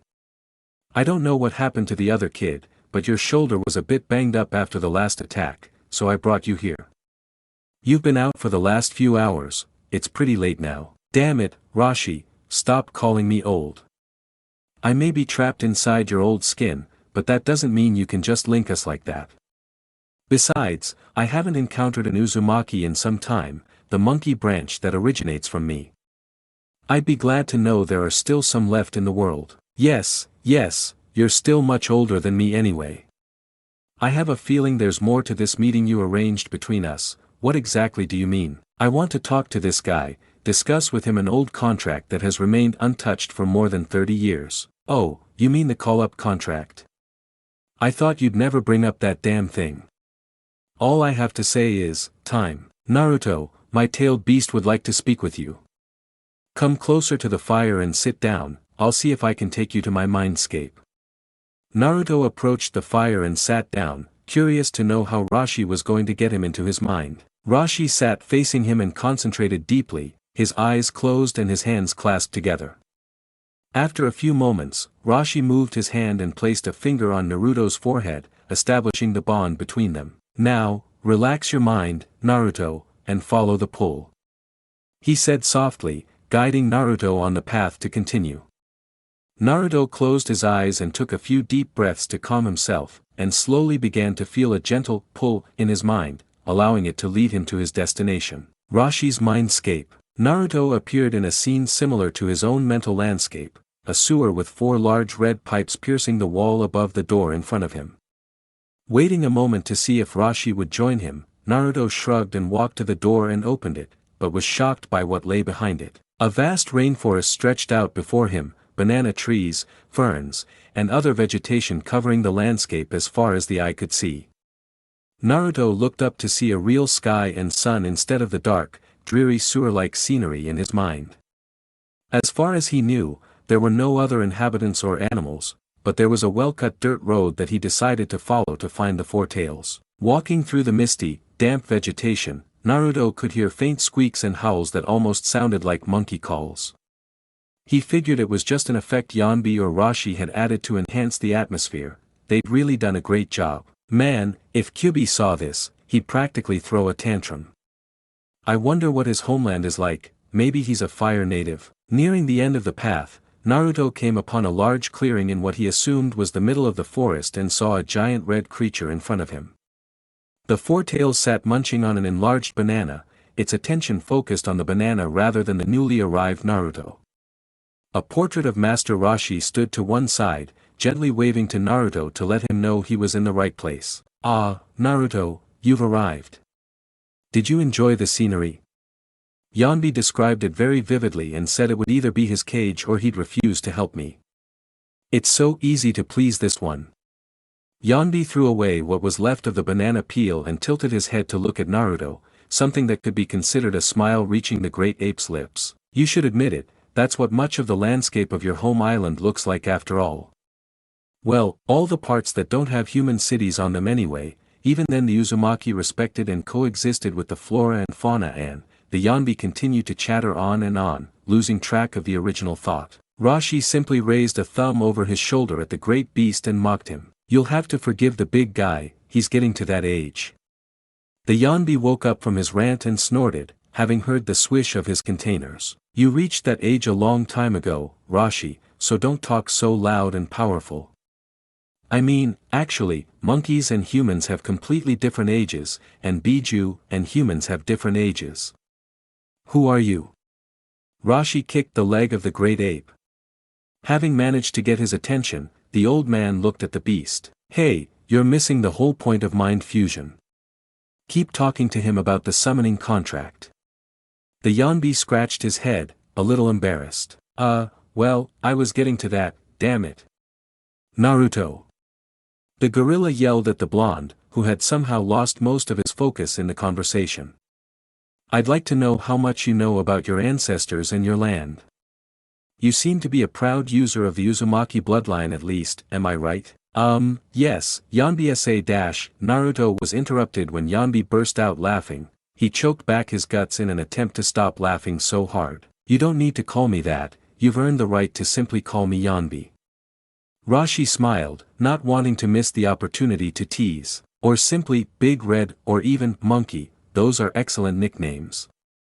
Yanbi looked at his container. Although Rashi should still refer to me as Yanbi-sama. Naruto wanted to laugh at the interaction between the two. Kyubi wasn't as cheerful as his brother. Keep going, Naruto, just ignore Rashi. Well, I know little of my ancestors or the history of my clan, unfortunately, because I wasn't born on the ancestral island nor did I live a life with my father, Uzumaki. I also haven't visited the ancestral island, however, my fiancé and I plan to marry there, so I suppose I'll see it soon. Yanbi seemed to ponder this, stroking the lock of hair that covered his chin. Rashi remained silent as he leaned against a tree. You know little of your history and grew up without a mother. Only a true Uzumaki could continue from such adverse beginnings. Good job, kid. Now then, tell me, what are the intentions of a baby like yours? Naruto was confused. Yanbi? What do you mean by intentions? Yanbi grunted a little in frustration, tapping a fist against his chest gently to express his point. What you plan to do as an Uzumaki, I mean, I haven't heard of any Uzumaki clan for quite some time or else I would have had my vessel take me there immediately. Rashi sighed. He would try to make me go there, though it probably wouldn't happen. The Yanbi sneered and muttered something about lazy old humans. Well, actually, my fiancé, who is also an Uzumaki, agreed to the idea of trying to bring the Uzumaki back. I haven't made a concrete plan yet on how to do it, but I hope to one day unite the clan and return to Yuzu Island. However, I'm curious, what is your connection to the Uzumaki, Yanbi? Yanbi laughed at this. I'm glad you asked, kid. I was just starting to think about it. Now, as I'm sure you know, there are many species of monkeys and primates in the world. Some are normal wildlife that can't interact with humans or their own chakra, while others actively fight alongside humans as summons or sentient beings. The monkey subspecies that inhabit your island of Yuzu are indirect descendants of mine, which makes them sentient and capable of manipulating chakra. Before I was sealed, the Uzumaki clan made a pact with me, a mutual agreement between our two species. We would fight alongside your clan, and in turn, your people wouldn't destroy our land or kill any of us. Do you know what this pact is called? Naruto's eyes widened. Could he tell? A summoning contract. He almost whispered, too doubtful to truly believe it. Yanbi smiled, the boy was noticing. Yes, a summons contract. I have it right here. It hasn't been signed in over 30 years, which is a long time, and it's been quite perplexing for me. I've always liked your clan, strong and respectful, if not a bit old-fashioned. Rashi chuckled. Look who's talking. Shut up, Rashi. Wait, you mean there's actually a subspecies of you? Yanbi nodded, seemingly unfazed by how strange it might be. Haven't you heard of summoning a monkey? Naruto nodded. The third Hokage had signed a contract with the Monkey King Enma. Naruto was interrupted by a howl from Yanbi followed by Rashi shaking his head. I just had to say that's not the case, Naruto. Naruto just looked at him confused and shrugged. So that young man still rules over the other primates? Ha! I am the true and rightful king of the monkeys, as I'm sure you can easily ascertain. However, I have chosen to continue as a roaming Biju rather than rule over the primates. Enma was selected as the primary king, but my offspring never bowed to him. I suppose they could be considered excommunicated.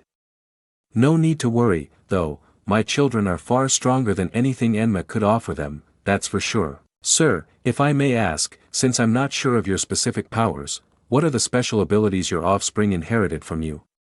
Yanbi smiled, as did Rashi. Naruto, aren't you curious to know how I survived your lava rain?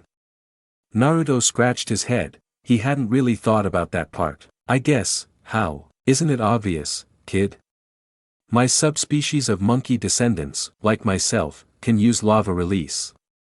Who else taught your great ancestors? Naruto's eyes widened. Were monkeys the first to introduce lava release to the Uzumaki? That's incredible. That was all he could say. Yanbi smiled. Yes, thank you very much. Sometimes I think Rashi takes his Jinchuriki abilities for granted. It was Rashi's turn to snort at the comment. Getting back to the topic, the summoning contract. Rashi brought the great ape back to the subject. Oh right, Naruto, would you like to continue the tradition that all young Uzumaki go through to sign the summoning contract? Naruto thought for a moment and then shrugged, why not? Yes, I would like to earn my right to summon your kind Yanbi. Then he bowed his head to the enormous beast that was looking at the blonde human with amusement and amazement. That's the spirit. I like this kid, I'm glad I told you to meet him, Rashi. Yes, the challenge. Rashi urged, apparently used to the old monkey's off-topic tendencies. Yes, well, Naruto, you must venture into the forest and climb the tallest tree you can and find the ikamozu fruit. It's a fruit native to the Yuzu country and a delicacy for both our species. The fruit itself is a reddish-orange color and vaguely shaped like an apple, you'll know when you find it. Now, the challenge shouldn't be too difficult for you considering you're a trained shinobi and a wrinkled teenager. The test was mainly administered to children when they were 12 years old and still students at the academy. It was much more of a challenge. Good luck, Naruto, we'll be here waiting for you. Naruto toyed with the description of the fruit and nodded to himself in acknowledgement. He greeted the two and made his way through the foliage of the trees in search of the rare fruit. How long do you think it will take him to find it? Rashi and Yanbi watched him as he left. Less than 5 minutes, that kid's a natural Uzumaki. This is child's play because of the blood that runs through his veins. Rashi looked into the primate's gigantic eyes and gave an arrogant smile. I'm saying more than an hour, you ate so many damn things before he got here that it'll take him forever to find them. Humph. We'll see, Rashi, and they were fine. Very fine. 1 hour later, Naruto collapsed onto the muddy ground, utterly exhausted. The trek through the mental forest hadn't been as productive as he'd hoped. The search for the ikamuzu fruit had been incredibly difficult because all Naruto saw was brown or green, and then more green. He tried climbing trees, but quickly realized it was impossible using chakra, forcing him to scramble up the smooth branches with his bare hands, which ultimately failed. Sighing, Naruto looked up at the perpetually sunny sky and tried to think of a way to find the darn fruit. Feeling a bit of glare from the imaginary sun, Naruto shielded his eyes with his hand and looked down to see a branch above him with a single fruit, and it was red. Grinning in anticipation, Naruto sat down and jumped toward the branch, only to realize it was too far out of reach. Frustrated, Naruto began running up the tree and found a handhold, slowly climbing up the branch. Wow, being a civilian must suck. Climbing trees without chakra, how primitive. Finally reaching the branch, Naruto began to reach for the tempting prize. Halfway up, the branch began to wobble from the added weight, forcing Naruto to tighten his grip. 3/4 of the way up the branch was too much, causing everything to crash to the ground, including Naruto. Hitting the ground with a loud thud, the last thing Naruto remembered was a red comet coming straight at his face and a lot of pain. 1 hour later. So, does that count? Naruto asked, stroking his broken nose and holding the bruised fruit in his hand. Rashi and Yanbi looked at each other and nodded, agreeing that it was included in the account of events. Good job, Naruto, I knew you could do it. Yes, now I think it's time for you to sign the contract. Have you signed one before? Naruto nodded. He had signed the Toad contract, though he didn't know if it was still valid. Which one can I ask? Toad's contract. Toad's? An interesting choice.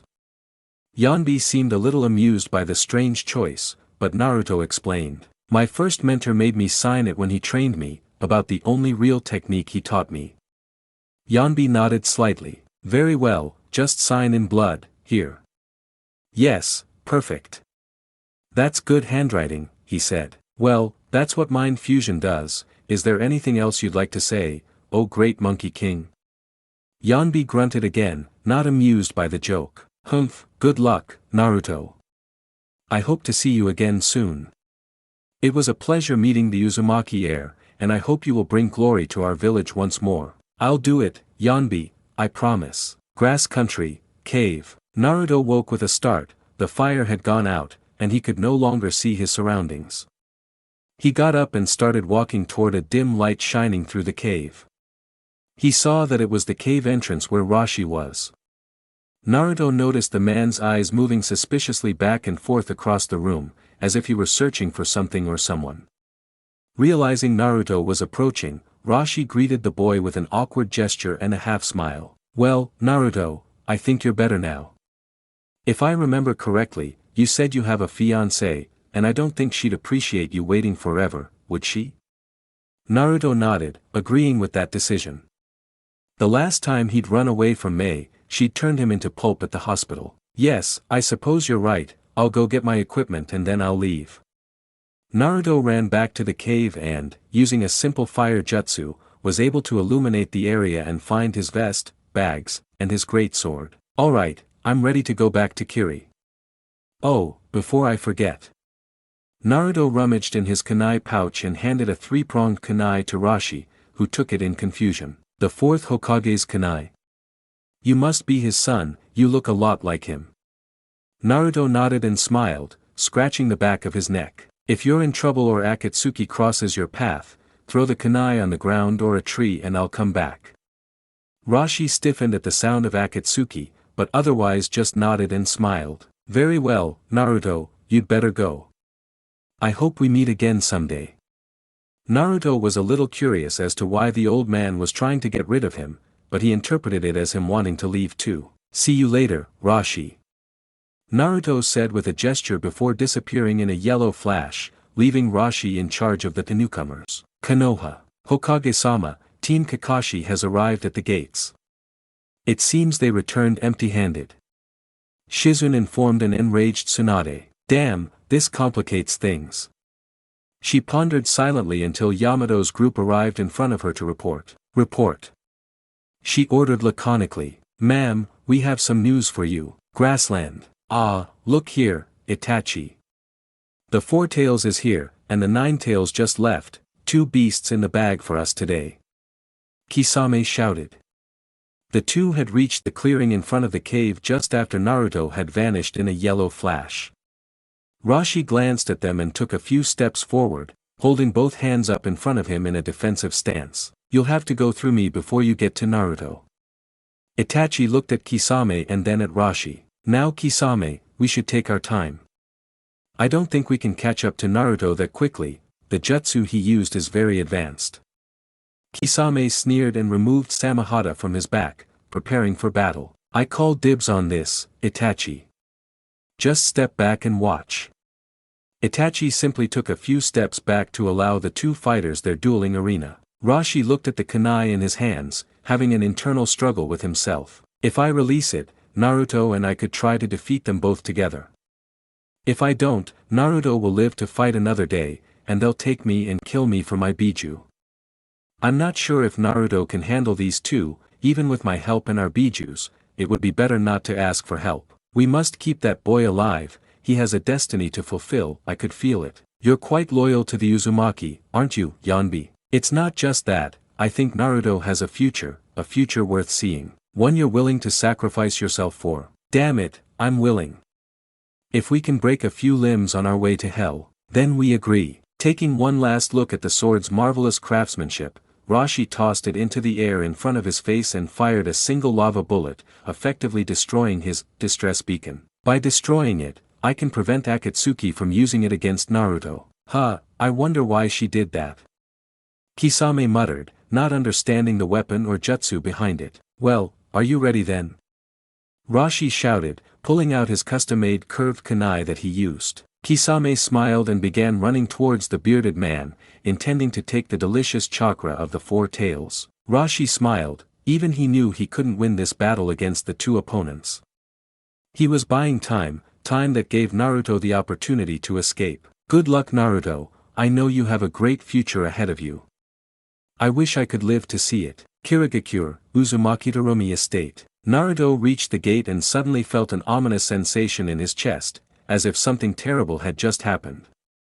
Patting himself, Naruto tried to overcome the sinking feeling and open the gates of his property, knowing that Kiri and Mei should be home by now. Looking around the living room, he first saw Mei sitting there, staring at her stomach.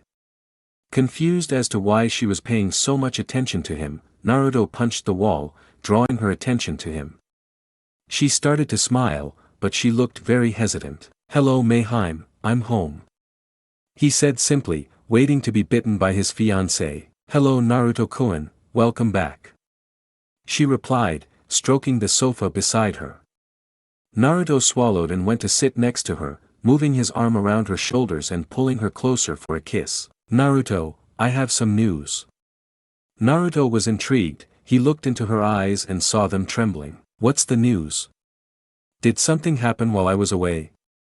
She nodded, took his hand, and moved it over her stomach. Confused by the action, Naruto tried to tickle her and laughed before she playfully slapped his hand to stop her. Naruto. I'm pregnant. Her eyes widened.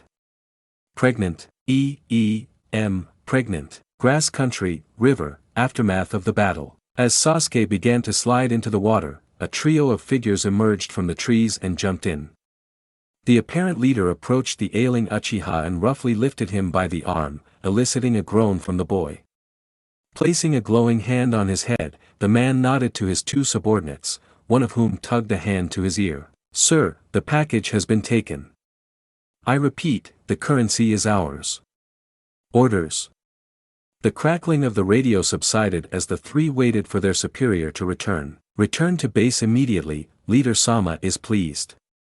The one carrying Sasuke threw the teenager over his shoulder and ran off towards their destination. Why does the leader want this Uchiha? What's so special about the traitor? One of the men asked, to which he responded with a grunt. Humph. The leader is an expert in diplomacy and is very intelligent. He obviously has a plan for this and that strange masked man. Kirigakure, Uzumaki TERUMI Estate. Pregnant. Naruto exclaimed, not believing what he was hearing. Mei giggled a little and nodded, pointing to her stomach where her hand still was. Our baby is growing inside me, isn't that wonderful? Naruto simply went from looking at her to her stomach before placing his hand on her forehead. Oh boy. And with that, our brave hero fainted, something many young parents can attest to. Mei watched as her fiancé collapsed onto the sofa and wanted to laugh, not worried at all. She knew Naruto was happy, overjoyed that they were having a baby. It was just a big shock. Settling the tall blonde man down on the sofa in a more comfortable position with his head in her lap, Mei resigned herself to waiting for him to wake up before sharing the big news. After a while, her Naruto began to wake up, and she gave him some space while he recovered. Looking at the redhead, Naruto tried to remember why he had fainted in the first place, then he looked at his stomach and remembered. Mei was afraid he was going to faint again, but she began to smile when he hesitantly placed a hand on her stomach and began to rub it, tickling her a little. Right here? Naruto asked, receiving a nod. What are you thinking, Naruto-kun? Are you happy? Naruto looked into her worried eyes and just smiled, placing his other hand on her cheek. Of course I'm MEI. I was so surprised by how sudden it was that it overloaded my brain. Do we know if it will be a boy or a girl? Mei shook her head. Too soon to find out, honey, we'll have to wait. Naruto didn't look disappointed as he looked at his stomach. It doesn't matter. Boy or girl, both will be perfect with their mother's genes. Mei smiled and moved a hand toward Naruto's face, rubbing his whiskers. I can't forget the father's cuteness factor. If they have these whiskers, I might die. They both laughed at that, happy to have another member of the family. Kirigakure, Uzumaki TERUMI training ground. Naruto stood in the middle of the field, preparing for his first attempt at summoning a lava monkey. He was generally quite excited. Going through the signs of a universal summoning hand, Naruto slammed his bloodied hand against the ground and watched with satisfaction as a huge puff of smoke appeared. Summoning technique. 2 creatures emerged from the smoke, not one as Naruto had expected. There stood a moderately sized lava monkey, slightly taller than Naruto himself, with all 4 palms on the ground. Beside him appeared none other than Gamakichi, who seemed confused until he laid eyes on Naruto. Hey, Naruto, it's been ages since I last saw you. Naruto scratched the back of his neck, confused. Hi Gamakichi, what are you doing here? Gamakichi looked at him as if he were an idiot. Because you summoned me, why else?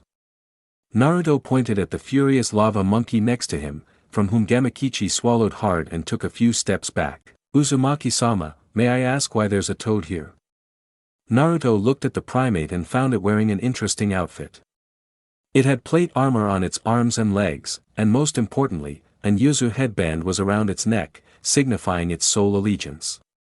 Its appearance was that of a small yonbi without all 4 tails, only one remained behind it. The toads were my first summoning, though I'm as confused as I was about to summon them both at the same time. The monkey seemed to ponder this while Gamakichi was even more confused. Naruto, how did you get another summons? Naruto pointed at the lava monkey. This is a lava monkey, summoned by the loyal Uzumaki clan, and I met with their leader who gave me the contract. The lava monkey stopped thinking and stared at Naruto, practically going crazy with anxiety. Did you meet our leader, Yonbi-sama? Naruto nodded. How are you? Are you okay? Oh, yeah. The lava monkey seemed to calm down and wiped some sweat from his forehead. That's good, we haven't had any contact with him for so long. I think it's been more than 50 years since we last fought alongside him. Well, I need to resolve this, so how are we going to prevent a double summoning from happening again? Gamakichi looked at the monkey and they both nodded before looking at Naruto. Choose. They said simultaneously, not giving Naruto many options. Choose. You mean choose one of you? They both nodded, neither happy with the outcome. But I like them both. I'm sorry, Uzumaki-sama, but to avoid a double summoning, you must choose one of us so the other can release you from the contract. It's the only way. Is there any way I can visit the one I don't choose? Gamakichi nodded. We can always put a little stamp on you so we can call you to Myobokuzen if we ever need you. The monkey nodded as well. We have a similar service to transport you to our homes on Yuzu Island if that is your choice. Gamakichi. I'm sorry, but I made a promise to Yonbi. I have to choose the lava monkeys. Gamakichi nodded and smiled slightly. He had figured Naruto would choose them anyway. Alright Naruto, you don't have to worry about that with me, but I'm sure Dad will be furious. Here, this is the seal that will allow us to call you. Don't worry, it won't happen very often, only if something important is going on that worries him. Well, thank you for understanding, Gamakichi. See you later. And with that, the toad left, leaving the monkey and Naruto to discuss what to do next. A good choice, if I may say so, Uzumaki-sama. Your ancestors will be delighted. Naruto simply nodded, unsure if Gamakichi had been sincere in his farewell. So, what's your name? The monkey slapped his forehead. How could he forget his manners? I'm sorry, Uzumaki-sama, my name is Yomura. It's a pleasure to meet you. The monkey extended its large paw to shake it, and Naruto clumsily grabbed it. My name is Naruto Uzumaki, the pleasure is all mine, Yomura. Now tell me, what happened to the lava monkeys while the Uzumaki were away? The monkeys have survived, sir, but we miss our old friends. Without Yanbi-sama to guide us or the Uzumaki to follow us, we've been inactive for the past 30 years. I was excited when I received the call of a summons, and now here I am before another Uzumaki, praise be to Yanbi. Naruto scratched the back of his head, not knowing what to do with it. Well, I also have a wife, an Uzumaki, and a child on the way. Is there any way we can get her to sign the contract as well? The monkey was surprised at first to hear more Uzumaki, but quickly regained his composure. Of course, Naruto-sama, I have a copy of the contract here with me. There's this little tradition on Yuzu Island, but it's not really necessary. All you have to do is sign it, and when your baby is old enough, he can sign it too. Perfect. Would you like to come with me to pick it up? Naruto-sama, are you inviting me to your house? Naruto nodded, not understanding what the problem was. I've never been inside a human house before, you're very generous. Naruto patted the big monkey on the shoulder and led him inside. Oh, MEI. I have a visitor here who would like to speak with you. Yomura sat on its hind legs and nervously fidgeted with its fingers, looking very anxious. Naruto noticed its fear and tried to soothe it. Don't worry, it's very sweet. The monkey seemed convinced until he looked towards the stairs and seemed to shrink back. Naruto looked up to see Mei with a familiar, too happy smile on her face, pointing at the monkey. Oh Naruto. What's a monkey doing in our house? Naruto swallowed, pointing at the large monkey. Is this Yomura, and he's come from Yuzu Island through a summoning to ask you, as an Uzumaki, if you'll sign the summoning contract? Mei's eyes softened when she heard that, and she slowly descended the stairs to stand before the two. Yomura immediately bowed, but Mei stopped her. Uzumaki-sama, please forgive my bad manners. Mei raised a hand asking for silence, silencing the monkey. No need to apologize. It was my own overreaction that led to this. I'm sorry to worry you, Yomura. I'll gladly sign the lava monkey's contract. The monkey smiled and pulled out a scroll with the names of a few dozen remaining Uzumaki, giving Naruto an interesting idea for later. Just sign here in blood, there. Beautiful handwriting, by the way, Matriarch-sama. Mei and Naruto's eyes widened when they heard that. What do you mean by matriarch, Yomura?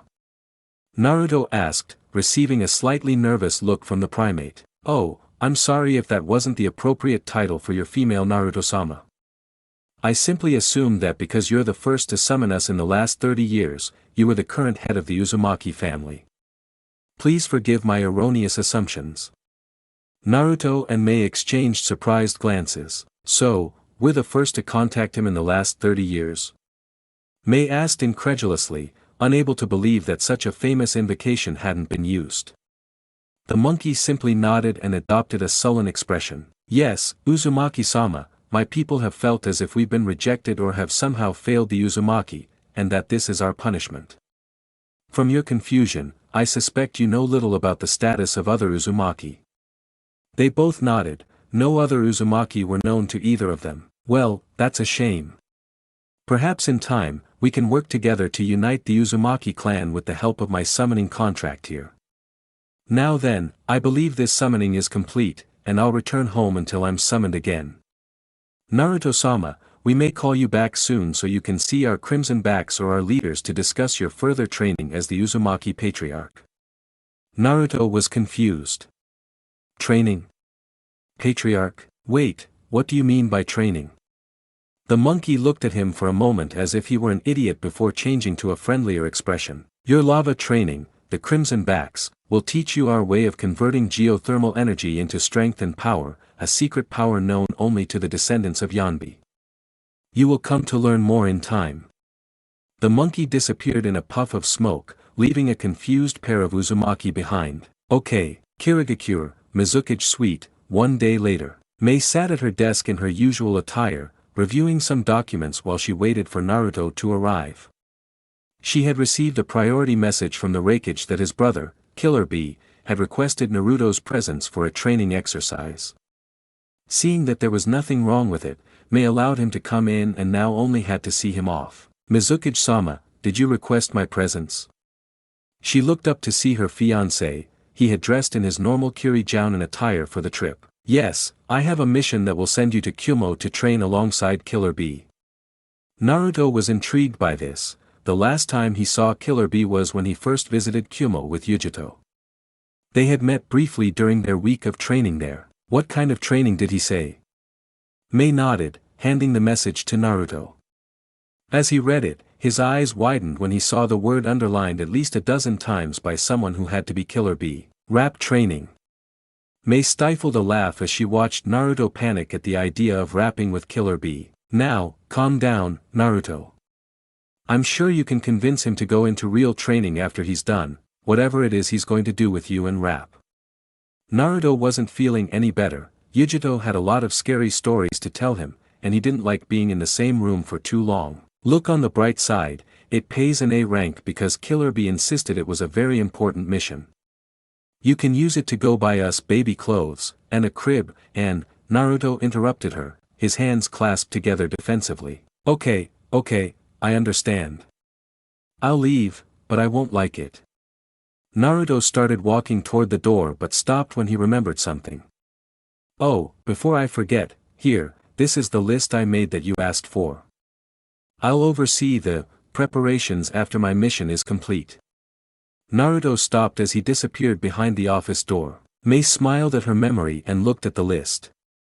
Naruto had compiled all the names of the remaining Uzumaki, and now it was Mei's job to find them. Pulling out the large scroll with the census, Mei began to look through it, already knowing this was going to be a long day. Konoha, Hokage's office. Tsunade, along with the information provided by Team Yamato, I have confirmed that Danzo has entered Amigakure for his future base of operations. Please allow me to go and find out exactly what he is planning, it could be vital to the Kiri. Konoha Alliance. Jiraiya stood before Tsunade, hoping to receive permission to infiltrate the Land of Rain to gather information. Tsunade's eyes widened when she learned he was determined.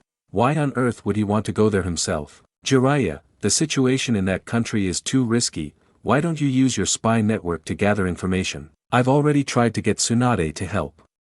My spies are having trouble passing me the smuggled information from within the country, or they're stuck in the process of gathering it. I no longer have a viable network within the country, and now it's up to me to find what we need. Will you allow me to do it? You understand the risks, don't you? Jiraiya scoffed. Of course I do, I'm one of the Sannin, remember? I can take anything that old Coot throws me. We'll have what we need when I get back. See you, Tsunade-chan. Jiraiya had left in a puff of smoke, not even waiting for her final approval. You damn idiot, stay safe. He said as he looked out the window in the direction she disappeared. Outside Kyumogakure, Killer Bee's training ground. Okay Bee, what's this rap training you want me to help you with? Naruto and Bee were standing on a large circular platform with Bee's hideout a little higher up the mountain they were on. Bee scratched the back of her neck, a little nervous. She took out her rhyme book and a pencil, but didn't write anything. I'm having some trouble thinking of rhymes. Yeah. I need your help finding something that rhymes with ... Naruto racked his brain for a response to the simple request. Trouble? That seemed to ignite something in the old man's eyes and he began to write furiously in his rhyming book. Take this. I have to go full speed ahead, before I get into trouble, float in a bubble, because I float like a butterfly and sting like a bee because I'm Kurabi. Naruto just sweated, giving a thumbs up for the man's mediocrity. Nice. Killer Bee noticed that Naruto was still there and ran over to him and gave him a giant bear hug as thanks. Thanks to you, my little blonde friend, I have new rhymes. Now I'm in a good mood, so how about we train for real and I can help you with the training I promised to give you when you were here for the first time. Naruto was confused. What training was that? What do you mean by training? I don't remember. The multi-sword training, Naruto, remember? You were so excited about my super awesome style that you wanted to learn too. First, we need to get my man some swords and something to put them on. B ran off to his house far from home and disappeared for more than 5 minutes, leaving Naruto sitting there amazed by the man's memory. Just when I thought the man had fainted or disappeared, he reappeared with 9 swords and a back stand for all of them that allowed Naruto to easily reach them. My students on Team Samui were never able to learn how to use multiple swords, or at least not very well. I think you're going to be my first student to pass the class. Oh, yeah. He helped Naruto secure the rack on his back and instructed him on how to draw all the swords at once. Do I like this? Instead of removing the swords completely, Naruto simply loosened them in their slots since he didn't yet know how to secure them all. Yes, like this. I use 7 swords, but I thought that since you obtained the 9 tails, you should have 9 swords, yes. Let's see. He made Naruto stand in a very awkward position and simply began placing swords between his joints, even putting one in his mouth. After placing the 7th, he took a few steps back to admire his useful work. That's my exact stance, now where to place the others. Naruto was sweating profusely, hoping B would find a decent spot for them. After much hesitation, B chose to place the last 2 in Naruto's open hands, effectively making him hold all 9 swords. However, Naruto was unable to maintain his stance and fell to the ground, causing B to face the palm of his hand. Naruto, you're supposed to be able to stand up when you fight. Yes, how on earth am I supposed to balance that? Well, I suppose I could show you that part. Yes, it would probably be better if we started with that. Outside Kumogakure, 5 days later. Okay, you know the stance, but can you understand it? Naruto's sweat dripped for the 1000th time in Kumo. You mean I can use it? Killer Bee scratched the back of his neck. Yeah, that. Alright, let's begin. I have some things I need to do in Kiri, and it has a schedule.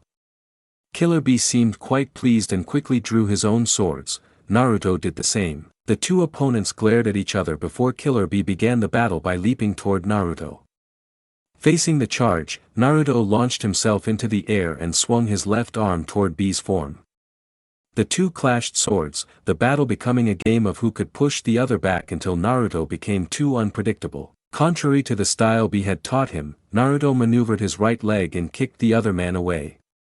Charging forward, Naruto dodged 3 swords thrown by B, flipping them upside down to confuse B while he repositioned his blades, but the other blonde wasn't fooled. Charging forward rapidly, B caught Naruto's swords mid-stride and clamped his mouth to Naruto's neck as the rest threatened to pierce his core. While Naruto lost the sword fight, dropping his swords gave B the opportunity to form a perfect Rasengan that threatened to pierce B's defenses. B looked down, noticed this as well, and smiled, dropping his weapons and returning Naruto's. That was sweet. Your swordsmanship will need a lot of work to keep up with the master, but you've got style, kid. Placing his weapons in their correct sheaths, Naruto bowed to his sensei. Thanks B. I think, yes. Whenever I need you for more of those sick rhymes, I'll call you. That's fine. Don't strain yourself. Naruto left in a yellow flash to go visit a place he should have gone to a long time ago. Man, I gotta learn how to do that. Coasts of Yuzu. Naruto walked along the coast toward the mainland, cutting through the dense foliage. He was searching for Yuzugakure, the hidden village where he hoped his clan's dwellings were located. Realizing this would get him nowhere, Naruto made some hand signs and struck the ground, creating a puff of smoke. Yomura's familiar face appeared, giving Naruto more confidence that his mission would be a success. Ah, Naruto-sama, it's good to see you. Why have you summoned me? I need your help to find the ruins of Yuzugakure. I need to start fixing it.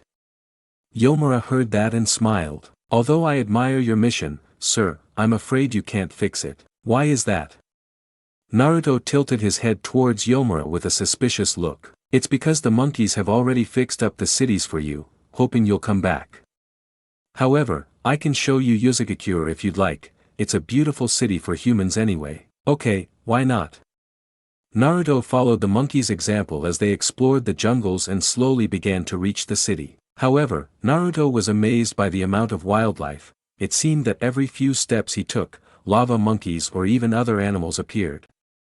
When the foliage began to thin out, Naruto knew they were almost there, but he didn't expect to see it right in front of him. Yuzagakure gates. What is this? Yomura had led him to what appeared to be the whirlpool fields of eastern Yuzu country. Yomura extended his arms in front of him, amplifying the sheer grandeur of the moment. This is Yuzagakure. Naruto looked around in confusion. All he could see were multiple whirlpools that were enormous, devouring ships in size. They were currently standing on the shore, but Yomura began to walk through the water without faltering or worrying. Naruto soon followed him, and the two were soon standing in the middle of the treacherous fields. That was the first line of defense. If we hadn't been who we were, the whirlpools would have sucked us in. Now, through the entrance. Suddenly, Yomura jumped into the nearest, larger whirlpool before letting himself be pulled in. At first, Naruto thought he had fallen in by accident, but he soon realized that this was the so-called gate of Yuzagakure. Naruto felt himself being pulled by the strong currents and knew that he was heading toward the island. Naruto tried to open his eyes to see where he was going and discovered that the currents led through tunnels that had been dug beneath the island. Entering one of them, Naruto could feel the heat rising and could only guess that there was volcanic activity on the island. Sensing the current, Naruto was now being pulled toward the surface, a bright light shining above him. Yuzagakure. As he emerged from the giant geyser, Naruto felt himself launched into the air for a few moments before landing painfully on his rear end. Yomura stood to one side, patiently waiting for Uzumaki to recover. Ah! You've arrived, did you enjoy the ride? Naruto slowly stood up while tending to his injured back. Is that the only entrance to Yuzagakure? Yomura looked at him curiously before shaking his head. No, if you know the right direction, you can walk here from the shore. There's an elaborate genjutsu that will only fall if you're an Uzumaki or a monkey, otherwise, it just looks like you're walking through more forest. Good, because I don't want to do that again. The red primate shrugged. I guess it's more popular with kids then. Hot tubs are popular places. I bet. Wow.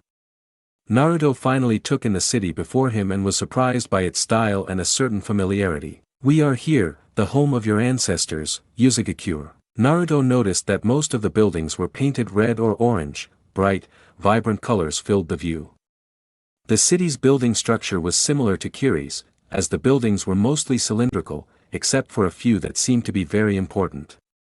Naruto took a closer look at the Japanese-style castle adorned with the Yuzu swirls and guessed that it was the main clan building. Naruto looked back to find a large wall barring access to travelers. Apparently, Uzumaki didn't like outsiders. I hope the monkeys have done a good job with your city, Naruto-sama.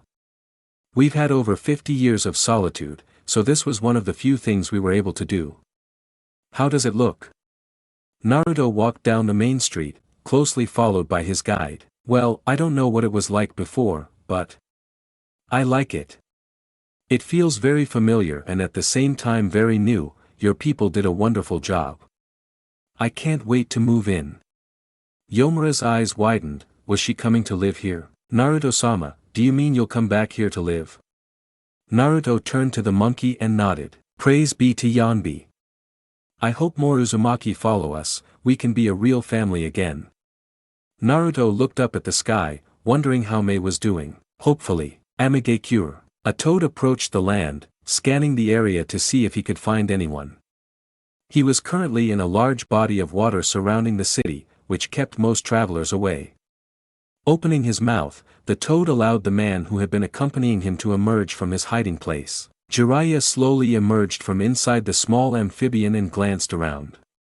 It was raining, so he put on a cloak that would allow him to move around the city undetected. Just as he started walking towards the festival lights, the toad had one final question. Jiraiya-sama, are you sure this is a good idea? Surely we could find the information you need another way. Jiraiya looked back at the small animal and smiled. looking at himself with his thumb. Oh come on, have a little more faith in me, okay? I'm the Toad Sage and Sannin Jiraiya, I think I can handle this. Don't worry, I'll be back soon with all the information we need. Jiraiya quickly turned around and started walking, his smile had left him and a frown had settled on his face. I'm not sure what it is, but I'm starting to get the feeling this mission is different from the others. Oh, look at me, I'm letting other people's doubts get to me. I'll be back drinking sake with Tsunade soon enough, just you wait.